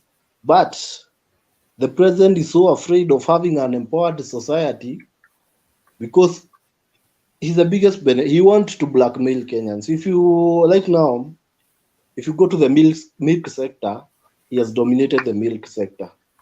If most of the let me talk this as a Kikuyu, most of us were voted him as our person from our region, but we have been the most affected people in this. If you look at the demolitions, most of those businesses are owned by us as Kikuyus. And let me say this, as a person who comes from Nakuru, we have a center called Elbagon. And in Elbagon, most of those people depended on timber from the Mau forests. And when the president closed the logging from the forests, Most of all, the center is simply dead because there are no activities going on. But ile umeuma watu sana, after closing the illegal logging, amekuja amefungua another factory that will deal with milling. That has I think it will be the biggest milling company in Kenya. So sisi tunaona kumbe alifunga forest ili create enough stock for his company yenye anajenga hapa. So ameua wakulima wa maziwa, ameua millers. The same thing tunaona walifunga Keroche with the walipiga the lady from Keroche Industries and Karaoke from Kenya Wines and Spirits. Immediately after kupiga with those taxes and whatever, they are pushing. We are tunaona the company from Nini. There's a company that is being set up in Naivasha for wine and spirit, and we understand he's one of the biggest shareholders there. Let's come to the media. Right now, most of the things that are the evil things that are happening is come on what happened the Njiru demolitions. You realize no media covered that because Uhuru has the president. Let me just use as you said, we respect him. The president has a big share in almost all the big media companies. He has a big share in Nation Media. He has a big share with K24. He's able to control Standard because of Gideon. So the government is hiding most of these things because they are doing all the evil things. They want to make sure most of the Kenyans are at their lowest level, so that even if they do anything bad, we don't have the power to complain because the government imetukata miguu kabisa, hatuna uwezo. Ukiongea, if like right now if you talk unatumua KRA, you have a lot of cases, you will be unatumua DCI sijui nini. So I think it's the high time, as much as the president want us to respect him, he should also respect Kenya. Most of the Kenyans are suffering. The milling, let's look at the milling. They have a milling company in Athi River. It will be also the biggest flour milling company in Kenya. And you saw what happened before they started the company. Uliona walianza kugonga millers. Almost all the big companies waliambua unga iko na aflatoxin. So I think this country, it's the high time as Kenyans we wake up and demand for our rights. So hata hizi loan wanakuja, the first loan ilikuja we saw the other day on the media, so far Kenya has received almost 700 billion, lakini ukiaccount hospitali zetu hatuna oxygen, hatuna beds. In fact the other day a clip was trending, mtu ananyeshewa kwa ICU, nyumba kukinyesha, the standards are very low, unanyeshewa ukuwa kwa ICU hata unashindwa unakufa. And the other statement by Mutahi Kagwe, he said we don't have ICU beds. Mtu anagojea mtu wako kwa ICU bed akufe ili upate kitanda. So what is the essence? If the government has no faith in curing our people, so they are wanajua hata ukienda kwa ICU unaenda kukufa. So what is the essence of that? So I think this government needs to be held into account. A held yes, who has no hopes in our Thank people. you, Sam. Sam, it seems you have a lot of points. We are coming back to you in a short while. Ayaga, unasema unataka kuondoka na uko na issue ya kusema kwa dakika moja pengine. Maybe nipe mbili juu leo, pole sana, nataka kuondoka mapema. Sawa, nitakukata after mbili zimeisha. Yeah, proceed. Leo nataka kuondoka mapema, nimepata emergency and I have to attend to that emergency and I'm very sorry. I used to be here mpaka saa 9. Sami, nataka kuongea na wewe. Your problems you guys are suffering is not Uhuru Muigai Kenyatta. That is a very big lie. And take that to the bank, and the safest bank you can take that is your brain, nowhere else. The problem you have is voting against Raila, nothing else. The people who come there, they have no agenda, They have no blueprint. They have no. Once somebody can abuse Raila to the core or can say ill about Will Woods and how we are not circumcised, as if that is, and you used to date your ladies, your sisters here, as if that's make you very proud. That is all. That is it. Voting against Raila is your problem. Your problem is not Uhuru Kenyatta. Let the son of Mamangina rest easy and in peace, and we have given him peace. Sisi ndio tunamletianga shida na tumempea amani. Hata sasa hivi unaona amenona, wewe una complain hapo tena unaongea about taxes. My friend, I worked with KRA around 2019, 2020, early 2020. Big people do not pay taxes. If you talk of Kiroche, Sijui, whatever, those people don't pay taxes. The people who are paying taxes are the small SMEs, small businesses. Leave those businessmen, big businessmen, don't. They never. I have evidence. Text my number in that group. I forward for you evidence. Nothing. Those people don't fight. So they just support a presidential candidate or somebody they think is powerful to protect them, to protect their interest. The fact is they are not paying taxes. About media sahi, the thing kenye kilifanyika kule Kasarani, kule Mwiki was covered very well. Very well. How did you know it? You are in Nakuru. How did you know it? Don't lie to people. Through Let us social stop media. rumors. Through social media. Social media is the biggest social media, my friend. Even me nowadays, I never watch news. If I told you, sija watch news for about 2 weeks. Sijawai, Citizen TV, NTV, KTN, no. And I am informed. I just see them here. Yeah. So hiyo ICU bed, call a spade. Ile ICU bed was circulated around online. It was Omabei. Omabei is Luo Nyanza, where I come from. Call a spade. That was the hospital is in Omabei. The governor of Omabei is known. Is called Honorable His Excellency, the big man, Rabolo Idotek, Cyprian Awiti Jamawigu. Let me tell you the name. Don't blame Uhuru because a certain governor hajafanya vitu zake mahali popote. Lastly, I've gotten a call here. I had my last born. I've given birth to a young son, and I have to go to hospital so for now, so to see my son. So I'm leaving. We will be here tomorrow. We will be Before here you leave, tomorrow. Clinton, I have a question for you. Yes. I have a question through Clinton. Ayaga, what new thing? Do you believe in Kanu policies? We don't talk about Kanu policies because Kanu has been refurbished unless you are not in Kenya. Kanu, even the Njogu we used to see Kitambo has been changed. The logo, the symbol itself has been changed. Things change, my friend. If my grandfather was a witchcraft from Wyoma, you don't blame me because I'm coming from Wyoma. You say everybody from Wyoma is witchcraft.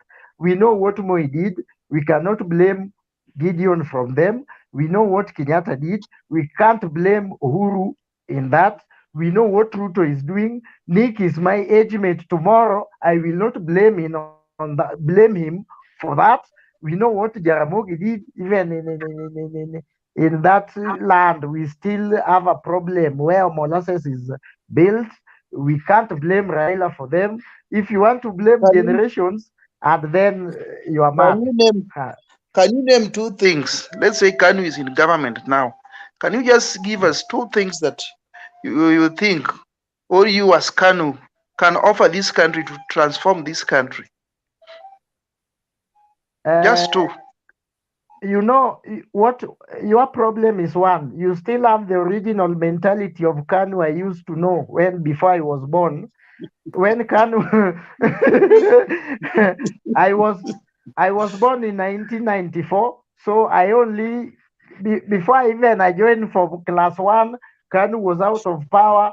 So the rest are history about Kanu. To me, the Kanu I know is a young man, vibrant, charismatic, young, ambitious, somebody who can prosper, can take Kenya Okay, mbele. Ayaga, Please, can I Ayaga, go to hospital? excuse Eh? me, Yes, excuse yes. me.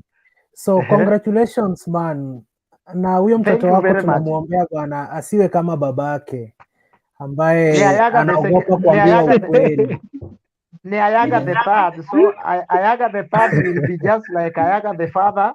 I have my father who is a Luo Council Secretary General, Luo Council of Elders, Ayaga James, and I have the Ayaga Eric, which I call myself Oyuga Ayaga, and the Ace Ayaga who is now born. So that generation is there. Even if I die tomorrow, I have somebody. And I have my last born at the age of 27, by the way. At the age of 30 nitapambana na nyinyi kule nje. Sitakuwa na maneno mingi hapa Kenya. So msijali. So all the best Ayaga, gotea huyo Thank mama you. na umwambie Thank you. tunampenda. Nini Okay, au bye niambia bye. Nancy. Bye bye. Thank you very much. Ayaga, enda kwa bibi tafadhali.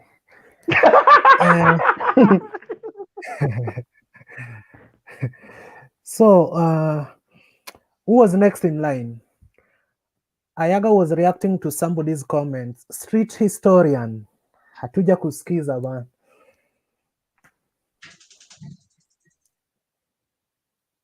Unmute your mic, historian. Okay. Munanisikia hapo vizuri? Kabisa. Yeah. I just bumped onto this channel. I think just by accident, because I was just on YouTube looking at updates on Kenyan news, as I always do. And I think this is the most vibrant thing I've seen in terms of young Kenyans deliberating for quite some time. This is quite good, you know. People with a free mind and speaking the way you guys were speaking, I was just amazed. Yeah. I'm involved in a group called Real Nostalgia East Africa, so that's the extent to which I'm on social media. So, unajua hiyo Real Nostalgia East Africa? Iko kwa Facebook. Hello? Yeah, tumeiona, tumewahi kuishuhudia. Yeah. Oh, so I'm one of the founders of that group. So I call myself a street historian, lakini kwa sababu huwa nafanya vitu mob za history hata pale huku nje pale naishi. Niko huku sides za Northern Ireland huko UK. Tuko na shida hapa hivi, watu wanapigana the last 6-7 days. Lakini hizo ni shida zingine. But just wanted to say that niko involved kwa hizo historic things za East Africa, and so I put a lot of energy into reviewing our histories, including the politics za Kenya. Mimi sasa nikiona vile mnaongea stories za siasa, I was very touched because there's a lot happening and people have beliefs and counter beliefs. I don't know what is right at the moment in terms of leadership there, because generally those guys are out there to make money. That's number one. And number two, make more money.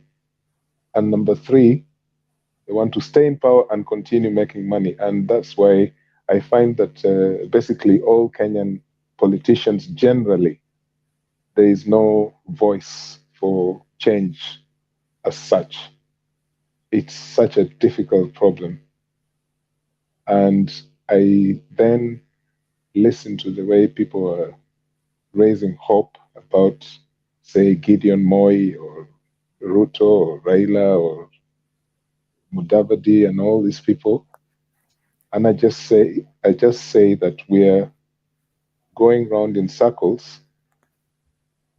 The next elections tutakuwa the same place. Hawa watu wako na interests, and their interests Kenyans have never known how to deal with that. This is the problem. And my view is just a pedestrian view. Si ati mimi ni expert, hapana.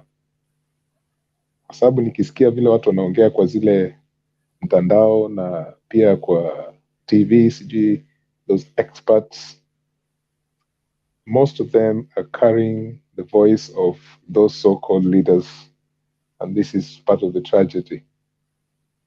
Also, if you allow me to say for just 1 or 2 minutes, you see here transition from when Moi left power in 2002 until where we are now, it's not a long transition. Yani hatuwezi kuchange haraka vile tunataka kwa sababu the system of Moi and Jomo Kenyatta was so difficult to dislodge, and the people who were involved in those governments, in the public sector, some of them are still in power today, and if they're not, they're still pulling the strings. So in order to find a new system, I would like to just submit that the transition from Moi is still taking place, and it will take a long time, maybe another 10 years. So we just have to persevere. We have to fight those small fights, pick your battles, but the system ya Moi bado iko. Na iko kwa opposition, na iko kwa serikali. This is the main problem. So I just wanted to submit that, and I think you guys are very encouraging. You're having a good conversation. You know, siwajui sijui nani ni nani, lakini vile nimesikia, this is a very, very good opportunity to hear what Kenyans are saying. You know, mostly you hear people, you know, podcasting as individuals, but this is very democratic. Na mko na furaha pia, saa zile mnapigana hapo hivyo, you can hear people raising their voices, but they're also laughing, you know, this is very good. So mine is just to say congratulations. Yeah. Musiniulize jina. Thank you, street historian. But street Ama historian, can mnataka I ask jina? you a Mnataka question? jina? Sema.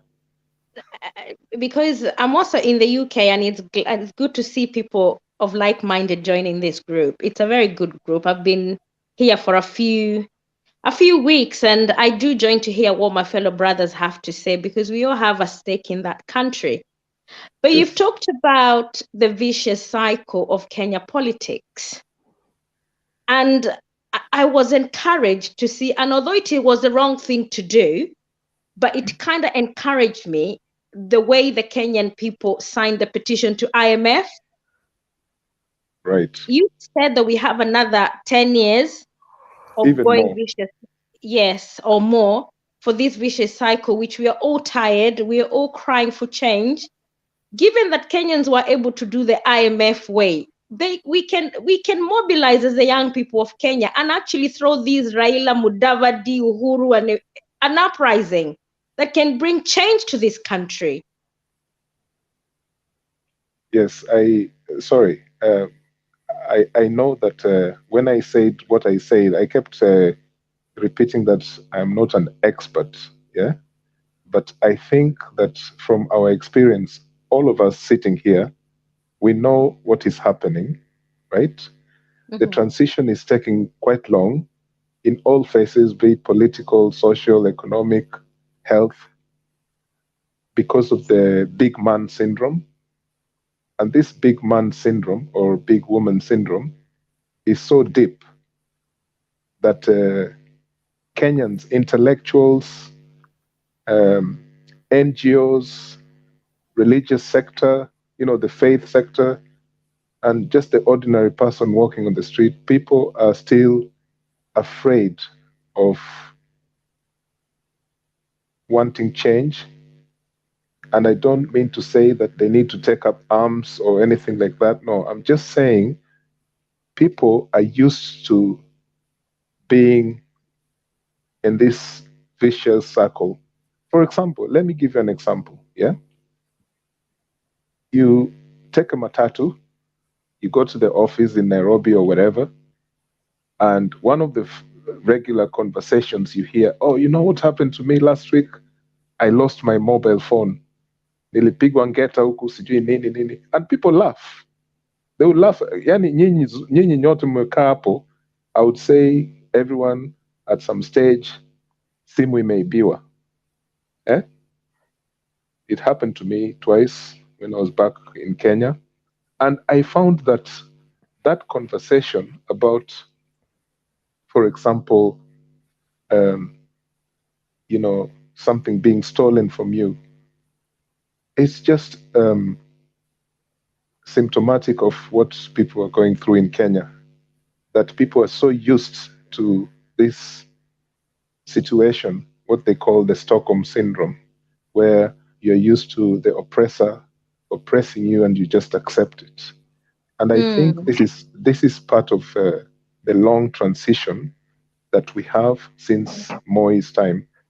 And I'm not saying that we're going to be in that permanent long transition, because all of you are like young people, and there is the opportunity. We may never know that which generation is going to change Kenya. But we have seen from evidence that the politicians, and majority of them are young now in parliament, both in Senate and the other place, right? And you've seen the things they're doing. They're young people. And we all used to say we want young leaders, and look at what they've done. It's a mess. So no, but the tragedy the tragedy that I see, because the tragedy that I see in our political dynamic in Kenya is where there is a culture of impunity. Yes. Which actually, it's the leaders that penetrate that impunity that filters down the society. And even when we elect the young leaders, they have no better examples, because like what has been bothering me is what Uhuru has done to the parliament of Kenya at the moment. And although we have dissenting voices of very young leaders who are saying, look, we cannot go down this route. I'm from Jubilee Party, but I'm going to vote against this because I disagree you're muzzling the parliament. And for me, I wonder whether Kenyans are watching and saying, look, this is what is happening. When we go back to the ballot, we will elect those leaders who've been standing for Wanjiko or Mora or whoever, and send the lot home of all the MPs and senators who haven't been standing for the right thing when the government was being very disrespecting our constitution. And I'm wondering whether is that a discourse that Kenyans are watching and thinking, look, we're going to teach these people a lesson, because unless we start sending those people home and not allowing them a second term, we can change gradually. As we said, going to the street sometimes is not a good option, but we can start by voting them out. That if they don't stand for our needs and they disrespect the mandate we gave them, we vote them out. Right. I don't want this to sound like a dialogue between me and you, but hello, street historian. You know the problem I have with you, the people in the diaspora, Kenyans in the diaspora. Once you invade this forum, and then you talk. You know, you have copied our brothers Wazungus. They talk very fast, not like us. Us, we talk slowly, not that fast. So when it is between you two, we are almost sleeping this side. So you will find yourself here, the only two of you. So let me contribute to whatever I wanted to say. Pole. I'm Okay, sorry. and I'm sorry, Charles. You're welcome to. okay, thank you. I wanted to correct some things that my friends here commented about. That we have a manufacturing. I think it's the gun manufacturing. It's not manufacturing. It's assembling. We are not manufacturing. That is one. Then I'm against the taking of a loan to pay another loan, because even the bank system that we know very well is when you want to pay another loan is called buy off. You talk to another bank to buy off your loan, not taking another loan to pay another loan, because again you are going to pay the high interest, and you are also going to attract another interest this other side where you are borrowing. So I don't support that. What I support is that we need a loan because we are in hard economic times, and there are also a lot of mistakes or errors that have been committed by our government. Because last time we were told that we are losing 2 billion. I don't know whether we are still losing 2 billion daily. I don't know the situation. So this loan is needed to caution the Kenyan citizens from these hard economic times. And what I wanted to add is that in Kenya, I think in Kenya there is a lot of impunity, because the people who are earning a lot don't pay taxes. So again, we should just push these people through whatever means, and so that they also pay taxes. Because, for example, I don't like attacking our president or our people's president. By the way, somebody said here Raila is a Raia. I just wanted to correct him. Is that Raila is our people's president. He was sworn in at Uhuru Park, and we are all aware of that. And then they had the handshake with the President Uhuru Kenyatta. So we have people's president and President Uhuru Kenyatta. So you should know that. The only thing I don't like is you don't need to attack these leaders directly. Like, if you tell us what President Uhuru Kenyatta owns, or in which particular company he has got shares, we don't want that, because that is a direct attack. We also know these things, but we don't talk about them. For your information, if such things can happen here, and such mentioning can happen here, the following day this forum will be closed. It will be shut down, and we will not be allowed to talk and to air our views here. So that one you must also be very careful of. Again, the county governments have actually been scapegoats for sometimes, because there was somebody, I think somebody alluded that the counties need loans to run. For your information, county governments are devolved units, and these devolved units, they are being given 15% from the national government. The national government remains with the 75%. So counties, I'm not for the idea that the counties and the employees, they came in and they actually ballooned our wage bill.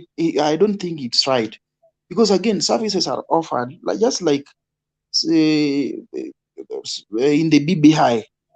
The BBI was proposing that we will increase the number of MPs, and again, from where my village, where I come from, we are coming from wards.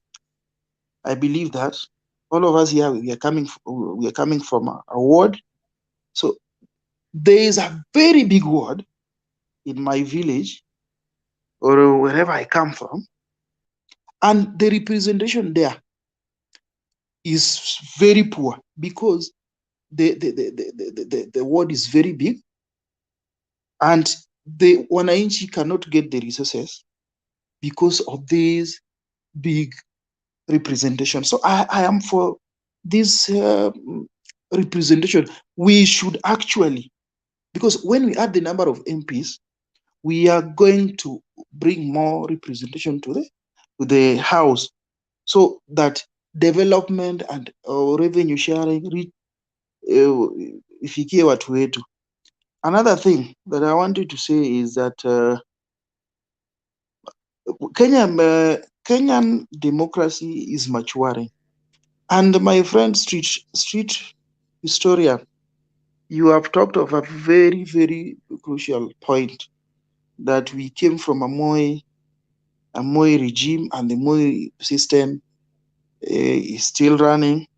That one we know. But again, with the current constitution that we have, I think this 2010 constitution, it gave us some privileges as a people, yeah, because there's a I don't know whether it's a section or what, I don't know how to mention, I'm not a lawyer, that we can exercise our power directly, that it is power from the people, through the people, and by the people, something like that. So this one I'm talking about because in Kenya, you see, we don't have what is called servant leadership, and that is what actually we should have. Our leaders believe that the wananchi, once they are elected to the office, and they can do whatever they want, they can do whatever they like. They don't offer that leadership that wananchi can benefit. The leadership they are offering is for their own benefit and the benefit of their families. So that is a major problem in this country. And with our democracy growing, I think it will reach a time, or very soon. Let me not be quoted. Let me leave it there, because somebody might quote me.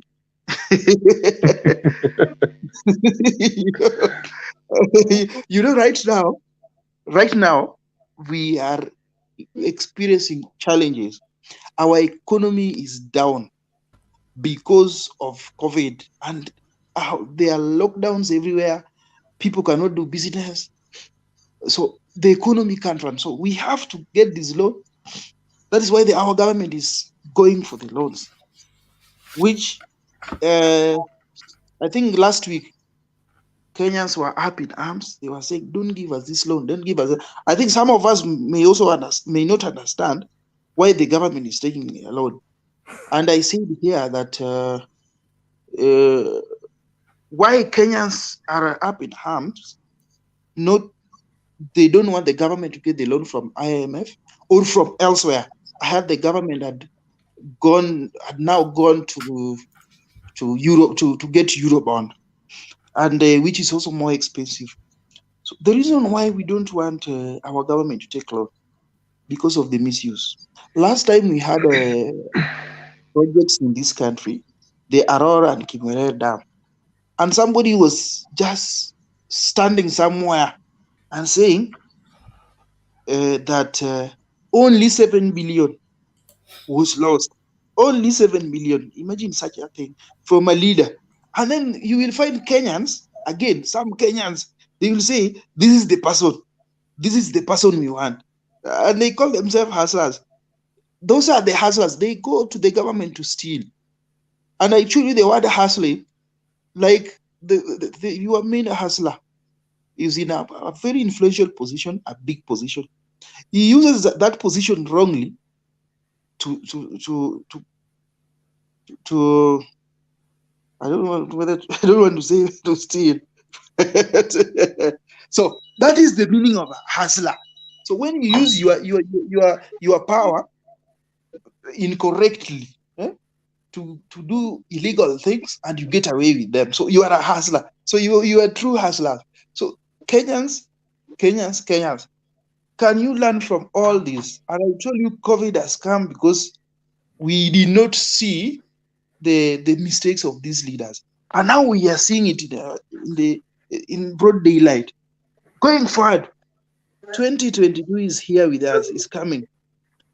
And I can tell you for sure, right now, the president is also feeling that the heat from Wananchi.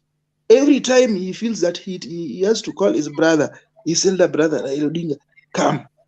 And somebody should inform Raila that we used to trust him with our issues, but he has also crossed over with the government. Why? At this time that we need him most. He should come out and talk about these things clearly. I believe if Raila was in opposition up to now, these things could be happening differently. That I believe, and that I'm very sure about. So our brothers from the diaspora, those are the problems we are going through right now. And if we keep on mentioning names here, tomorrow you will not have this forum to say anything. Otherwise, thank you. I'm going to sleep. Okay, It's late. thank you, Charles. Thank you, Charles. We have a new person, Ta Sydney. Ta Sydney, you may say something in the next 5 minutes or so. Yeah, proceed. Unmute your mic.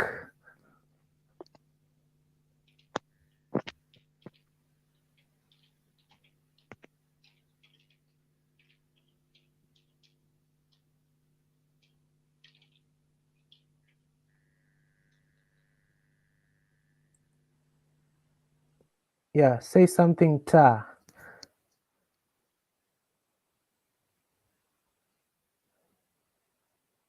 I cannot hear you, Ta. Maybe you have a problem with your device connections.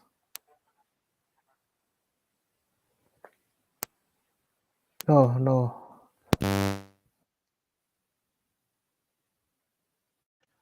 Can I proceed, Mr. Clinton? Oh, you have a question, or you want to make your point? There's a few points of correction for. He has gone. For who? The guy who was speaking before. His name was Charles. Charles is good. Oh, Yeah, Charles Rupia. Yeah, maybe Rupia, yes. He has a problem with the internet. Okay, Maybe in his absentia, I'd like to clarify that the Hustler you Nation narrative. want how many minutes? Because Tai is ready to speak, so maybe. Oh, if Tai is ready, and then he can continue. You'll have to wait a little bit. So Tai, Yes, unmute your mic and say something.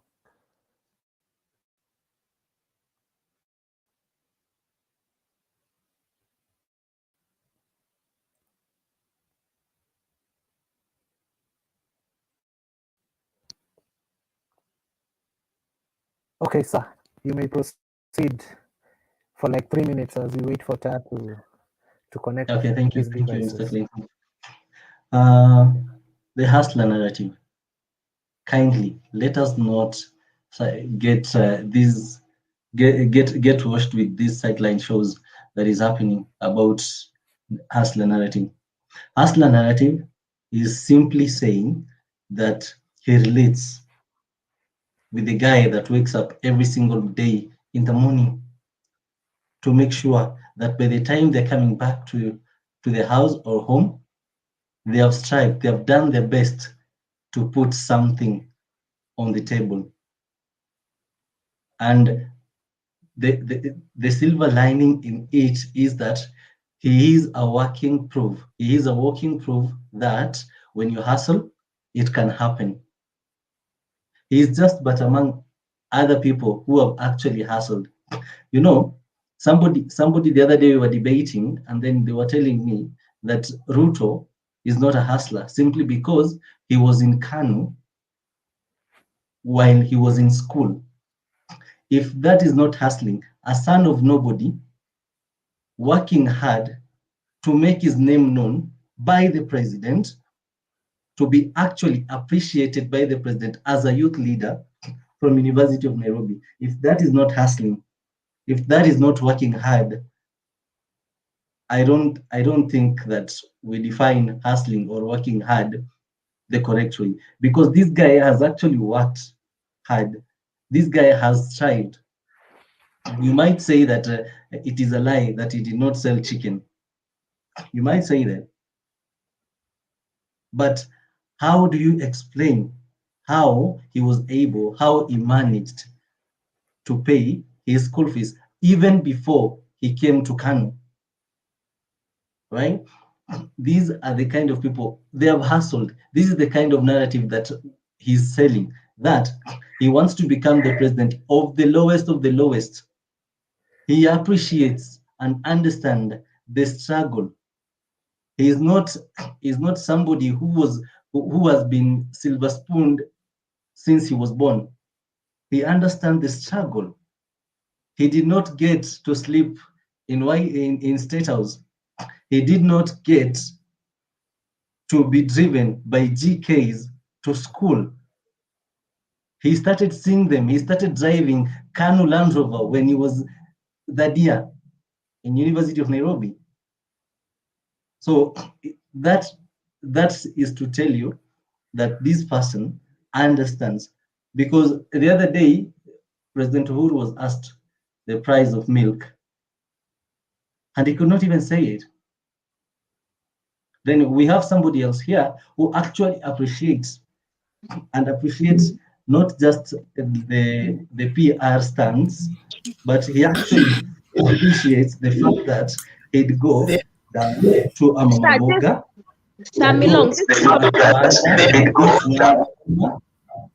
Right? Just to comment on your last point, he was asked the price of milk, but the irony of it all, he owns the company that supplies the largest amount of milk in Kenya, and he could not tell us the price. Thank you, Nancy. So basically, what I'm saying is, we need somebody who can relate with this, with the lowest mwananchi, so as to say, who can relate with 1-0, right? No. Who can relate with Atieno, who can relate with Akinyi and Wafula. That is the person that we want, because if we don't have that person up there, then this is what is happening. This person will never understand that when they increase the fuel prices, we are hurting, because many people here in Kenya are being paid less than 15,000 a month. So, and these people are paying bus fares to go to work and to come back. Now you can imagine when you're raising fuel in 3 months with more than 20 shillings, that this person who is seated up there does not understand the effect that it has to a normal Kenyan. So the hustler narrative is that he wants to represent the lowest of the lowest hustler, the lowest of the lowest person, that the only thing that matters is actually the vote, the one vote that person has. Okay? I'd like to go to something else, kindly. Allow me. I don't think with this system that we have right now, focusing on the president, the senators and MPs actually works. I tend to believe that if we can focus ourselves and our votes in electing somebody as an MCA that we can count on, somebody as a governor that we can count on, I think it will go further in improving our lives other than focusing on president. Because when you look at everything, the governor is very much closer to Kenyans. The MCA is very much closer, because if you elect an MP, a senator, or women rep, the whole week they're in Nairobi legislating, of which that's what they're supposed to do. And then they come home on weekends, and on those weekends, you only see them in public places like fundraising, churches, burials, and weddings only. And when you see them there, they come there to share information only, and then they go back to Nairobi. So I don't really think that MPs, senators, and women rep are the right the right people to focus on in 2022. I believe that if you get a good governor in your county, a good MCA, you stand a better chance of improving life and living standard wherever that you come from. Another thing is, I don't believe that this government is actually serious with whatever they're doing. The other day, the president said that he is in charge of this government, but in reality, he's not. At least he thinks that he is, but he's not. With all the advisors that he has, because to me, as somebody who is dealing with security, in matter of emergency and a pandemic like this, what I would think his priority would be is health, food security, education, then the economy, as they follow each other that way.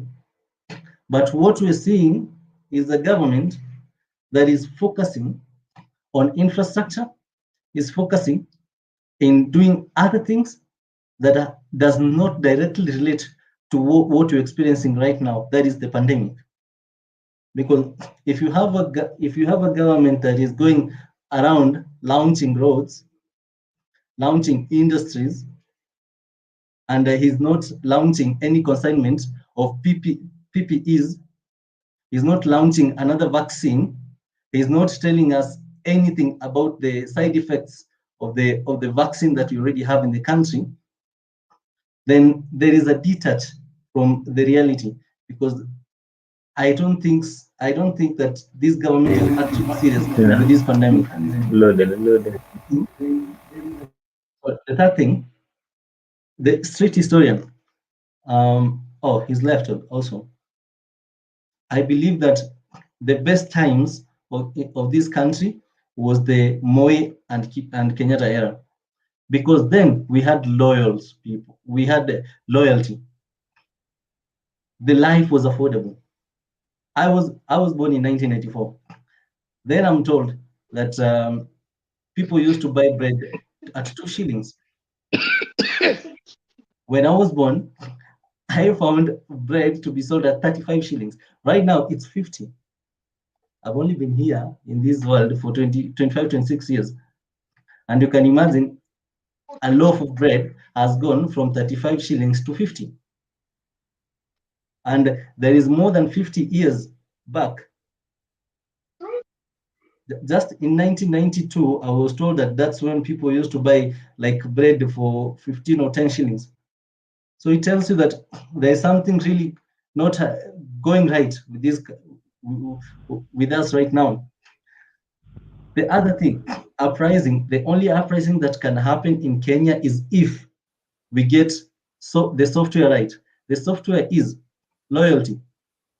If Kenyans become loyal to this country, if we get to love this country more than our own self-interests, if we put this country before my family, before my fiance, before my wallet, before my bank account, that is the first thing we need to do. Second thing, we need to look at the bigger picture. Yes, I'm summarizing. We need to look at the bigger picture. If I do anything in this country, what is the bigger picture of it? If I take a bribe, what is the bigger picture? Who am I affecting? Who am I sidelining by giving out bribe? What will the cost? What will be the repercussion?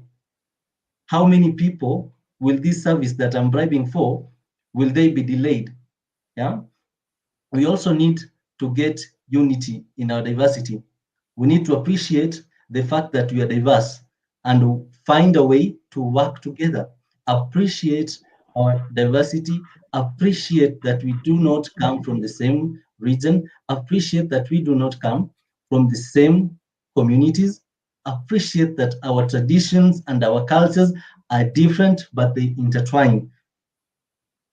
We have common cultural stages as Africans. We have things that unite us as much as we're different. We need to appreciate those ones, and once we appreciate them, we'll be able to have an uprising of loyal people who actually thinks and want the best for this country. The other thing is the government. Thank you, sir. We are getting back to you. The last point, kindly.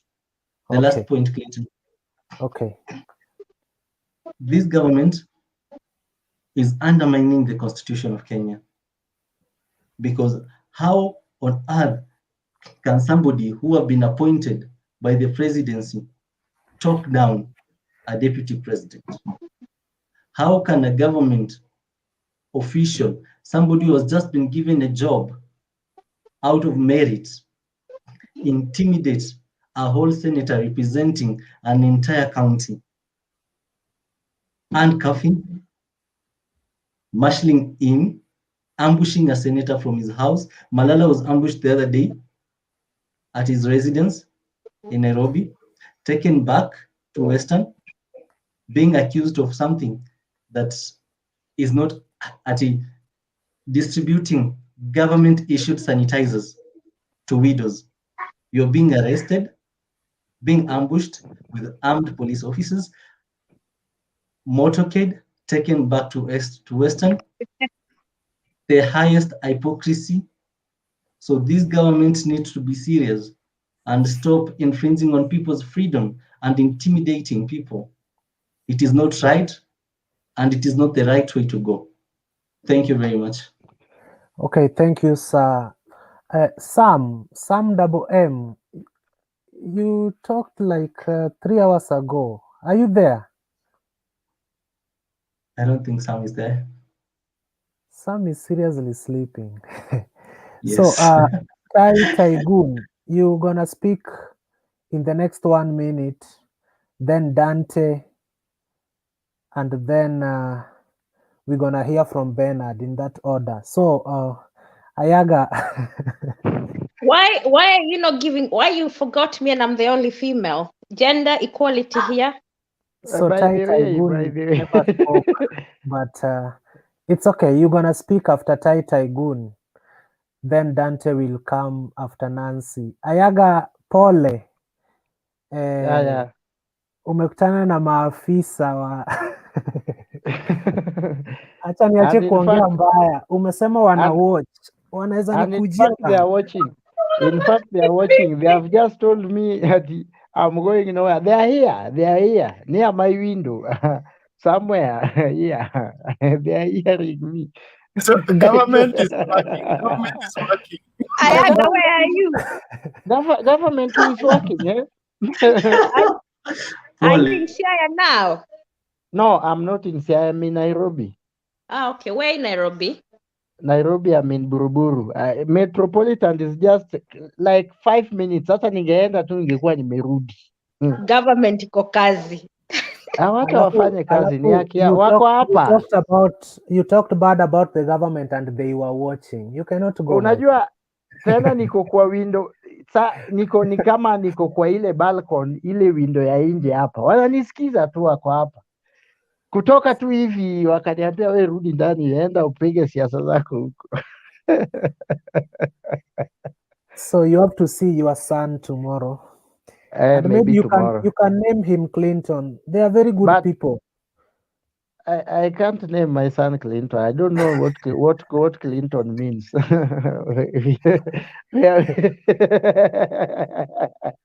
It's okay. Then try. Maybe Jacoredo, but not Clinton. Not Clinton. What of million? Ayaga, we are coming to you. No, this child is a Luo. Man, you are not a Luo. So please sit back and relax. We still have a lot of names. So I'm also an Nilot. I'm also an Nilot. It's not far. No. We don't name after Nilots. We name after our community. Ty, then Nancy. Ty, say something.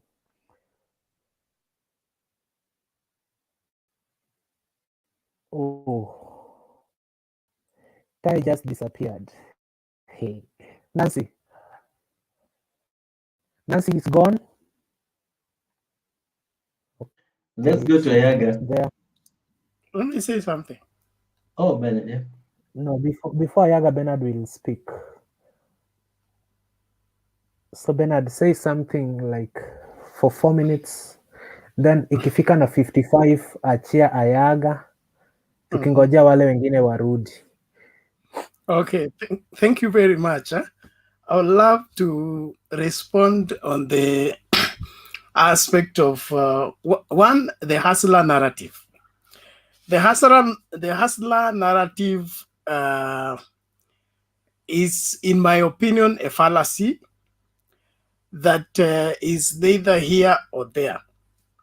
From my little English that I did in school, you don't define a particular word based on people's experiences and adjust it according to the conditions that prevail. We either have a dictionary definition of hustler, or we have created a new word called hustler, therefore we should provide it with a new definition.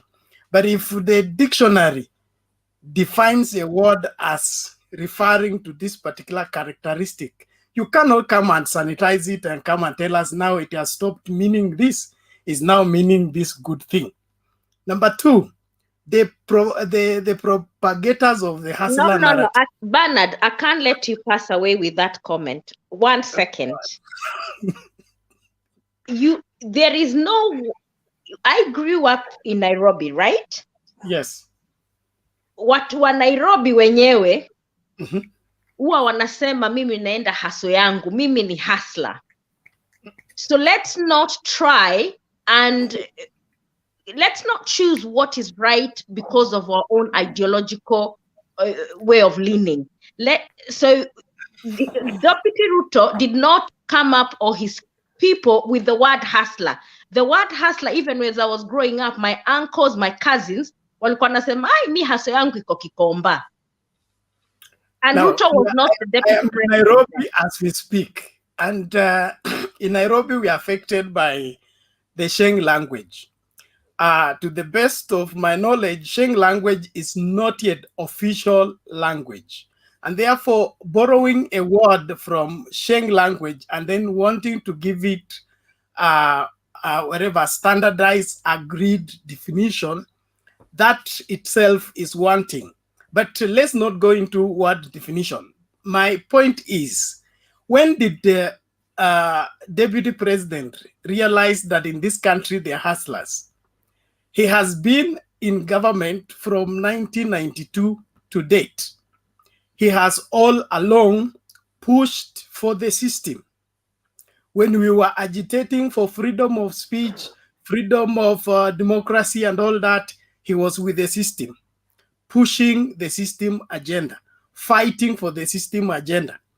When people were being, when we were on the street, haki yetu, we were being tear gassed, water guns, and the rest of the things were being poured on us, while William Ruto is pushing for the system agenda. When did he go to sleep, and which angel appeared to him and caused him to change his mind mid last year to pick up and realize that we have people who are suffering, and now he has been sent as a savior to come and now champion their agenda? That cannot be believable, because if we are going to trust the deputy president to lead this nation, then it will be as a result of his track record. What has he stood for before? What has he fought for before? Chicken business is viable business, and anybody can do that. But I don't know how many chicken you can sell to buy 5 choppers and be able to, own all these hotels around the world by selling chicken. There is something very wrong with the young politicians. And somebody Bernard, excuse me young also. Politicians are hanging around DP Ruto. Ben, excuse me. Something significant here. Bernard, excuse us. Bernard, excuse me. So because you are being tear gassed, because the water cannons were on you, William Ruto should not identify himself as a hustler. But to you ODM people, by that you are time, hustlers he was because pushing for the system. so you believe he should not identify himself as a hustler because he has been fighting for the system. He cannot just metamorphosis under 3 years. Because he has been Again, sidelined by Uhuru, he now changes and becomes a hustler and becomes more hustler than all the hustlers. I don't think this is hypocrisy, so and we there cannot is take it. there is another point you are bringing, that the Yes. deputy president cannot sell chicken to buy 5 choppers. Is the Yes. deputy president selling chicken to earn a living, or he's a businessman, he's a government employee, or and then my Yes. last point on you is this. Mm. Sasa hivi unaongea ni kama mapenzi iliyoko kati ya baba na mheshimiwa rais Yes. iko strong kushinda ile ilikuwa kati ya Ruto na mheshimiwa rais. Naweza nikakwambia hata hii romance tunaona sasa hivi itaisha tu na Kabisa. itaisha hivi karibuni. Kina Ruto walivaa hadi tai na uniform. I'm not Na even for na the hii ya romance. baba na mheshimiwa rais hata kuna uniform. Sikiliza. Ile ingine tuliona Wachana hii maneno uniform ya nini. walikuwa My kwa push gari is moja one. na iliisha. If you can listen to me, I am Oh, not for man. the romance and the other identifying. For the romance and the other identifying. My push is one. If we are going to have a great nation, then it must be built on values. Okay? If you began your business by selling chicken and translated into becoming a politician, where is the track record that now I sold chicken up to this level, I made this capital, it multiplied, then it became this, then it became this. So that me, as a young person that wants to follow in your footsteps, I'll be able to track you and be able to become great, traced on your own steps. If we say, let everybody declare their wealth and how they got it, it becomes they are targeting me. They are thinking I'm the thief and all that. We are all looking for excuses. We don't exist in a world that doesn't have laws and governing principles. If we are going to push for the new Kenya, this new Kenya must have new values. Our younger politicians are in politics not for the service they offer, it's for how much they can make. That is the first step into the wrong direction. The old politicians, Kina Martin Shkuku and the rest, their salaries was like 25K, okay? And okay, it could buy that time more than, I mean, the Kenya shilling was strong that particular time. But you would see that these people lived a life that was not far different from the citizens. They did not have this buoyance and all this manner of display of wealth that they cannot account for. Now, if we can defend somebody who cannot explain how he got rich, then we are part and parcel of the problem. We are also pushing for that person also to get in and then also create for us opportunities to make wealth without proper procedure on how we made our wealth. So we can't be different if we are supporting such a person. Let us accept we are in a problem, our country is in a crisis, and when a country is in a crisis, does not respond to life issues normally. Just like a father, I will speak for both. Just like a father. If wait, Samilong, wait. If as a father, you are in the middle of your family is in a crisis, okay, and you are faced with making hard decisions. Some of the decisions you're going to make cannot be sentimental, cannot be emotional. They have to be more principled in the sense that although we have a child that is sick in hospital and he needs this, we cannot abandon our building of the house because our child is sick. We will facilitate the cure, let the doctors take care of the child, but there are some things that are more primary that we can't just throw away because there's a crisis. And COVID is not a crisis of Kenya. It's a worldwide crisis. And it's not just Kenya that is affected. So we can't blame everything on one person. And the same people who are blaming everything on one person are still pushing for the agenda of having one person as the new president. We will not have a new man in a, for example, it doesn't matter how good a driver you are. If we give you a bad vehicle, you will just drive it badly or the vehicle will refuse to go. So having a good president in a fallen system, in a dysfunctional system, will end up having the same result. And that's what the street historian was saying. We will not just out people with one stroke. There has to be systematic. The Bible says that when the children of Israel got into Canaan, God told them not to kill all the beasts in the forest. He said, you will kill the beasts based on the number you increase. He said, if you finish all the beasts that they got, they will move. If you finish all wherever, get all the land without increasing in number, is that the beast will multiply and swallow you. So we will not erode corruption that way. We will not get rid of bad governance just that way. We must accept that we are in a process of change, and this process will take time, but let's work at it one step at a time. Thank you, Ben. I will allow you to ask one question before I kindly. Please. Wait, Samilong, wait. Thank you, Ben.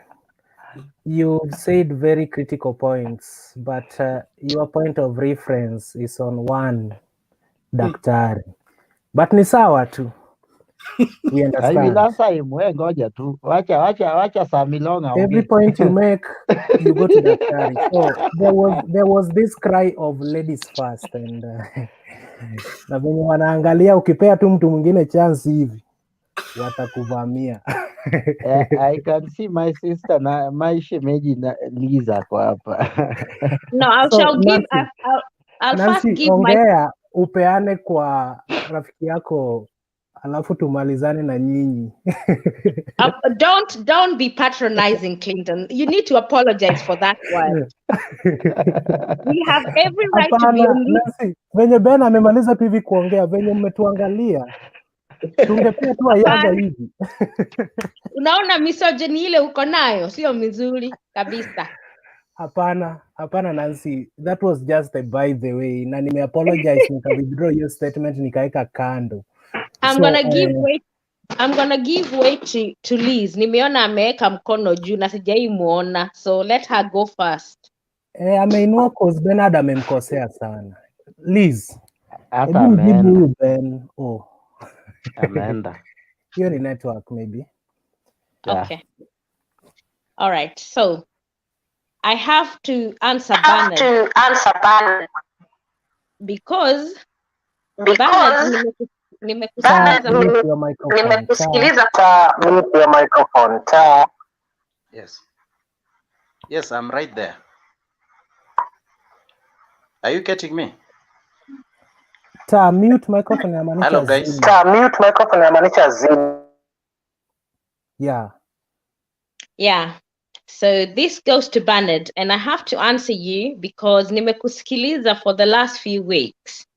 And the point of reference cannot be one person. And you might decide to go down that road, but for me, I want to look at a discourse that will help us change where we're going as young people of Kenya. I'll first point out about the hustler narrative that you've talked about. Even here in the UK, politicians look for different words that people they're trying to reach out can identify with. So the deputy president has every right to use the word hustler and give it his own interpretation because it's only politics. He's trying to identify politics to what people can relate to rather than creating a new meaning to a new word. He never invented this word. This word was invented by us as Kenyans, the young and old. So we cannot continue using the rhetoric of politicians who are all lying to us to try and believe that this word has been invented by the deputy president. That's a fallacy. It's not true. And then I'm going to answer the question about young politicians hanging around the deputy president. that what they're doing is wrong. I don't necessarily think they're wrong hanging around the deputy president. Everybody chooses the way they want to go. But when I listen to people, somebody that I give a lot of credit in Kenya is Kimani Ichung'wah. When he's speaking on a sober mind without politics, and you listen to him talking when he was the leader of the budget committee, that guy did a lot of work. Nothing went past him. So to me, politics, he does politics. But when you look at the track record of his work as a young person, he's done something when he was in the budget committee. And all the questions that he was asking, if you bothered to follow the committees, you can actually see the questions he was asking. They're all coming to bite us now because of how much debt we're in. In regards to history, we cannot delete history from deputy president's life. I believe that today, if all of us bothered to go to Sugoi and find out how much chicken and eggs the deputy president sells, you'll be gobsmacked. That guy makes 3 million just from selling eggs and chicken. Don't take history away from him. He started from it. He's still doing it even when he's still a deputy president. You cannot delete his history. You cannot say that he did not walk barefooted. He did like me and you. You cannot say that the deputy president father is not known. It is true, even today that he's a deputy president, we do not know much about his father. We do not even know much about his brothers and his mom and his siblings. Ask me about Uhuru. I'll tell you everything about Uhuru and Mohoho and Koinanges. So you can't take history away and try to judge it to suit just to try and make him a negative person. We have to give each one of these politicians the credit they deserve so that we are able to move forward by electing a good leader for us. And I'm not saying necessarily Ruto is the best candidate. I'm not saying that. It's whoever person everybody thinks they want to give their vote to. In regarding to the bromance between Uhuru and Raila, this is my opinion. It might not be valid, but for me, Raila, as Charles Rupia said, Raila has lost his legitimacy. This is a guy who used to connect with a lot of poor people. He used to fight for their rights. When we needed him most, when we are in deep, dead situation of COVID, he's left us, the poor people, floating. Nobody is fighting the government, trying to fight for the poor man, asking them, how are you going to make sure that we have enough vaccines? How are you going to make sure that you cushion the poor people who do not have food on their table? I go to values. You talked about resetting our values. I totally agree with you. We all need a different set of values if we're going to go forward. And in regards to corruption and bribing people, me and you need to reset that. So even when we're electing our leaders, integrity is number one. And I go to Sami Long's point about the MCA and elected governors. I see where you're trying to go with the point, but for me, as long as there is no accountability on how money is spent at county levels, and as long as we have governors and MCAs at the ward level, they still have unqualified report when we have the audit done on them, no matter who you elect, if there is no accountability, you still lose your money. So, and that's why I'm saying, let's think next time we need to demand accountability, because if somebody was given 1 billion, they should be able to tell us what they spend that money on. And if they don't tell us as citizens, we demand answers, and we demand that the way you guys did for IMF, I give you credit. You mastered that power and everybody in the world heard from you. Why don't you do that to your governors and MCAs and demand to know how they spend every penny at the county level? So thank you, Bernard, but let's give the Sugoi man a bit of credit. Thank you, Nancy. Liz. Liz is gone again. Liz is gone. So She's Ayaga, gone, who is this Ayawa? Mbona simuoni hapa? I'm here. I'm here. I'm trying to look for Ayawa. Ayaga, maybe I'll give you like 2 minutes, then we hear from Sami. Sami? No, Ayaga. Okay. Ayaga, before you talk, Uh-huh. Omosh, tafadhali, pole, nimekuwa nikikurukaruka, lakini pole. Sema kwa dakika 4, Omosh.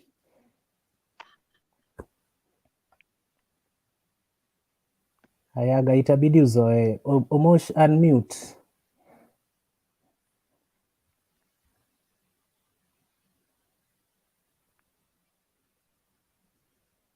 Clinton, Okay, si wate saa yaongee. Nani? Hai. Yes, ndio.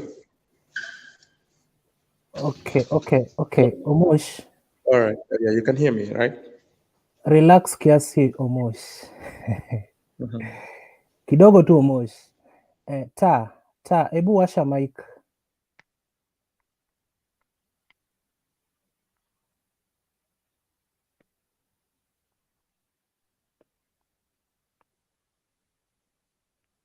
Ta, you with us?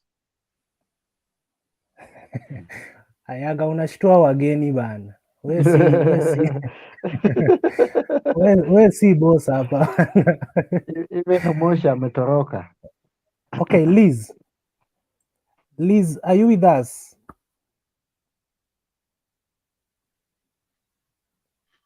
Hello. Unmute your microphone.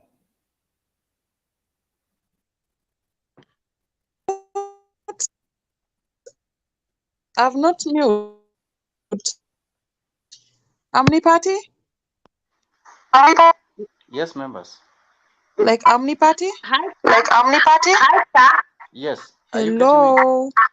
Hello. Yes, we are. Yes, we are. Okay. Now, I've heard a number of things. Hello. Yes, and at the same Hello. Okay, Liz, let's Mr. Clinton.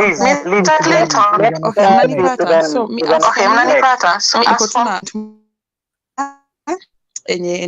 by the way, Mr. Clinton nikiongea na kusihi unaweza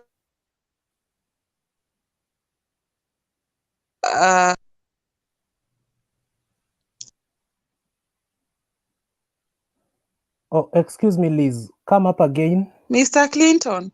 Yes, I'm getting you.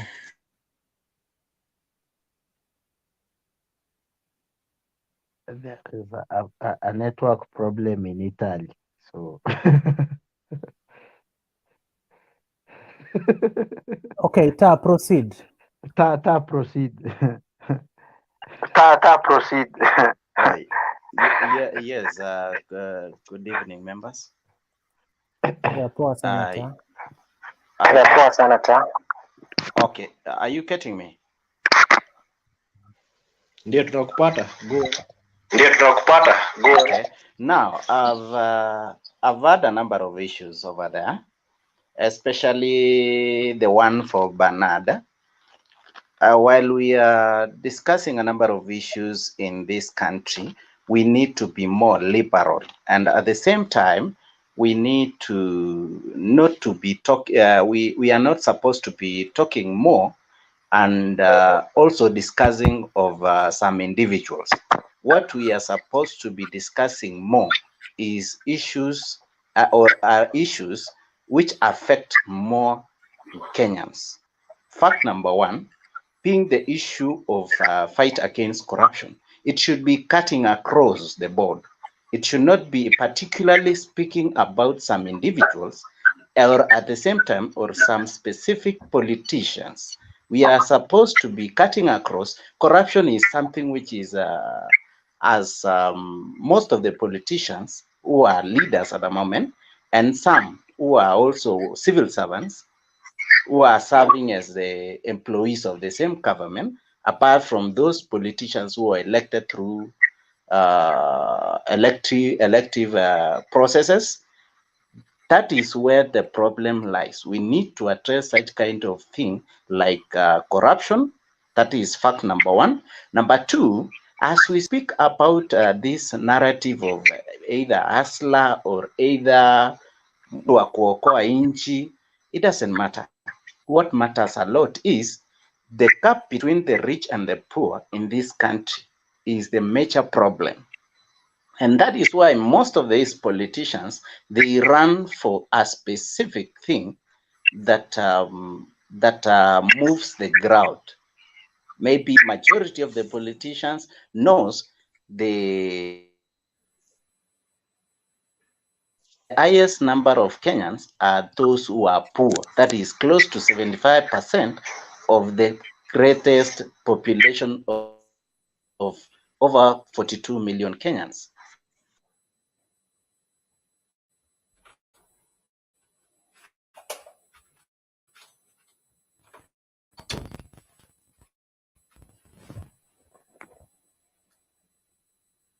Nipe chance bana, huyu jamaa ako shida ya network.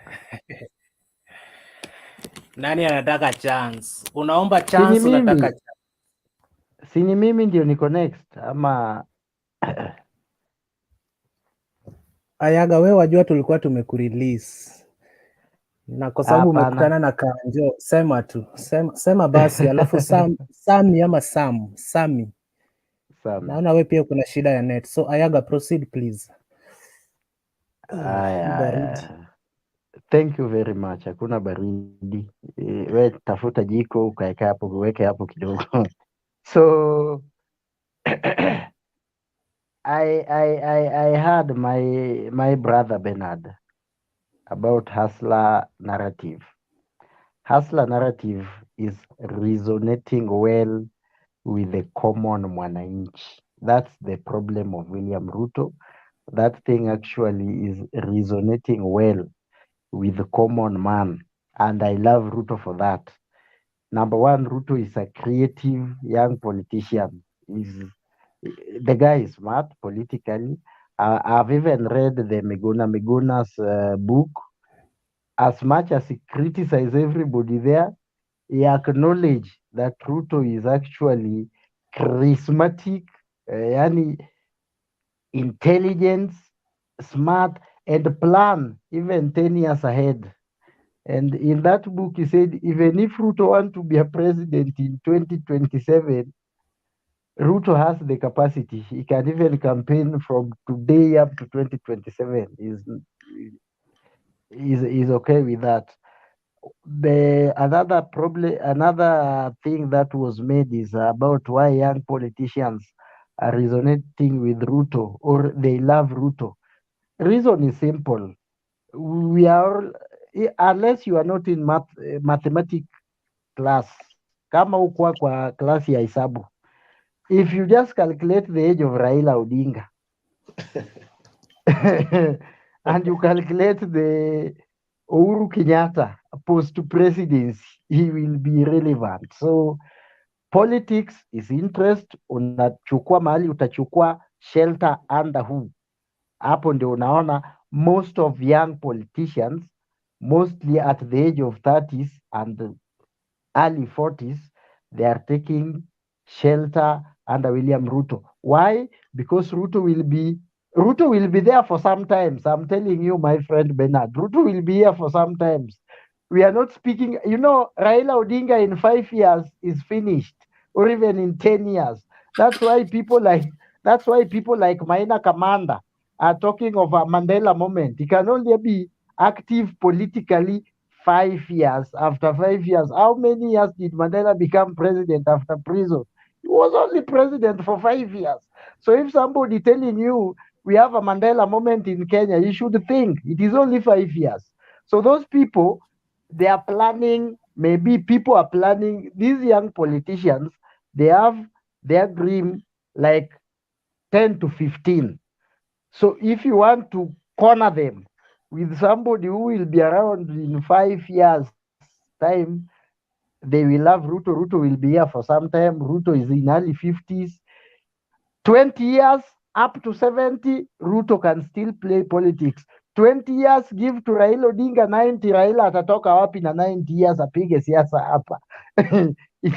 So you also talk of around, I think, dynasty and hustler narrative. Definition of hustler is wrong. That one I can say William Ruto made a mistake because our daughters and our sons will ask us what the word hustler mean. It is a very wrong word. You cannot change a dictionary. We are not authoring dictionaries in Kenya. The word is there in dictionary. We are not about to change it. We will have to live with it, though the thing is resonating with the Kenyans. Lastly, the Constitution and William Ruto. Uhuru Kenyatta and Raila Odinga are not stupid. William Ruto has never supported any constitutional change since he joins politics from 1992, 2 years before mimi nizaliwe hii dunia hii.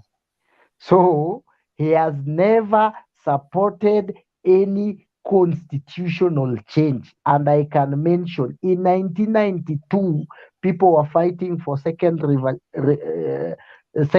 liberation, the repeal of Section 2A.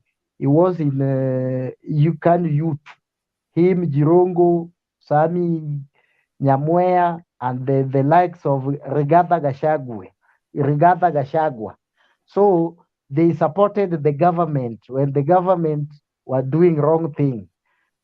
Come to 2005, Ruto was in no with Raila and the likes of Uhuru Kenyatta. I think it is what we call the Kilifi draft. And then 2010, when we actually succeed in promulgating the constitution, Ruto was in no with some few pastors here telling us how this new constitution will allow abortion, will give take Christians to a Muslim court, silly things and nonsensical things that does not even exist. So when Raila Odinga and Uhuru Kenyatta was introducing BBI, they are not fools. They knew anything touching constitution, William Ruto will not support. He will either oppose it or himself he will not, but oppose his true faxes. But Ayaga, let me ask you a question. And perhaps, have you ever asked yourself what is the main reason why he opposed? Because remember, he's been in power for so many years. Why does he oppose these changes? And maybe he sees more structural problems that need to be fixed before going to constitutional changes. Because at the moment, even if we change the 20 Constitution 10, which we've not even tried to implement a quarter of it, our lives will not change. So have you ever asked yourself that question? Yes, I have, Nancy.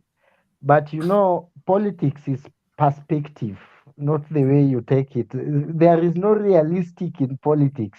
Politics is ideologistic. So when they create that perspective, that Ruto is anti-constitution. You know, even this BBI is a setup. If it passed, then they will go ask the people. Now it has passed.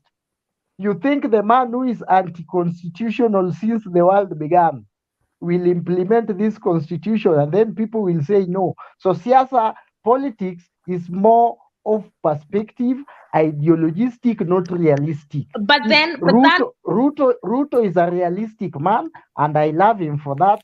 But in politics, sometimes you have to be like hizo kitendawili anapinga hizo kitendawili. No, but then that lies our problem, because we have somebody who is being realistic to a chance that he could bring a positive change, but then we are saying politics is ideologic. Politics is not like the way you're taking it. Come on, you're either hot or cold. Bernard, give me a minute. My sister Nancy, I read a book called An Enemy of the People when I was in high school. And the brothers were there, Dr. Stockman and the Stockman who was the mayor of that town. So the Dr. Stockman, not the mayor, Mr. Stockman, won because he had an ideologistic politics worldwide. Even if you look in US, it is ideologistic that win. You can't tell me that Trump is better than Biden is better than Trump. No, maybe he chooses something that ideologically resonate with the people. And Like that is the ideology, around the Asla, and the ideology around the Asla is resonating well with William Ruto. That's why he's being fought.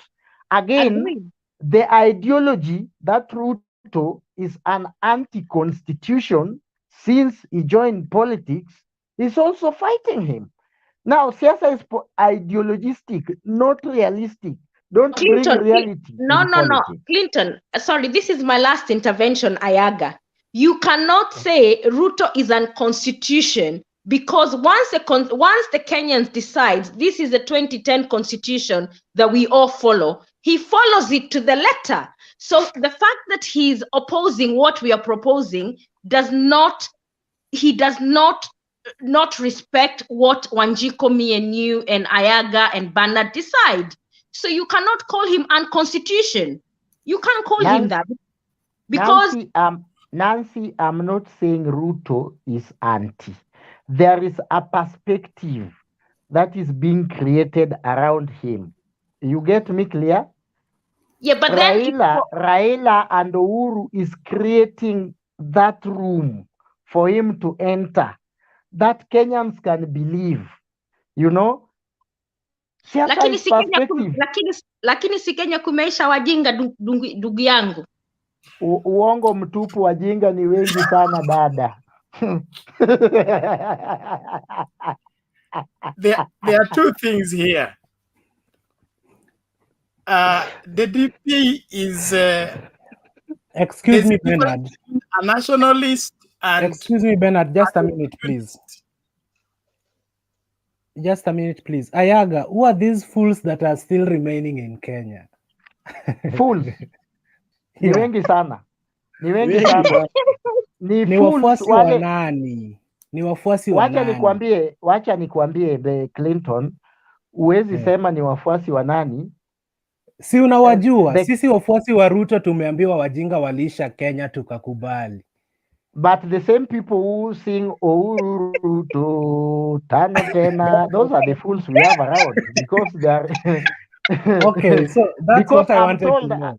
Where I'm coming from, we are told you cannot be beaten by snake twice.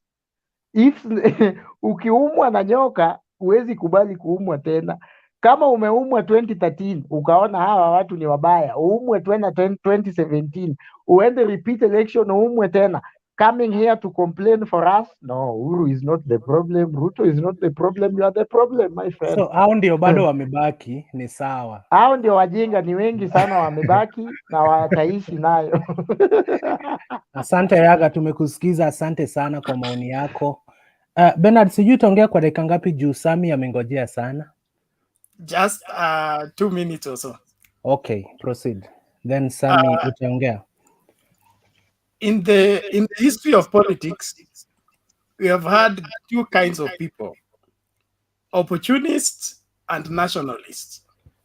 A nation is safe in the hands of a nationalist than in the hands of an opportunist. The narrative that my brother Ayaga has brought up of young people seeing the future with the DP president paints a clear picture of opportunistic people who are looking for the closest opportunity to ride on and get whatever they want to get. If you're going to build this nation, we need to have a better sense of responsibility than just eyeing an opportunity and riding on that opportunity to gain what we want. And that is, we must be willing to shoulder the burden of this country on our shoulders, especially when we are eyeing public office, that we are getting into, we want to be president, we want to be governor, we want to be senator. How much of this nation are we carrying in our hearts? But that has been Baba's politics all along, Bernard. Opportunistic politics. The opportunistic politics is part of our ailment, and that's what I'm saying. We cannot perpetuate it and still succeed in solving the problem. We need to look at the nation as a whole.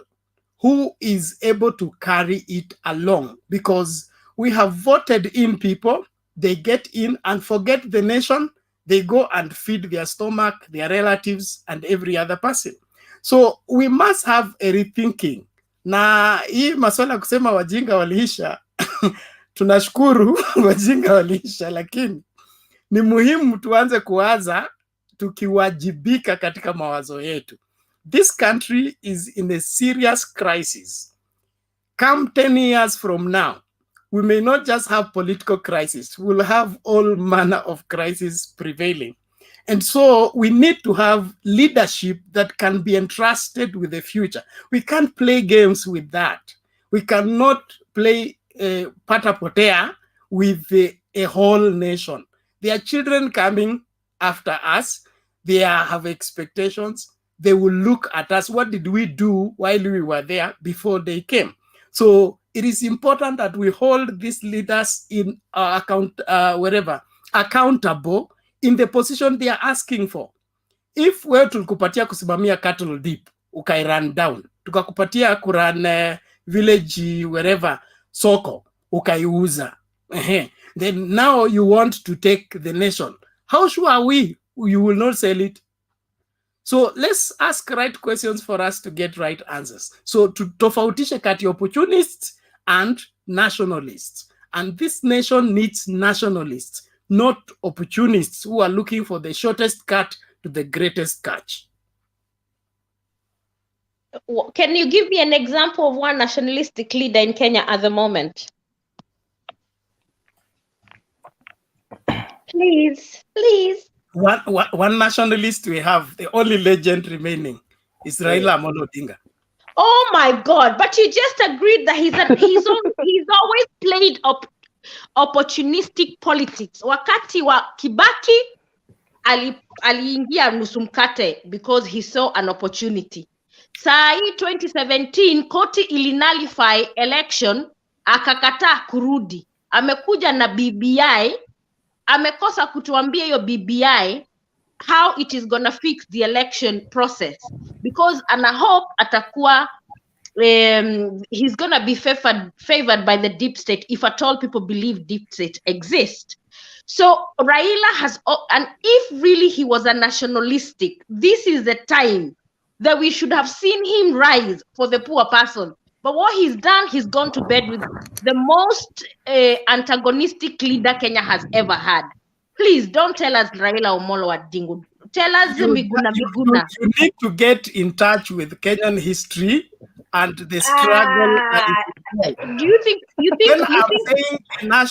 when I'm saying a nationalist, do you think I was born in the UK? UK? Forget about the street narratives of hearsay and the rhetorics of politics. When we're talking about nationalists, we're talking about who has put the nation ahead, sacrificed his life for the nation.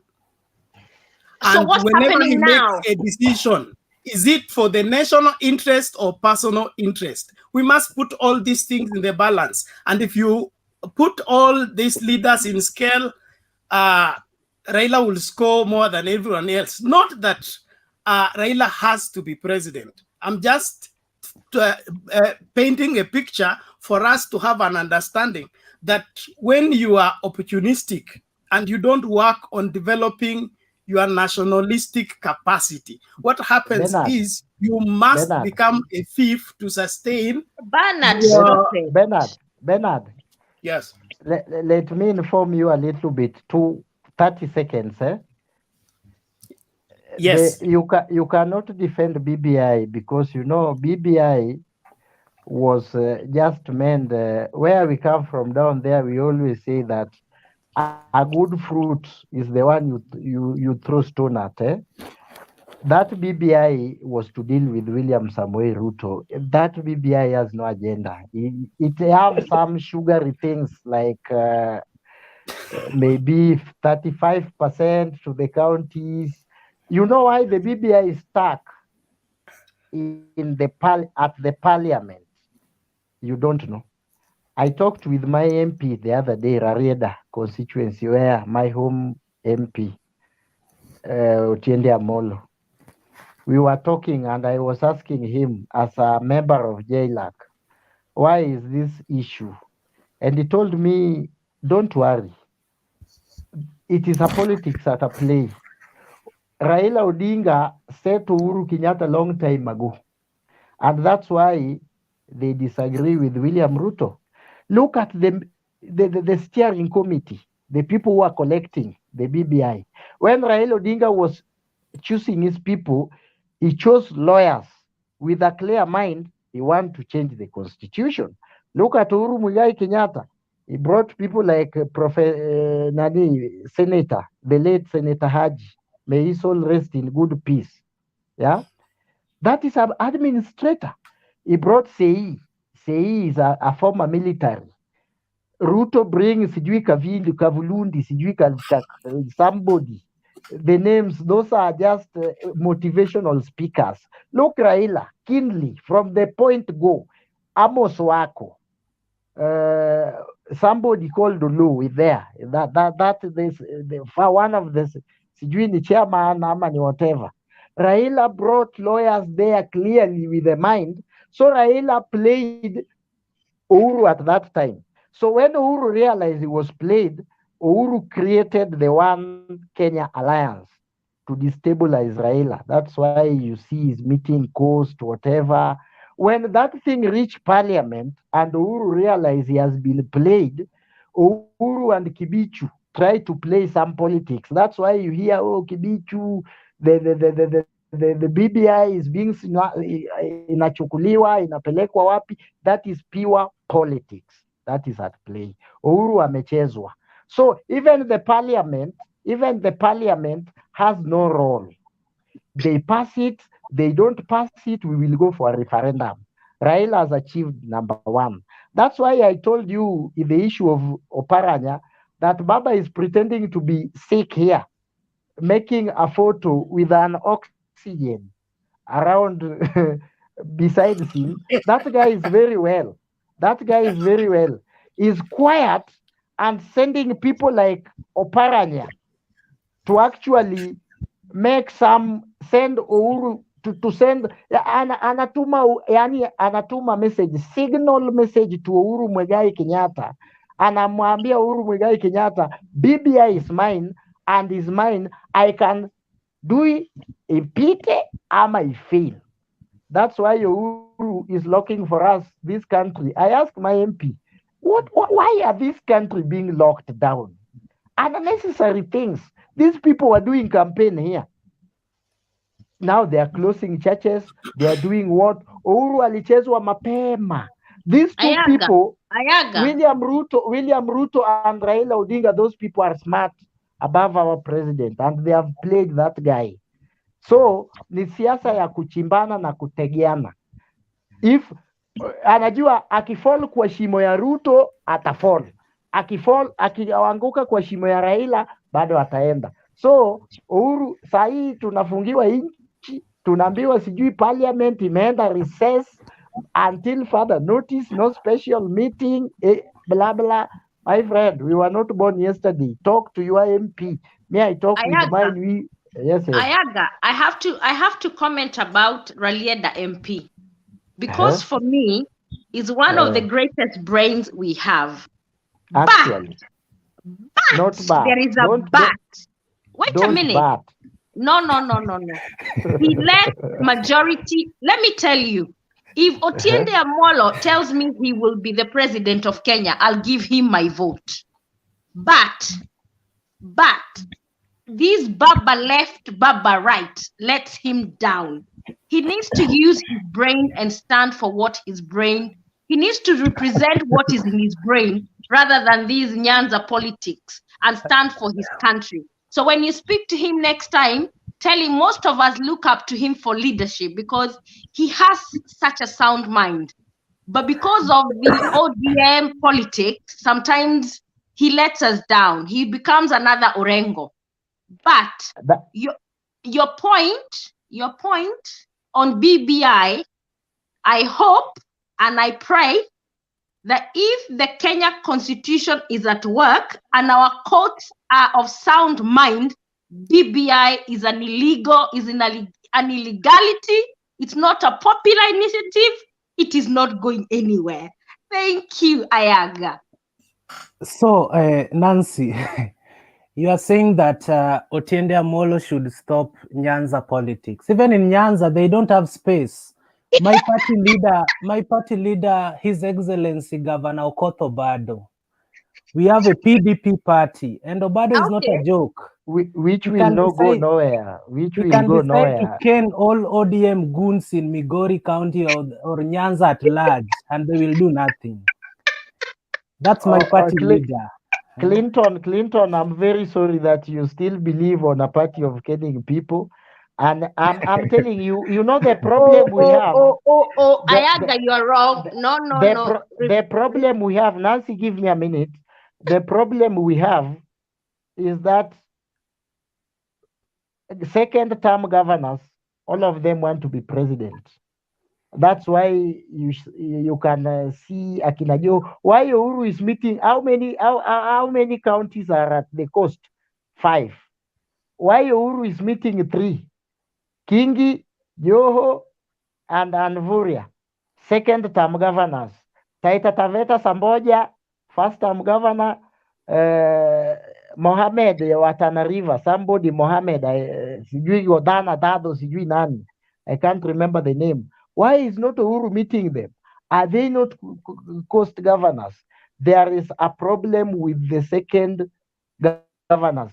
My governor back there at Siaya, I heard is going for MP. I'm still wondering how. Obado, there were rumors, but Obado cleared the hair the other day that is not going for Awendo MP. The second governors has problem. These are the kind of Kenyans. They have money. They have money. Call the party leader Obado. Call him His Excellency Obado. That's a party leader. PDP. His Excellency. He's an ODM governor. He's an ODM you know very well when he decides to discipline ODM. Bernard, give me 1 minute. Bernard, give me 1 minute. His Excellency, the party leader of PDP. Correct. Zakaria Okoth Obado. Zachary. Ni Zakaria. Zachary Okoth Obado. That guy is going nowhere with the PDP. PDP is not a new party. PDP has been here for some times. Is Omingo Magara party, everybody knows. So PDP has even Oro, the MP who died in Kisi in Bonchari. He was a member of PDP. So PDP has been around. Obado first term as a governor, he succeeded through PDP.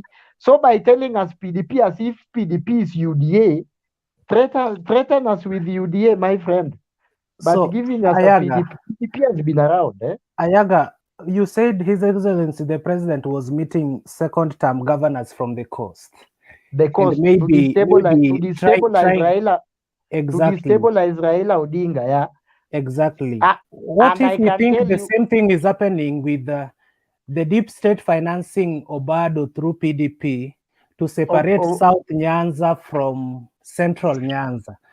Because we from the South Nyanza, we are very tired. You will are never happen. mistreating us. Will never happen, my friend, unless you are not a historian. We also want independence. That thing started in 1960.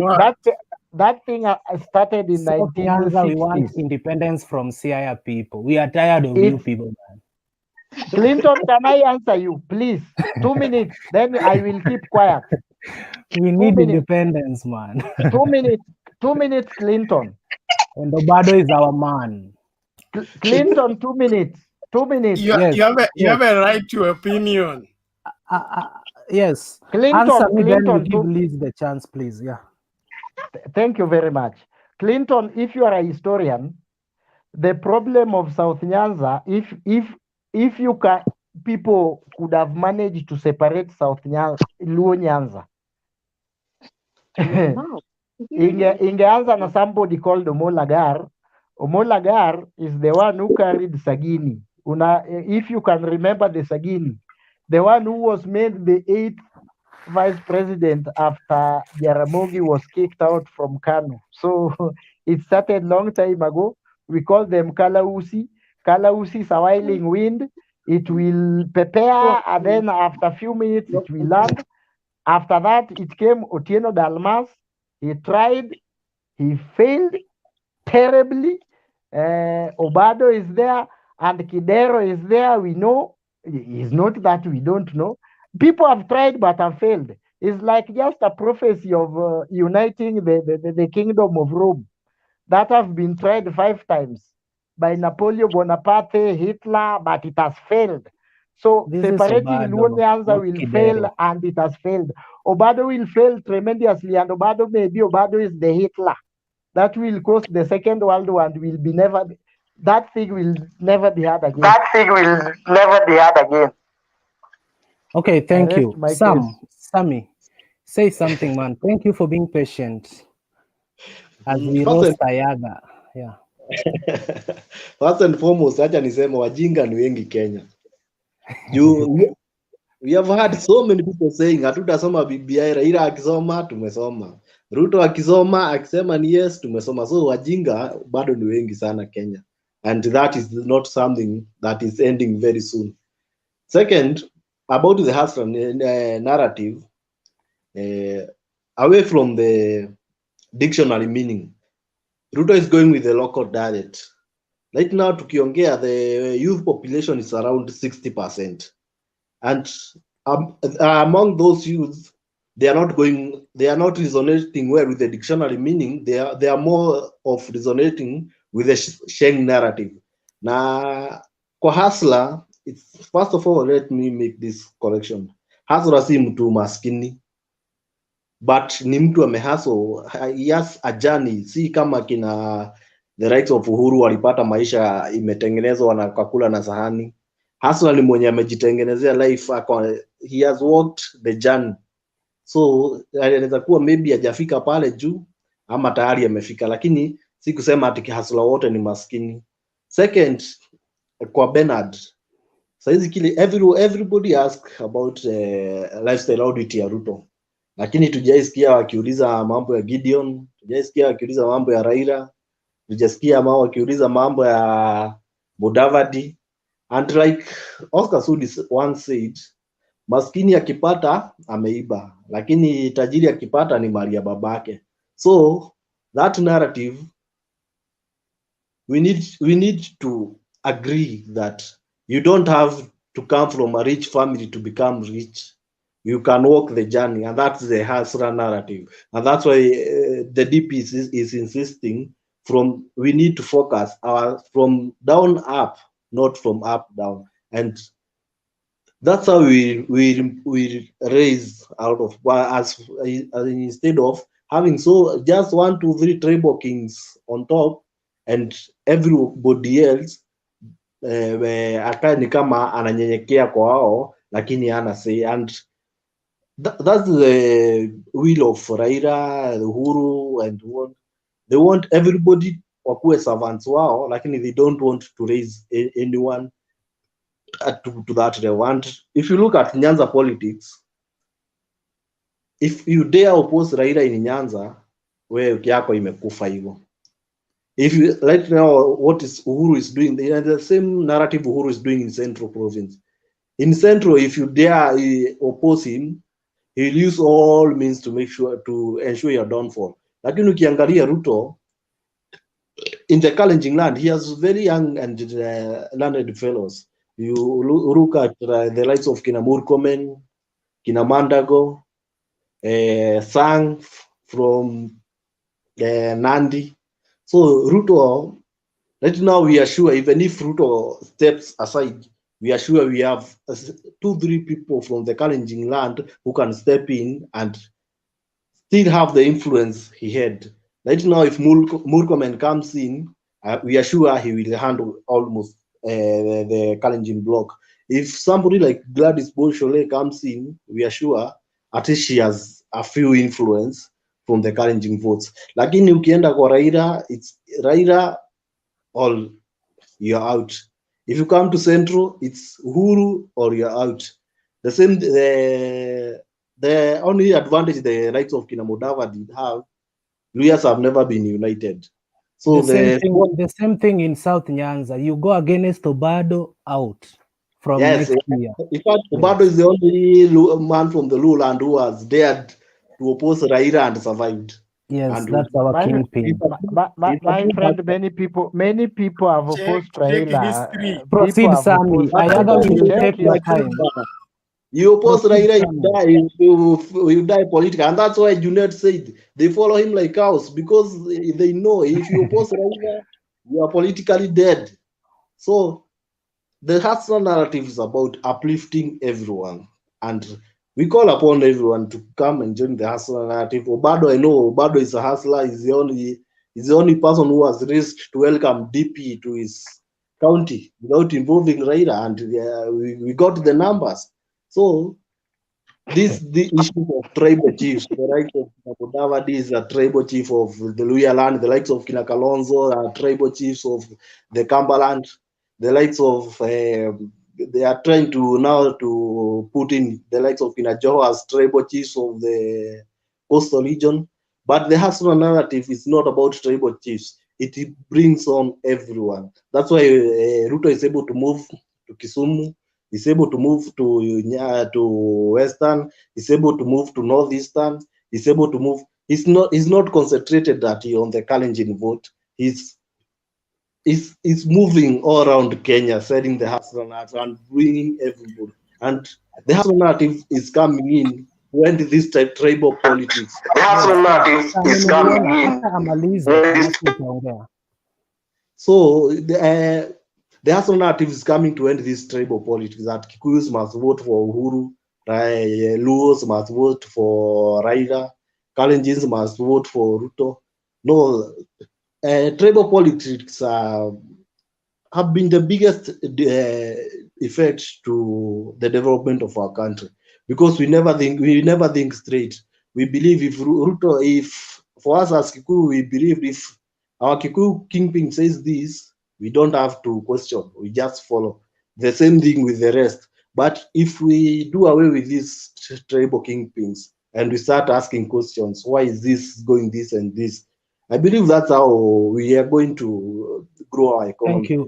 Thank you, Sammy. Niko na maswali mawili kwako. Umesema we ni Mkikuyu, si ndio? Kabisa. Swali langu la kwanza, hii unajibu yes or no. Is it true mko na hizi 8 million votes mnaturingia, ama ni votes zenye ziko tu kwa karatasi? Ziko ama haziko? Tuko na 8 million votes. Tuko nazo either in paper kama in system. Asante. Okay, that's confirmed. Ya pili, hata mimi niko na swali. Mbona hapa Nairobi wabunge wenu wa handshake walikuwa wanatuambia venye baba is the next president, alafu baba akajitokeza tu siku moja akaenda pale Githurai, hakuna hata mmoja alijitokeza kwenda kusema this round tuko na baba. Baba alibeba tu Gladys Wanga from South Nyanza, Orengo, Siaya kwenda kuaddress wa Kikuyu. Unajua what mnatucheza hadi daytime, jua imewaka hivi na what happens? Baba alishikana na Uhuru akaanza kuthreaten watu wafuate, lakini the ground is very hostile, it's for Ruto. So wabunge waliona wakikuja na baba watakuwa wamejimaliza politically. So hii support ya Uhuru ni ya PR for now, because the MPs are protecting themselves from KRA, from what. But acha nikuambie, tukifika 2022 MPs wote Uhuru hataweza kutumia intimidation. All those MPs around Uhuru watarudi kwa Ruto. Sam, let me support in what you're saying, that the damage that has been done in Central Province about Raila Odinga, it will take more years to undo the damage. It cannot be undone. It can. I don't want to write him off, and I don't want to think that tumeja wajinga pia, but the damage that was done. Raila Odinga doesn't need Kenya vote to win the presidency. He has won without them, and he can win anytime. All he needs is the system of election. 1 minute, Bernard, you need to wake up from the sleep or amnesia that you're in. Without Central Province vote, Nobody in Kenya will ever become a president without a runoff. That is It why is mpaka true. sahi mjafungua server. Even after Maraga saying open the server, you defied the court order because you know the result in the server proves that you don't have the so-called 8 million votes. Okay, sir, bado tunaingilia hao watu wa Central. So waingilie kwa dakika moja na wewe. Sam, before you came on board, Ayaga board, tafadhali Sam, alafu. I beg of you Sam. Kwa sababu juzi nilisema the problem in Tigrayan people, they rule Ethiopian for about 28 years. Okay. And I relate that with the problem with the Gema, which we call the Central Kenya. Okay. Yeah. And akina Nancy hapa walikuwa wananiua. Today Nancy amekubali, amekubali kuwa at no one can be a president without a Gema. Raila won 207, my friend, without a Gema. And he also won. He won. Everybody knows what happened, yeah? Kibaki could not win with the Tarakaniti. Tarakaniti, let me tell you about Tarakaniti. By that time, we never have information about Tarakaniti, Nancy, for your information. Tarakaniti, that gave Kibaki 2.5 million votes in 2030, in 2007. Tarakaniti today is a county with less than 300 people. 300,000 or 300? 300,000. No. Ayaga, I cannot. No, Ayaga. With please. less than 200,000 voters. So where did the votes of is there a mass death that happened in Have we had a massacre? Stop lying to people, Wana. Ayaga. No. How many registered voters are there in Kenya? 15 million. How many? 15 million. No, 15 million. 19. 15 million. I work with IBC, and I can tell you. Okay, 19. 19. Okay, 19. Take 8 million. Let's do it as for the sake of argument, right? 19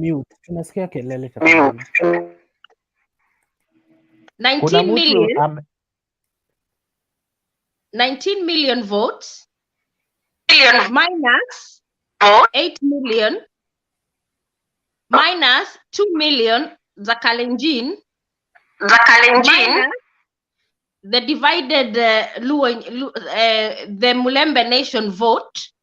So how many votes are remaining for Raila for him to have won the 2007 or 2013 election? Nancy, my question is very simple. Ayaga. The vote that Kibaki won, 1 minute, sir. The vote that Kibaki made Kibaki president come from Tarakaniti. We were told by Martha Karua. Is somebody I can face today and ask Martha Karua, you are preaching water, drinking wine. Today you are telling us you are the more pro-constitution, yet you sworn a president at night. He told us the votes came from Tarakaniti. Today we have a knowledge about Tarakaniti. Is a county. The governor is Domi Gashome. Senator is I know. So those guys don't even have 200 votes. So where it is perspective, that majority, that Kikuyu majority, that's why they cannot open the server. If it's sure they are many as the way they are, why can't they just open the server and say no? They gave a vote. I can also support you on this. Kwa sababu kina Nancy wanaongelea hizi vote zao 8 million. Clinton, hizi votes ni kama No. I have a question Listen here. Yet we have Please. the people have come Ayaga, out listen. clear and said they Ayaga, listen. Let's have stole order, please. So proceed, Ayaga. sir. Ayaga. The only thing that those servers would confirm is that there was fraud. There was fishy activities on those servers. That is the only thing that can be proved. Ati kusema sijui there were sijui how many votes or whatever, that one cannot be proven. The only thing that can be proven was or is there were unauthorized activities. That is the only thing. Hata server ikifunguliwa saizi, it will not prove anything to your allusion. The only thing that will be proven is that there were fishy, undescribable, and unauthorized activities on the server. That is the only thing. Sir, we disagree So with we you. should we have unauthorized activities on the server. Sir, we disagree with you. Sana sisi kama wafuasi wa ODM 2013, sisi ndio tunaumia ukisema hivyo. Murathe is a Murkomen hata alituambia eti saba imelala. Anatuambia hivyo bwana eti imelala na tunangojea Raila adeclare president na Murkomen anasema saba zimelala. Murathe is a Jubilee vice chairman. Murathe is Uhuru spokesman. Murathe told us, I have the clip. He said Ruto never helped them to win the presidency. They stole the election. Come on. Wait. No. Ayaga, please, let's have a sober debate. Let's have a sober debate. It is true. I refuse. Otherwise, I'm gonna log off.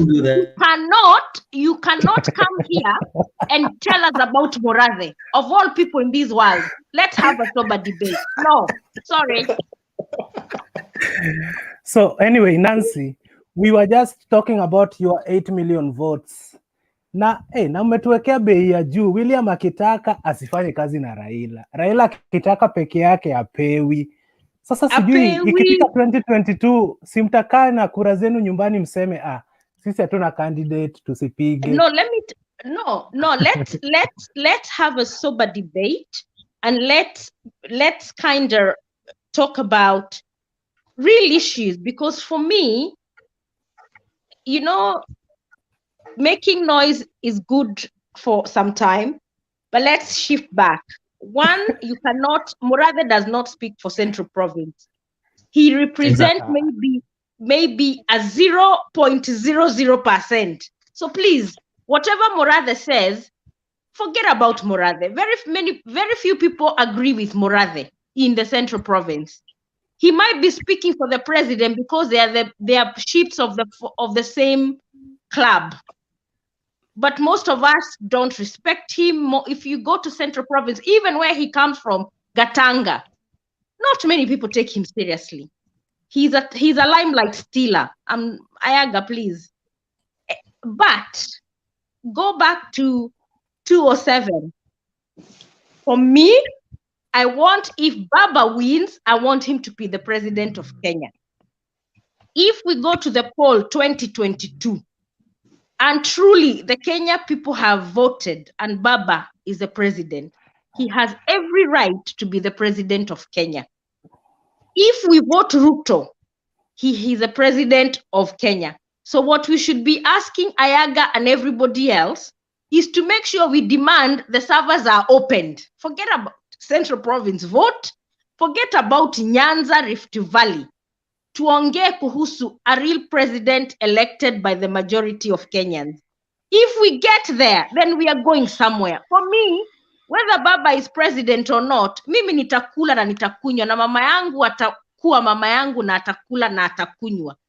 What matters is whether her vote and my vote counts. Tusahau kabila, tusahau wizi.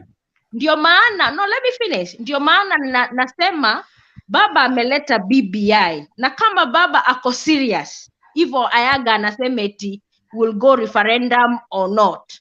Going to referendum is not the issue. Is the vote we're gonna cast, is it gonna count? If it's not gonna count, it's a waste of everybody's time. Kwa hivyo, ambia Baba na kina Raila MP na kina Orengo to make sure we get the election reforms that we need to make sure that our votes count. Me, I'm not bothered whether you're Luo, Kamba, or whatever, and you become a president of Kenya. That doesn't change anything. Thank you, Nancy. Nancy, So, well, Nancy, no, you don't just attack Nancy 3 people at the same time. I know. I want to add something to what she has said. Wait, Sami, hii time ni yako, tulikuwa tumekukata, najua vizuri sana.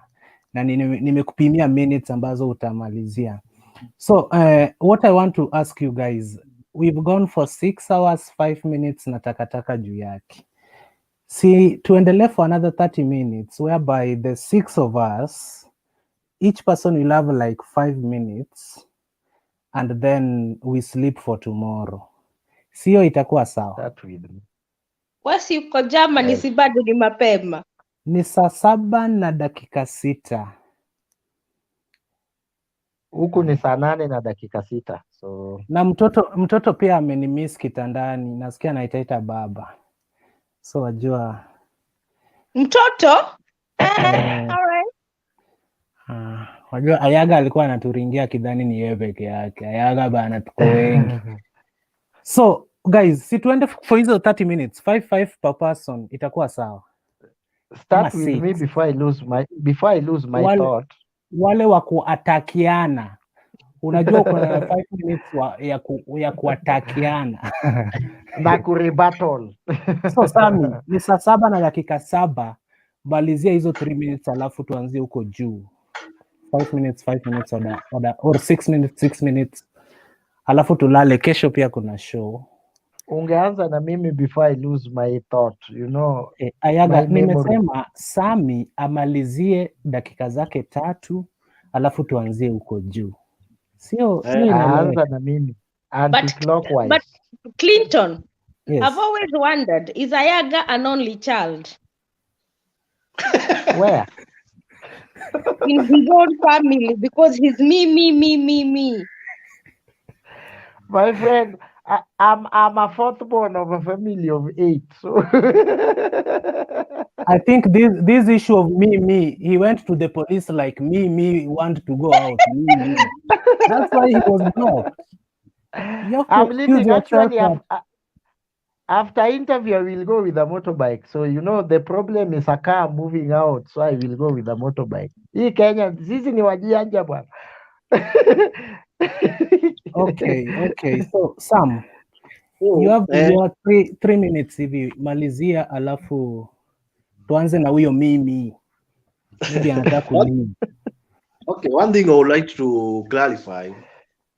2022 hakutakuwa na vote hapa in Central as long as Raila will be in the ballot. Most of the time 2013, 2017 we did not vote for Uhuru because we loved him, but we voted against Raila. So hata Raila kama atakuwa kwa 2022 and we don't have a Kikuyu candidate, as long as Raila is in the ballot, we will vote. We'll go out in large numbers and vote against him. So the issue of vote apathy in Central.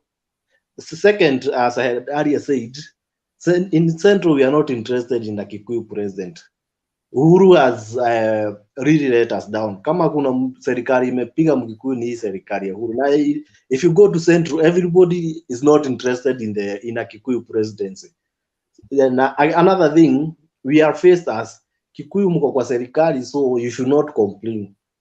So every time a Kikuyu complains, we are told you are in government, you should not complain. So most of us are not interested in that in a Kikuyu president 2022, but we are interested in Ruto because, first of all, because of his ideologies, and second, because he's going against Raila.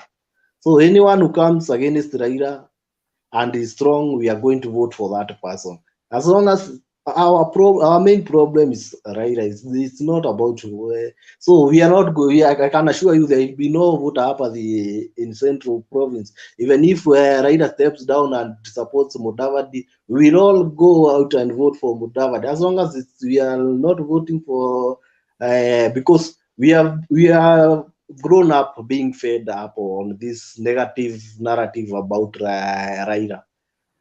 Second, on the issue of 2017 votes,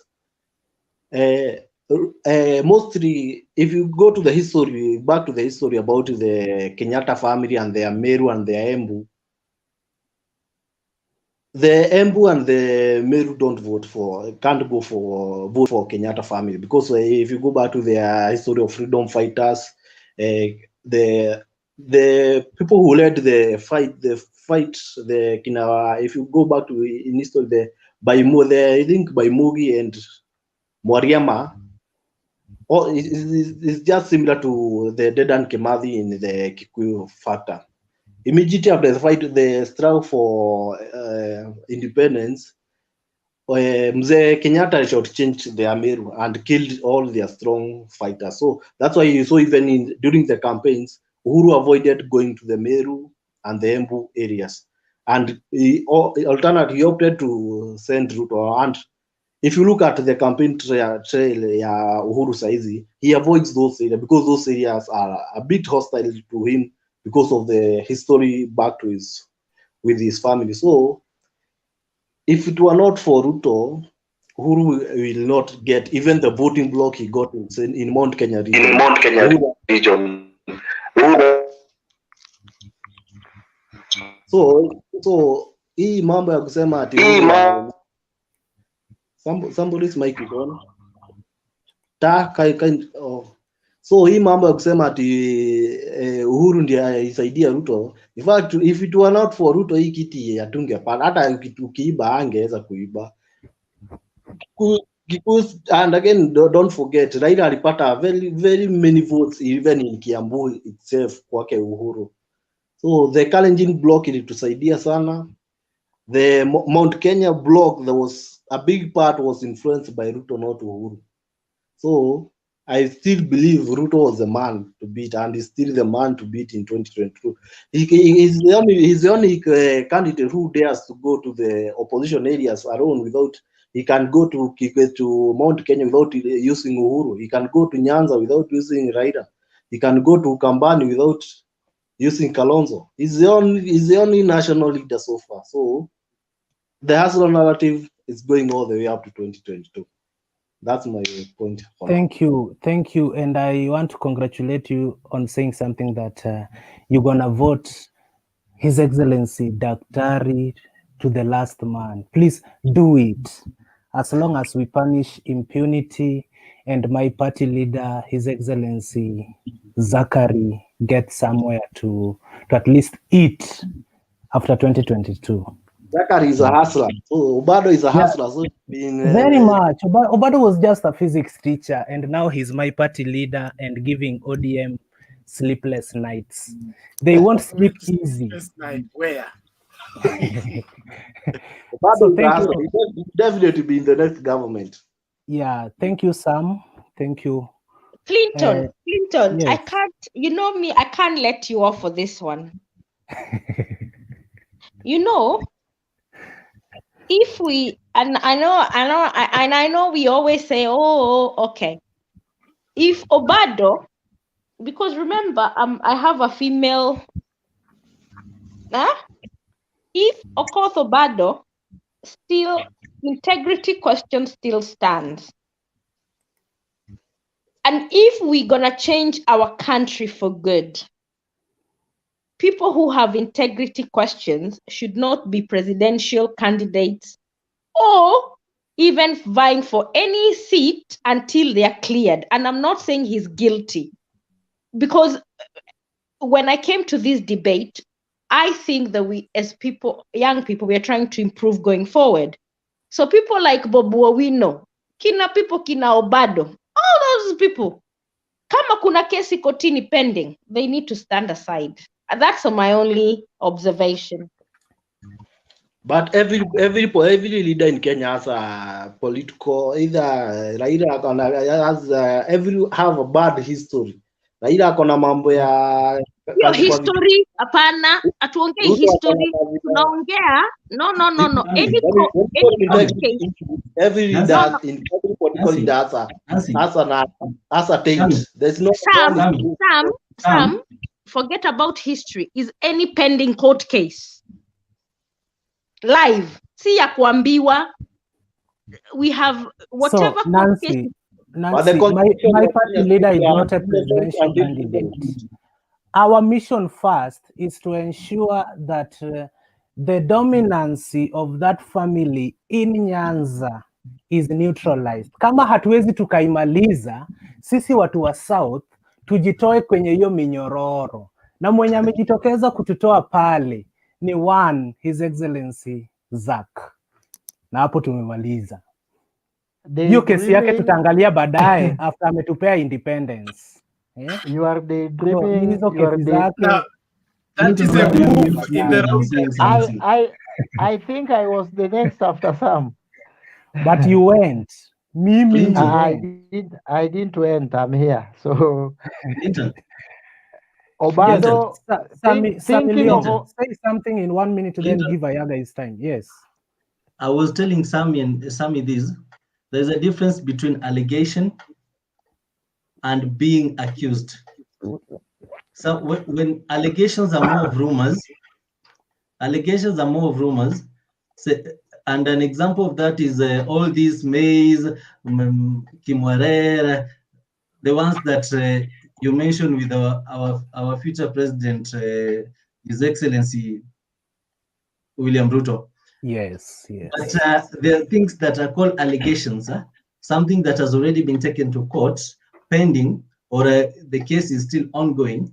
That is where we are requesting for what we call integrity. If you have a case, if you have not been cleared, finish with that one first, then come with a clean bill telling us that these were just allegations. Now I'm clean and I want to serve you.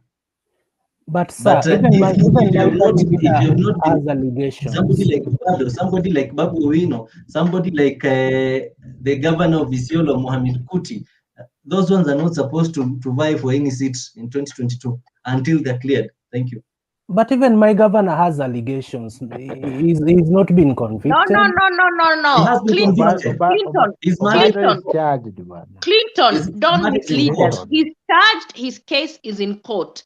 Let him finish with that court case before he brings his papers to stand for the next election. He's not vying for any seat.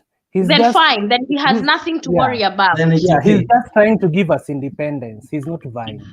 That's okay. He's fighting for independence. It says you are innocent until proven guilty. No one has been proven to be guilty. Sammy, no.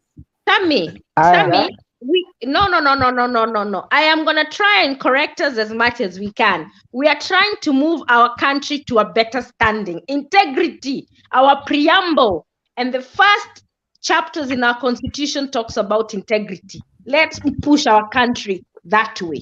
If you have any case in court, clear yourself, then come and vie. Nancy, hizi kesi pia zinashika tu viongozi wazuri ambao tungetaka kuwachagua. Imeshika tu gavana wangu na gavana wangu anataka kutupea independence. Inabidi tu Are you anti-impunity or you are for impunity? Let us clear this. There is a disorder. Hello. Let's all agree on something. Let's agree. Okay, let me say this. If we go by that, let's agree on something, please. Let's agree on something, Sammy, relax. Naomba, let's agree on something. Integrity, we don't compromise. So, let's take it the way it is. Whoever it will bite, it has to. Because you cannot tell me that an allegation can be taken to court if that person who is taking it to court or the prosecutor does not believe that you have a case to answer. What you need to do is to prove that person wrong. And remember, the burden of proof lies with the prosecutor. So what you need to do is to prove beyond reasonable doubt that whatever they are prosecuting, whatever they are charging you with is not what it is. As simple as that. Whether you're good, whether you're bad. But let me ask you this. Ayaga should speak because time is not on our side. Sam, relax. Time is not in our side. I just wanted to add. Sami wewe tutaongea inbox juu hiyo kitu ulikuwa unasema naitaka sana 2022. Hiyo punishment kwa yule jamaa na baadaye. Relax. So Ayaga, this is your time now. Number one, I want to talk to Nancy. Nancy, welcome to Kenya. Maybe you have been outside. You don't know what is going on in Kenya. Prior to 2017 election, there are things that Murathe told us. We take them as a joke, that Uhuru will do this and that and that. We thought it is a joke. Uhuru is doing them. Here you are telling us that you people disown Murathe. From which side? Sami here is not talking about Murathe. You are in the US or UK. You are telling us that you guys do not believe on Murathe. We in Kenya, what Murathe, he told Isaac Mwaura the other day on a live TV, KTN News, that we are going to deal with you. They dealt with him. Isaac Mwaura amenyamaza for your information. So don't rule out Ayaga, Murathe. I'm not even gonna respond to that. I let you have your Don't day. respond. Don't. I won't, because it's tosh. Thank you very much. So you have Sami, my brother. I think we are getting civilization, and sisi ambao tumesoma kidogo kuliko wale walikuwa mbele yetu ama wale wako more civilized, we should not talk about Raila phonia ama Raila phobia in central Kenya. Whatever they are saying about Raila is rumors. If you have read so many books, and I will give you one book, you gave me your number, unitafute Nairobi, nitakupa kitabu moja imeandikwa na one of the intelligence guy.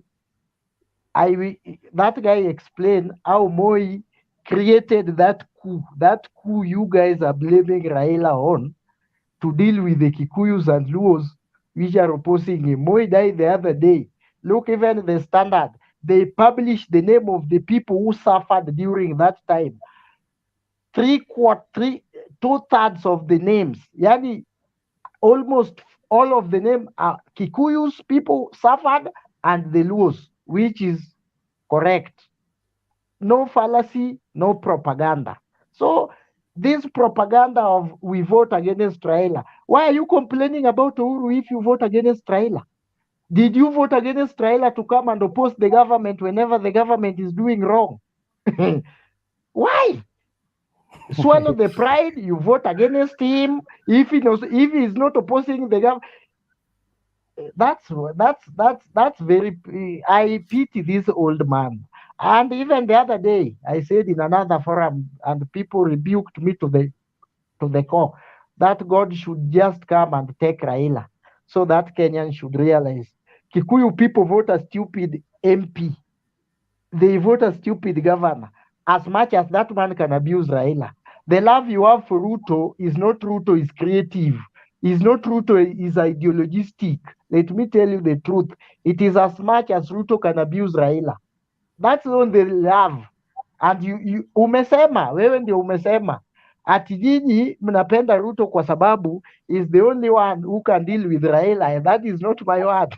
Alafu bado mnatuambia wajinga wako Kenya. My friend, toka hapo. Toka hapo. Toka hapo. Toka hapo. We are more advanced. We are more advanced. Yani tunapata informations mingi, by the way. We get access. Some of us, like my sister Nancy, are even more exposed to the outside world. But they are reasoning that the Kikuyu people, if they don't vote you, you cannot become a president, is very wrong. No, Ayaga, you cannot misrepresent. You are eating on my time, my sister. you mischaracterized. and you have 1 minute. No, you will add me some seconds because Nancy is interfering with my Clinton. Ayaga amenitukana na aezi enda Scott. Sorry. Hata mimi nilimwambia ukitaka kula time yako vizuri, don't involve other people. Ongea point. No, No, I have to. We are only 6 people here. Now, should I call somebody who is not here? It is the Nancy and Sam who told And you us have these 30 things. I seconds. wrote them. I was noting those things down. See uongo. I was noting whatever they were saying down. I'm just reminding them. Wao ndio juzi walikuwa wananiambia hizi ethnics. Moso Nancy was advising me, I'm still a young man, I should get my mind out of, my friend, don't preach water and drink. No. Let me answer you. You are not even drinking. You are not even drinking wine. In fact, you are drinking spirit. Ayaga, you're diverging. You're diverging. Ayaga, let me correct you one thing, just one. Nancy is still talking. I'm quiet.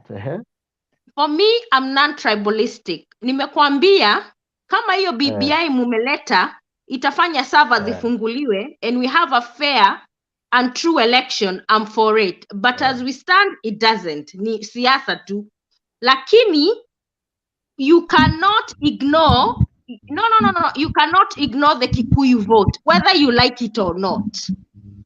Thank you very much. Lastly, Sam, relax. Mnakula time yangu. Nancy, Clinton, I want to assure you and take this to the bank. If there is a man who will divide the Luo Nyanza, is not in Obado. Look for another leader. Obado is a second-term governor. Luo Nyanza, power, the people enjoy Obado because he is in power, he can give tenders. We have some people running around him. Obado wants somebody occupy that space, and he is now not a governor, not a MP, no nothing. Take it to the bank. He will be where Otieno Dalmas is. Thank you. But Ayaga, I still want to plead with you that the next government is in Daktari, and the earlier you start migrating, the better. Because people are advocating for a free and fair election in 2022. And if that is the case, Daktari will be the president by 10 a.m. in a free and fair election. If only you could have seen how the Gema, the MCS from Gema vote the BBI, you could have said, siasa ya Central bado. These guys will go here to Limuru. Ayaga. And then the MCS will make one declaration. Not BBI. That one declaration, I'm telling you this because it is experience. I'm now talking from a little bit experience. Central Nyanza bado. That unrest you are seeing in Central backyard. That unrest, unaona, at Central Kenya, they have not made up their mind. When they will have one meeting in Limuru, after that meeting, if they say it is Ruto, I will be with you. But if they say it is somebody else, see Ruto was castrated long time ago by the Gema people. Wacha nikwambie Ayaga, Ruto is like Raila. Utashanga. Let me tell you. Is like Raila. Forget about long time ago. Ayaga, the BBI vote on the counties was not a fair vote. Ukiniambia utanipatia 2 million. Yes. Ukiniambia utanipatia 2 million, I will vote for it because I want my 2 million. So if there was before they offered the 2 million, the Sagana meeting, BBI was a flop on all counties, apart from Homa Bay, CI, and wherever else. It was about the money. Let's take the money out and repeat the process. It will be a zero-sum game. Take it to the bank. Ruto and Raila were castrated long time ago by the Central Kenya people. They will never vote those two guys. Even with the medicine, take it to the bank. 22 will be here. We are both young. If only we protect ourselves from corona. Yeah, somebody mute. If we stay safe and we maintain this platform, I will tell you, in fact, election will be in 2023. I know some of you will disagree, but that is the fact. Election will be in 2023 March. So in 2023 March, the gamer, the gamer themselves will not vote William Ruto. They will not vote Raila. Uhuru is preparing one Gideon Moi. Power, you return where you get it.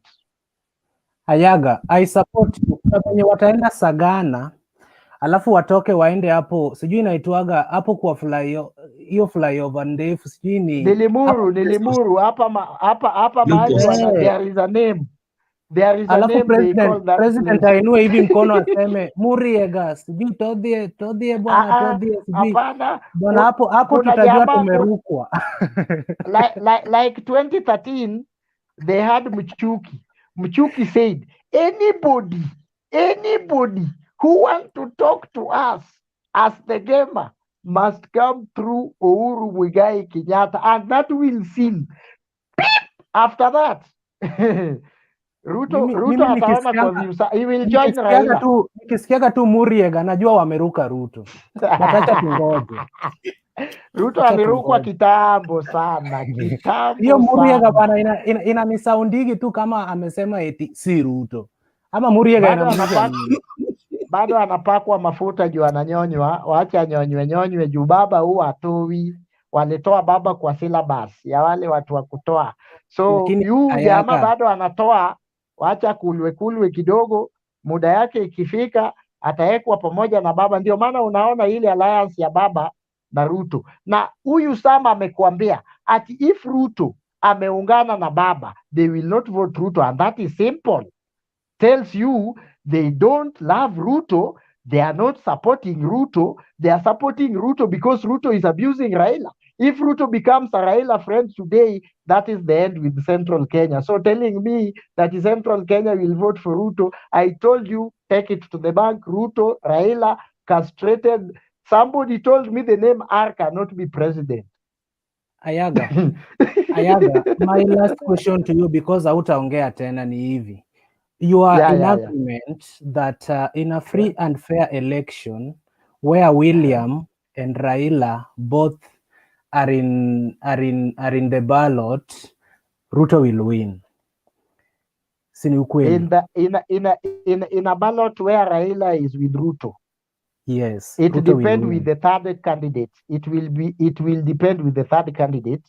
But the third candidate umetuambia ni Gideon. No, Gideon is not running now, Bana. Take it to the bank. Gideon is being prepared for the future. Stop avoiding the question. Baba na Raila. We know Kenya politics is a two-horse race. So Baba na Raila. With Ruto. Yes. Baba with Ruto. Yeah. Raila will win Ruto as early as 8 a.m. In your daydreams, my dear. Okay, Ayaga, thank you for that. So Bernard, una yepi ya kusema kwa dakika 5? Unamalizia na 40. Umeanzia 34. Unamalizia na 40. Okay, thank you.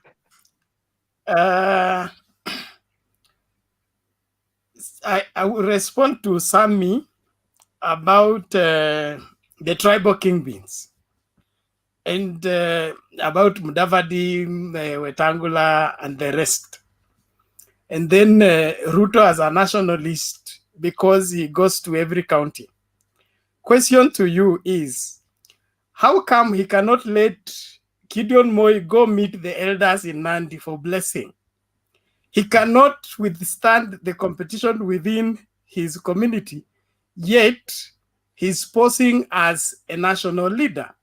That spells something that you are not telling us. Number 2, the hustler narrative is an opportunistic approach to try and sell yourself as non-tribal. So it's an alternative slogan, and that is all it is. It has no policy under it. It has no conviction under it. It has no national conviction in terms of national agenda. It is all but a slogan to present oneself as non-tribal so that it can be accepted everywhere. But underneath, the backup that makes things happen is not there.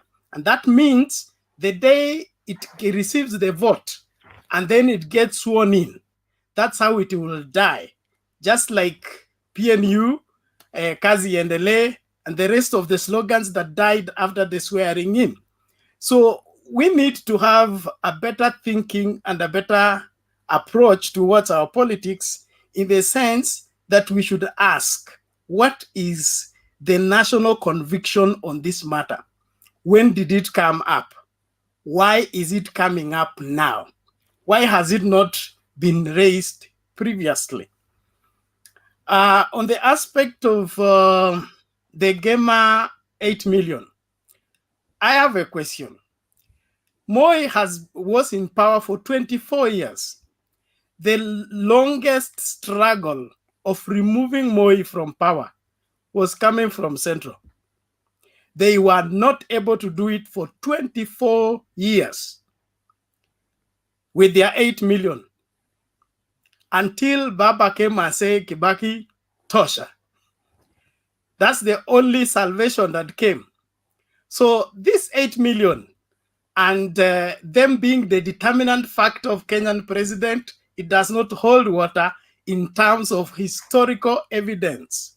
For 24 years, Moi played you seriously, arranged you, and made sure that you don't get any closer to the seat until there was a joint force to secure the transfer of power from one man to the next man. Thank you. Surely.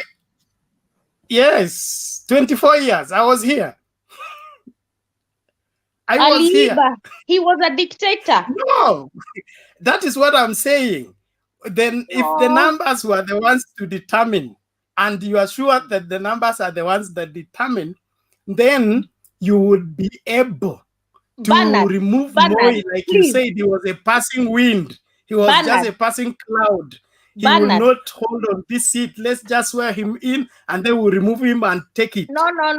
Couldn't take it away for 24 years. Bernard, and I've told you. Stop misleading, Bernard. And I'll repeat myself. Stop misleading people. I've told you, tukirudia hiyo election yote, if we can go back to the time and repeat all those elections, Moi did not win. And if you're saying that even Kibaki did not win, Raila won, what I've said to you is we pray for a fair election. It can be verified. Do not go to the 24 years rule of Moi. He stole every election. He was a dictator. As much as he was a dictator, you are taking my time. I am only giving you historical facts. Whether he was stealing or winning, it's not a matter here or there. What I'm saying you cannot is, undermine, you cannot undermine your Central 8 by million could not deliver the presidents to you until the rest of the country ganged up together with you to dislodge Moi from power. Now, this is what I'm saying. If you're going to move to the next level, then we must all forget about this is my block and this is my block. And if I work with this, I will get. If I don't work with this, I will get. We need to come back to a place where we appreciate Kenya and its diversity and our need for one another. That the Gema alone does not constitute Kenya. And then the Nyanza alone does not constitute Kenya. Rift Valley alone does not constitute Kenya. Kenya is made up of all of us, and we need to have a nationalistic approach towards our politics. Bernard, Nyani haoni kundule. Bernard, Nyani haoni kundule. Unatuambia tutoke kwenye hiyo siasa ya this my block. Juzi hapa by election ya Kibra, tukaleta mariga wetu mkatuambia ni bedroom yenu. Saizi sasa imefika wakati wenu mnatuambia tuache hiyo siasa ya mimi si mkazi wa Kibra. Number 1, number 2, Mount Kenya ni bedroom yetu. Let's look here. Bedroom, bedroom, and it should be respected. Bernard, give me 1 minute. 30 seconds, Bernard. Clinton, you cannot bring somebody to Kibra at the age of 38 and he has never voted since the world began. Yes. Hao ndio wajinga wenye wako Kenya wale ulikuwa unauliza. At the age of 38, the guy has never voted. The guy has never voted since the world began. That is not democracy. That is stupidity and foolishness. As I conclude, Ayaga, umemaliza kunitusi. Okay, conclude, man. A nationalistic approach to our politics is what is going to bring eliminate the tribal animosity between us. And I cannot see that nationalistic approach borrowing from our history at independence. What brought about the independence, the success of us defeating the colonial masters, was the whole nation rallying together to see to it that they have a common problem that they must solve. Until we are able to capture this spirit and be able to see that a Kikuyu alone is not enough and a Luo alone is not enough. We need all of us on the table. And when we get into this leadership, this leadership is not credible until it has everybody on board. Only when we bear the burden of Kenya equally and with that nationalistic look, that's the only way we'll be able to move this country to the next level. But if we say mtu wangu ndo ako hapo, kwa hivyo anatetea tribe yangu, we will never develop. And that's why after 55 years of independence, we still have parts of this country that don't have lights, don't have tarmac road. All of that is because mtu wangu ako hapo ananifanyia mimi badala, so ni kutumia Kenya kujenga kabila moja ama kutumia Kenya kujenga sehemu moja. That needs to be brought to an end. Let's accept we have a nation to build, and this nation has the least tribes and the greatest tribes. And what makes Kenya Kenya is all of us together, not one person. Thank you. Now is my chance to dismantle. It's my chance. Nancy, it is sir. Then unatumalizia Nancy. When is we can't talk after umeongea. So let sir talk. Alafu tumalizie na tulale. Cause when Nancy ukianza sahi Ayaga atakuingilia. But nimejitayarisha hapa kumzimia mic. Haezi. So sir, okay. Acha nianze kwanza na kuambia Bernard. Bernard, if you're looking for that leader, then it is Ruto. Because Ruto is looking to unify this country. He knows that he cannot do anything alone. That is why he is not blocking anyone.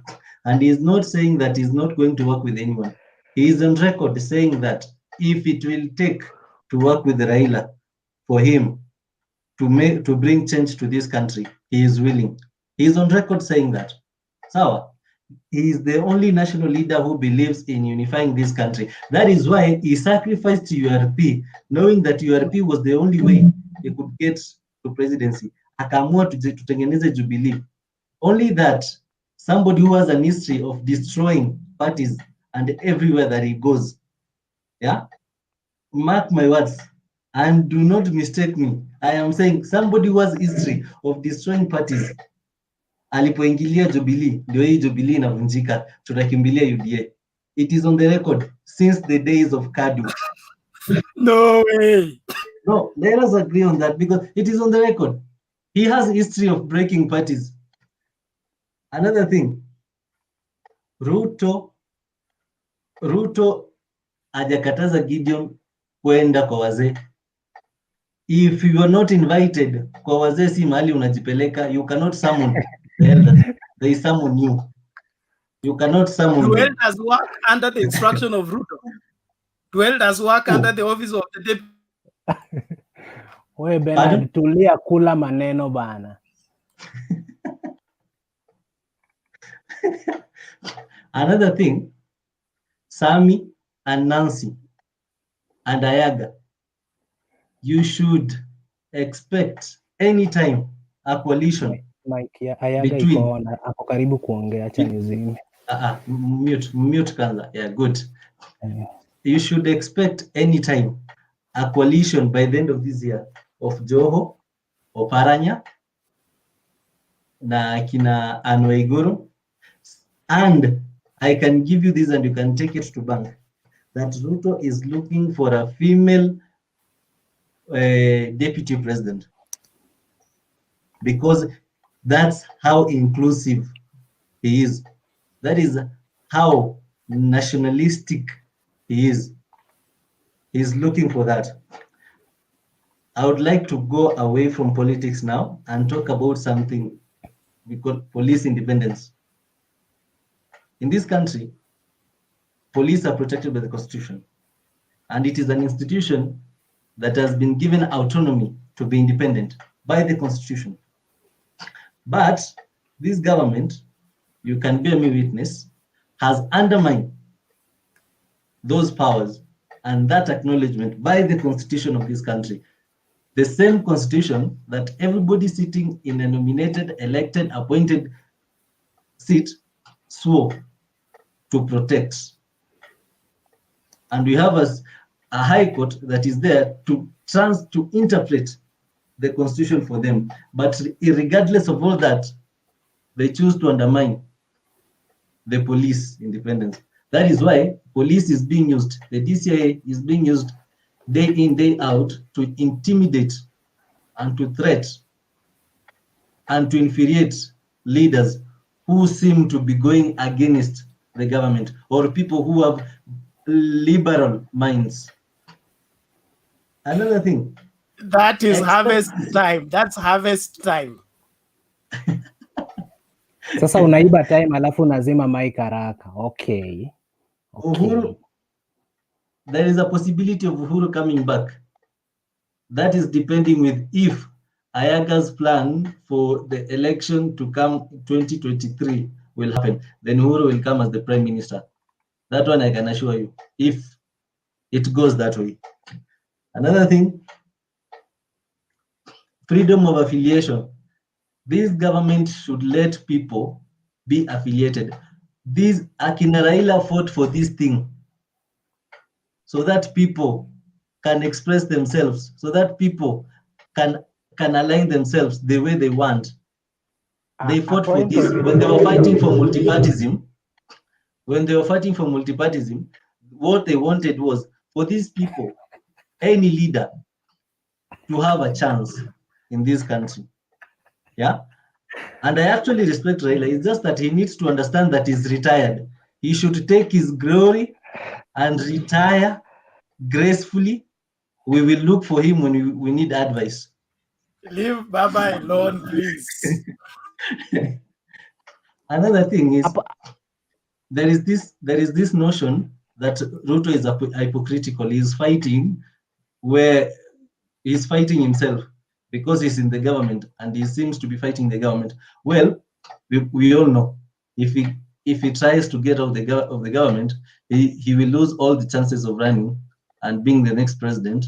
So that one should go without a doubt that he's not going to leave office until their tenure is done. So if there is anyone thinking that Ruto is leaving anytime soon, because he should be a man of integrity, if you're not in good terms with your boss, then you should give way to people. No, he knows that he'll be crushed. If you are destroying him, if you're intimidating him, if you're taking guards from his home, yeah, if you're telling chiefs not to rally where the deputy president is going, and he's representing the presidency, the unity is part of the unity symbol of this country, and you're telling the chiefs and threatening them, and then in the evening you give them 10,000 in the M-Pesas. Hypocrisy of the highest order. These are the kind of things I'm saying. Ruto cannot take himself out of this government. Clinton, can I inform Milong? Yes. No. Can I inform you? No. Please do. Milong, you have 1 minute. Okay, let me finish. The last thing I'd like to say is I actually appreciate this discussion. It has been good. It has been mind-opening. I'm looking forward to joining you more and more and more, and sharing views and more. I think I've made new friends. I've heard that Ayaga is around Nairobi. I think also Bernard is around. Yes, I'm looking forward to meeting you guys in person. Hata mimi hapo Nairobi najua Jomo Kenyatta Airport bana, msiniache hivi. Lakini hata mimi nitakuja, msiniache, nitakuja. Karibuni sana. Hata mimi hiyo Nairobi najua ile place bus ya Transline inashukisha watu. Hey. Afya center. Maybe ndio hiyo sasa. Sasa huyu jamaa angependa kuongea lakini shida yake ni network. Huyo jamaa ako na shida. Samilong. Yes, sir. Relax. Ayaga is not talking anymore. Close. You are not talking, Ayaga. Huyu jamaa Sydney. Say something, Sydney. Kama network itakuwa lao. Hello. Mwambie azime video. Sydney, ebu zima kamera ndio network yako maybe. Okay yako. Twende na audio. Hello. Kuna venye unajiwatch kwa simu. Alafu unangojea huko. Unasema neno moja. Pole. Alafu unangojea huko simu. Okay, the thing is, I think my internet has been buffering. That is why I've been on and off. But since we have had a bit of your discussion, and what we have been tasked with is only an engagement whereby we are mentioning names instead of talking of issues. And major issues at hand at the moment is the issue of economy in the country, the issue of this COVID-19, as well as this issue to do with vaccines. And that is what I was thinking, that it could be the major area we could easily discuss at length. And then at the same time, there is this issue of the common man in the village. How are they surviving at this time? At the same time, there are people who are being rendered jobless after this lockdown in a number of counties, and even hotels are now getting into they are getting away from business, and that is areas of concern. And nonetheless, so you have spoken more about some few individuals. And at the moment, as we speak of politics, since you have driven me also to more on politics, I'm more on business. So that is the area that maybe we could easily discuss at length, because I think other people also are following this discussion. And at the same time, also government apparatus might be also keen on our discussion as well. And since you have engaged one another politically, for sure, according to what I understand, is that William Ruto competing with Raila Odinga. As for now, they are up for grab, for several areas, especially the Democrat areas like Mombasa, areas like where NASA have been enjoying support. For instance, Mombasa, for instance, Western Kenya, and every area which used to support Raila Odinga. Also, Raila Odinga is facing a problem because of the so-called William Ruto. And at the same time, I think for me, if I was on their shoe, I would advise them at least they work closely, so that maybe they can take this leadership of this country. That is what I see in a scenario whereby if the two guys will come together, if Raila will be the presidential candidate and maybe William Ruto becoming I think you guys be a bit liberal when it comes to discussion to do with politics. You know the interest of Raila Odinga and interest of William Ruto. If these guys if Uhuru Kenyatta squeeze them in a far corner, these guys will reach in understanding and they will come together. You see what brought Uhuru and Raila together, Uhuru and William Ruto together was the issue of ICC. But at the moment, as we speak, also Uhuru Kenyatta trying to dictate who will succeed him. At the same time, if Raila is not given chance, Uhuru Kenyatta, and William Ruto will be denied the same privilege of succeeding Uhuru Kenyatta, William Ruto will be forced to work with Raila.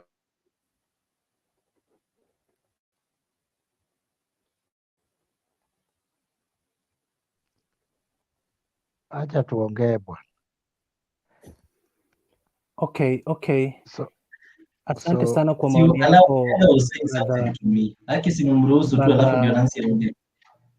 Wajua hiyo kitu akikuambia we pia itabidi urespond, alafu iende hivyo na hivyo na hivyo, alafu Ben atawaibia time pia, ata unmute na aseme kitu alafu amute tena. So it's just a point of labda sa milioni Ayaga akona mgeni lakini ulimaliza bila kumwish well, so you have 1 minute to mwish well kwa huyo mgeni wake, alafu Bernard pia, alafu ikifika saa 8 kamili kwa hizo 3 minutes Nancy atakuwa anaongea. So ukiextend mimi na kumute na mtu next anachukua. So Samilong, talk to Ayaga. Congratulations, man. Congratulations. A child is a blessing, and I'm wishing you and your family all the best. And I'm praying that that son is going to be a very great person and an influential person who will inspire people in the community. Congratulations once again. Very much. Thank you very much. So my point of information was Uhuru Kenyatta cannot be a president where we have another commander-in-chief. You told me to take it to the bank. It is null and void. Uhuru Kenyatta cannot come from being a commander-in-chief. Commander-in-chief, my friend. Then to a prime minister, powerless prime minister, like a majority leader, like Nduales of this world. Never. Hiyo sahau, toka hapo without office, never. No. Thank you. Ayaga anaitwa Mheshimiwa Rais, hatuna mwingine, ni Mheshimiwa Rais Uhuru Muigai Kenyatta. Huyo uhuru wako ambaye ni headboy huko kwenu, si huyu rais. So Bernard, say something. We only have one Uhuru. I control your mic, please. Ben. Thank you very much for the fruitful engagement, and Ayaga, congratulations for the newborn. Since you are my neighbor here, I think I'll bring a packet of milk. We will just link up. But congrats, nitakuja kuona manyuru.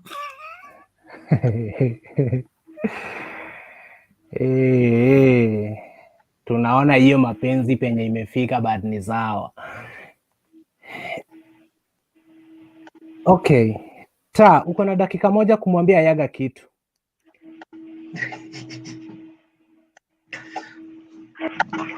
Yes. I'm back. I think there was something I was trying to say. And since my internet has been buffering for a while, and what I was talking about is that the realignment is for my brother Bernard and Ayaga and Nancy Young. What I'm saying is that the alliance is more possible as per the things at the moment. And then at the same time, it is inevitable for repetition of history of 2007. Raila Odinga working with William Ruto, and at the same time you need to soften your heart, being the supporter be it of William Ruto and at the same time the supporter of Raila Odinga, because anything is possible Raila Odinga being a running mate to William Ruto, it is possible. And William Ruto becoming a running mate to Raila Odinga, it is more also possible. Only it is a matter of, are we going to have a chance to go into the round table or the dining table? You see, that is the major issue for them. So as we speak, what I can tell you guys, stop attacking one another. And at the same time, it is high time for Raila Odinga and William Ruto to tell their handlers to go slow, and at the same time to reduce amount of insults amongst themselves. Since 2022, it is more likely that William Ruto and Raila Odinga to work together, since Raila Odinga, Uhuru Kenyatta has already settled on a certain individual of this, what do you call it, the new alliance. That is what I can. Okay. Okay, sorry, brother Ta or that Ta. Okay, sorry. So let me say my point, and then Nancy will summarize everything. Guys, nimefurahia sana kujumuika nanyi kwenye show hii ama hii show. It's been very enjoyable, na however much we disagree with the likes of Ayaga, Miliong, Bernard na Nancy vile hata yule Sami, lakini we discuss things, political issues. Jamaa anasema tusitaje majina, lakini when we discuss politics we have to say names, and tomorrow also we'll discuss politics na bado tutasema majina, because ukiniambia we are discussing presidential candidates, then we discuss someone who is not even interested, so long as we don't call out names for the likes of William and Raila.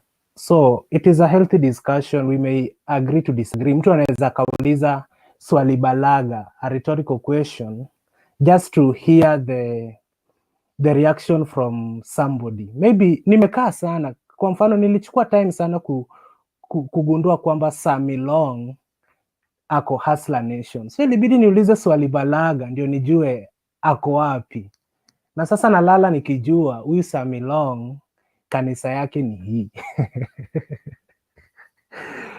So tafadhali guys, let's continue with the same spirit. We continue debating. In fact, mimi before this show, let me say last month, sikuwa najua mtu kama Yaga ana exist, Bernard, but tumemeet hapa, tumekuwa mabeshte hapa, tuko na WhatsApp group huko pia, daytime watu wana chat. We choose topics to discuss from there. So let us continue doing this until such a time that we will say no, enough is enough, let everybody go his or her own way. Otherwise, mkilala mlale poa. Kwa wale ambao mnaenda kazi, mkienda kazini mfanye huko vizuri. Sisi ambao tunaenda kitandani pia tulale vizuri, na ninawatakia kila laheri. Mwisho kwa MCA to be Ayaga, congratulations. Hata kama polisi wamekukataza kuona sura, maybe kesho pia utakatazwa usione sura, hata kwa wiki moja utakuwa unakaa tu kwa suspense kama sisi hapa. Utakuwa unaambiwa kwa simu, maybe ukipiga kesho usikie analia useme si umpatie kitu anataka. So congratulations man, na let me hope you are very proud, and by next week tukiangalia profile yako tutakuwa tunaona huyo mgeni ndiye amewekwa. So thank you very much guys, and Nancy, you may say something then we close. Okay, I have a few things to say. So Bernard, you asked, when did Ruto realize that he needs to change his politics? And everybody is entitled to have an epiphany. Maybe his epiphany was 1 year or 2 years ago, and that's why he's decided to do the top-down politics. assumption, if the hustler nation will stop the tribal politics that is killing Kenya, then so be it. Let's embrace it. Let's move with it. If we can, me and you, talk about Kenya as a community without you being from this and me from being here, then let's embrace it. Let's run with it. In regards to the Moi had a rigged system. When he was ready to go and the system was against him, his time was up. It's not because Baba and Kibaki decided. It was just a time for him to go. The system had already given in for him to go, and that's my opinion. In regards to the dining table politics, we do not need dining table politics. If we have a fair and transparent election, nobody would have to go behind the hammer to decide the politics, because we'll be able to open the servers and see who has won. In regards to Uhuru coming back, that politics of impunity. He's ruled us for 10 years. Time to go home. He is 59. Obama retired at 55. So he's not too young to go home. Our constitution is clear. When it comes every second Tuesday of the month of every 5 years, so 9th of August 2022 is a general election in Kenya. Unless there is a total disaster or an emergency, COVID-19 will not stop us from going from election. UK, everywhere else, even poor countries has conducted the elections safely and fair. So let's stop the fallacy of telling us about 2023. Election is 9th of August, 2022. The other thing I'm going to say to you guys is about the IMF loan. I hope Uhuru has had the message. He needs to cushion the poor and make sure the money that IMF has given him, he's not going to take it to Mombasa Road and start building a second or third bridge. People are dying with no food and they can't even pay their rent. We need him to do that. In regards to the vaccine, the under 30s, please do not take the AstraZeneca now that we have more evidence. If you're under 30, go for an alternative vaccine. We need to start lobbying the government to get alternative vaccines for the under 30s in light of the new evidence about clotting. So, guys, my parting shot is our vote counts. We don't need round the table and succession politics. We don't care what Uhuru thinks. We don't need round the table and whoever we elect on the 9th of August becomes the president of Kenya. Thank you. Okay, thank you guys, and simlale poa. Ayaga mlale poa kabisa. Oh, and congratulations Hayaga, na nitatuma pesa ya maziwa. Amehang, angekosa kujibu hiyo. Ayaga, you should be smiling. Yes, that is what I was looking for. The smile. Niko nilikuwa na save namba ya Bernard na Milong, so si ati nimehang. Ayaga, tuongee nao polisi uende sai. Nitaenda sai, nitaenda about by 4. By 4 I'm safe. In fact, nitalala tu around 10-30 minutes, then nitaenda. I have to go there. Si uende saa 8 mchana kama hakuna giza. Next weekend I will come. Hayaga. Yes. Inbox me your pesa number and your name. I'll send pesa za maziwa. Nancy, hata mtoto wangu ni 8 years anahitaji maziwa. Huyu amezaliwa tukiwa live. Sasa huyu passport wangu wa standard 7 na anakunywaga maziwa. Hana bahati huyo. Wahayaga ni Wakilindo atapewa laptop. Unajua mimi mtoto yangu by next year wakati kama huu Mungu akitujalia akiwa online, we will have a birthday here. Kila mtu atabidi aniimbie kwanza ndio hii show iendelee. Or else everything will disbanded and everybody should go. Kama saa hii show imekuwa disbanded na kila mtu ende nyumbani. Nice guys. Thank you guys. Thank you. Bye bye. Thank you very much.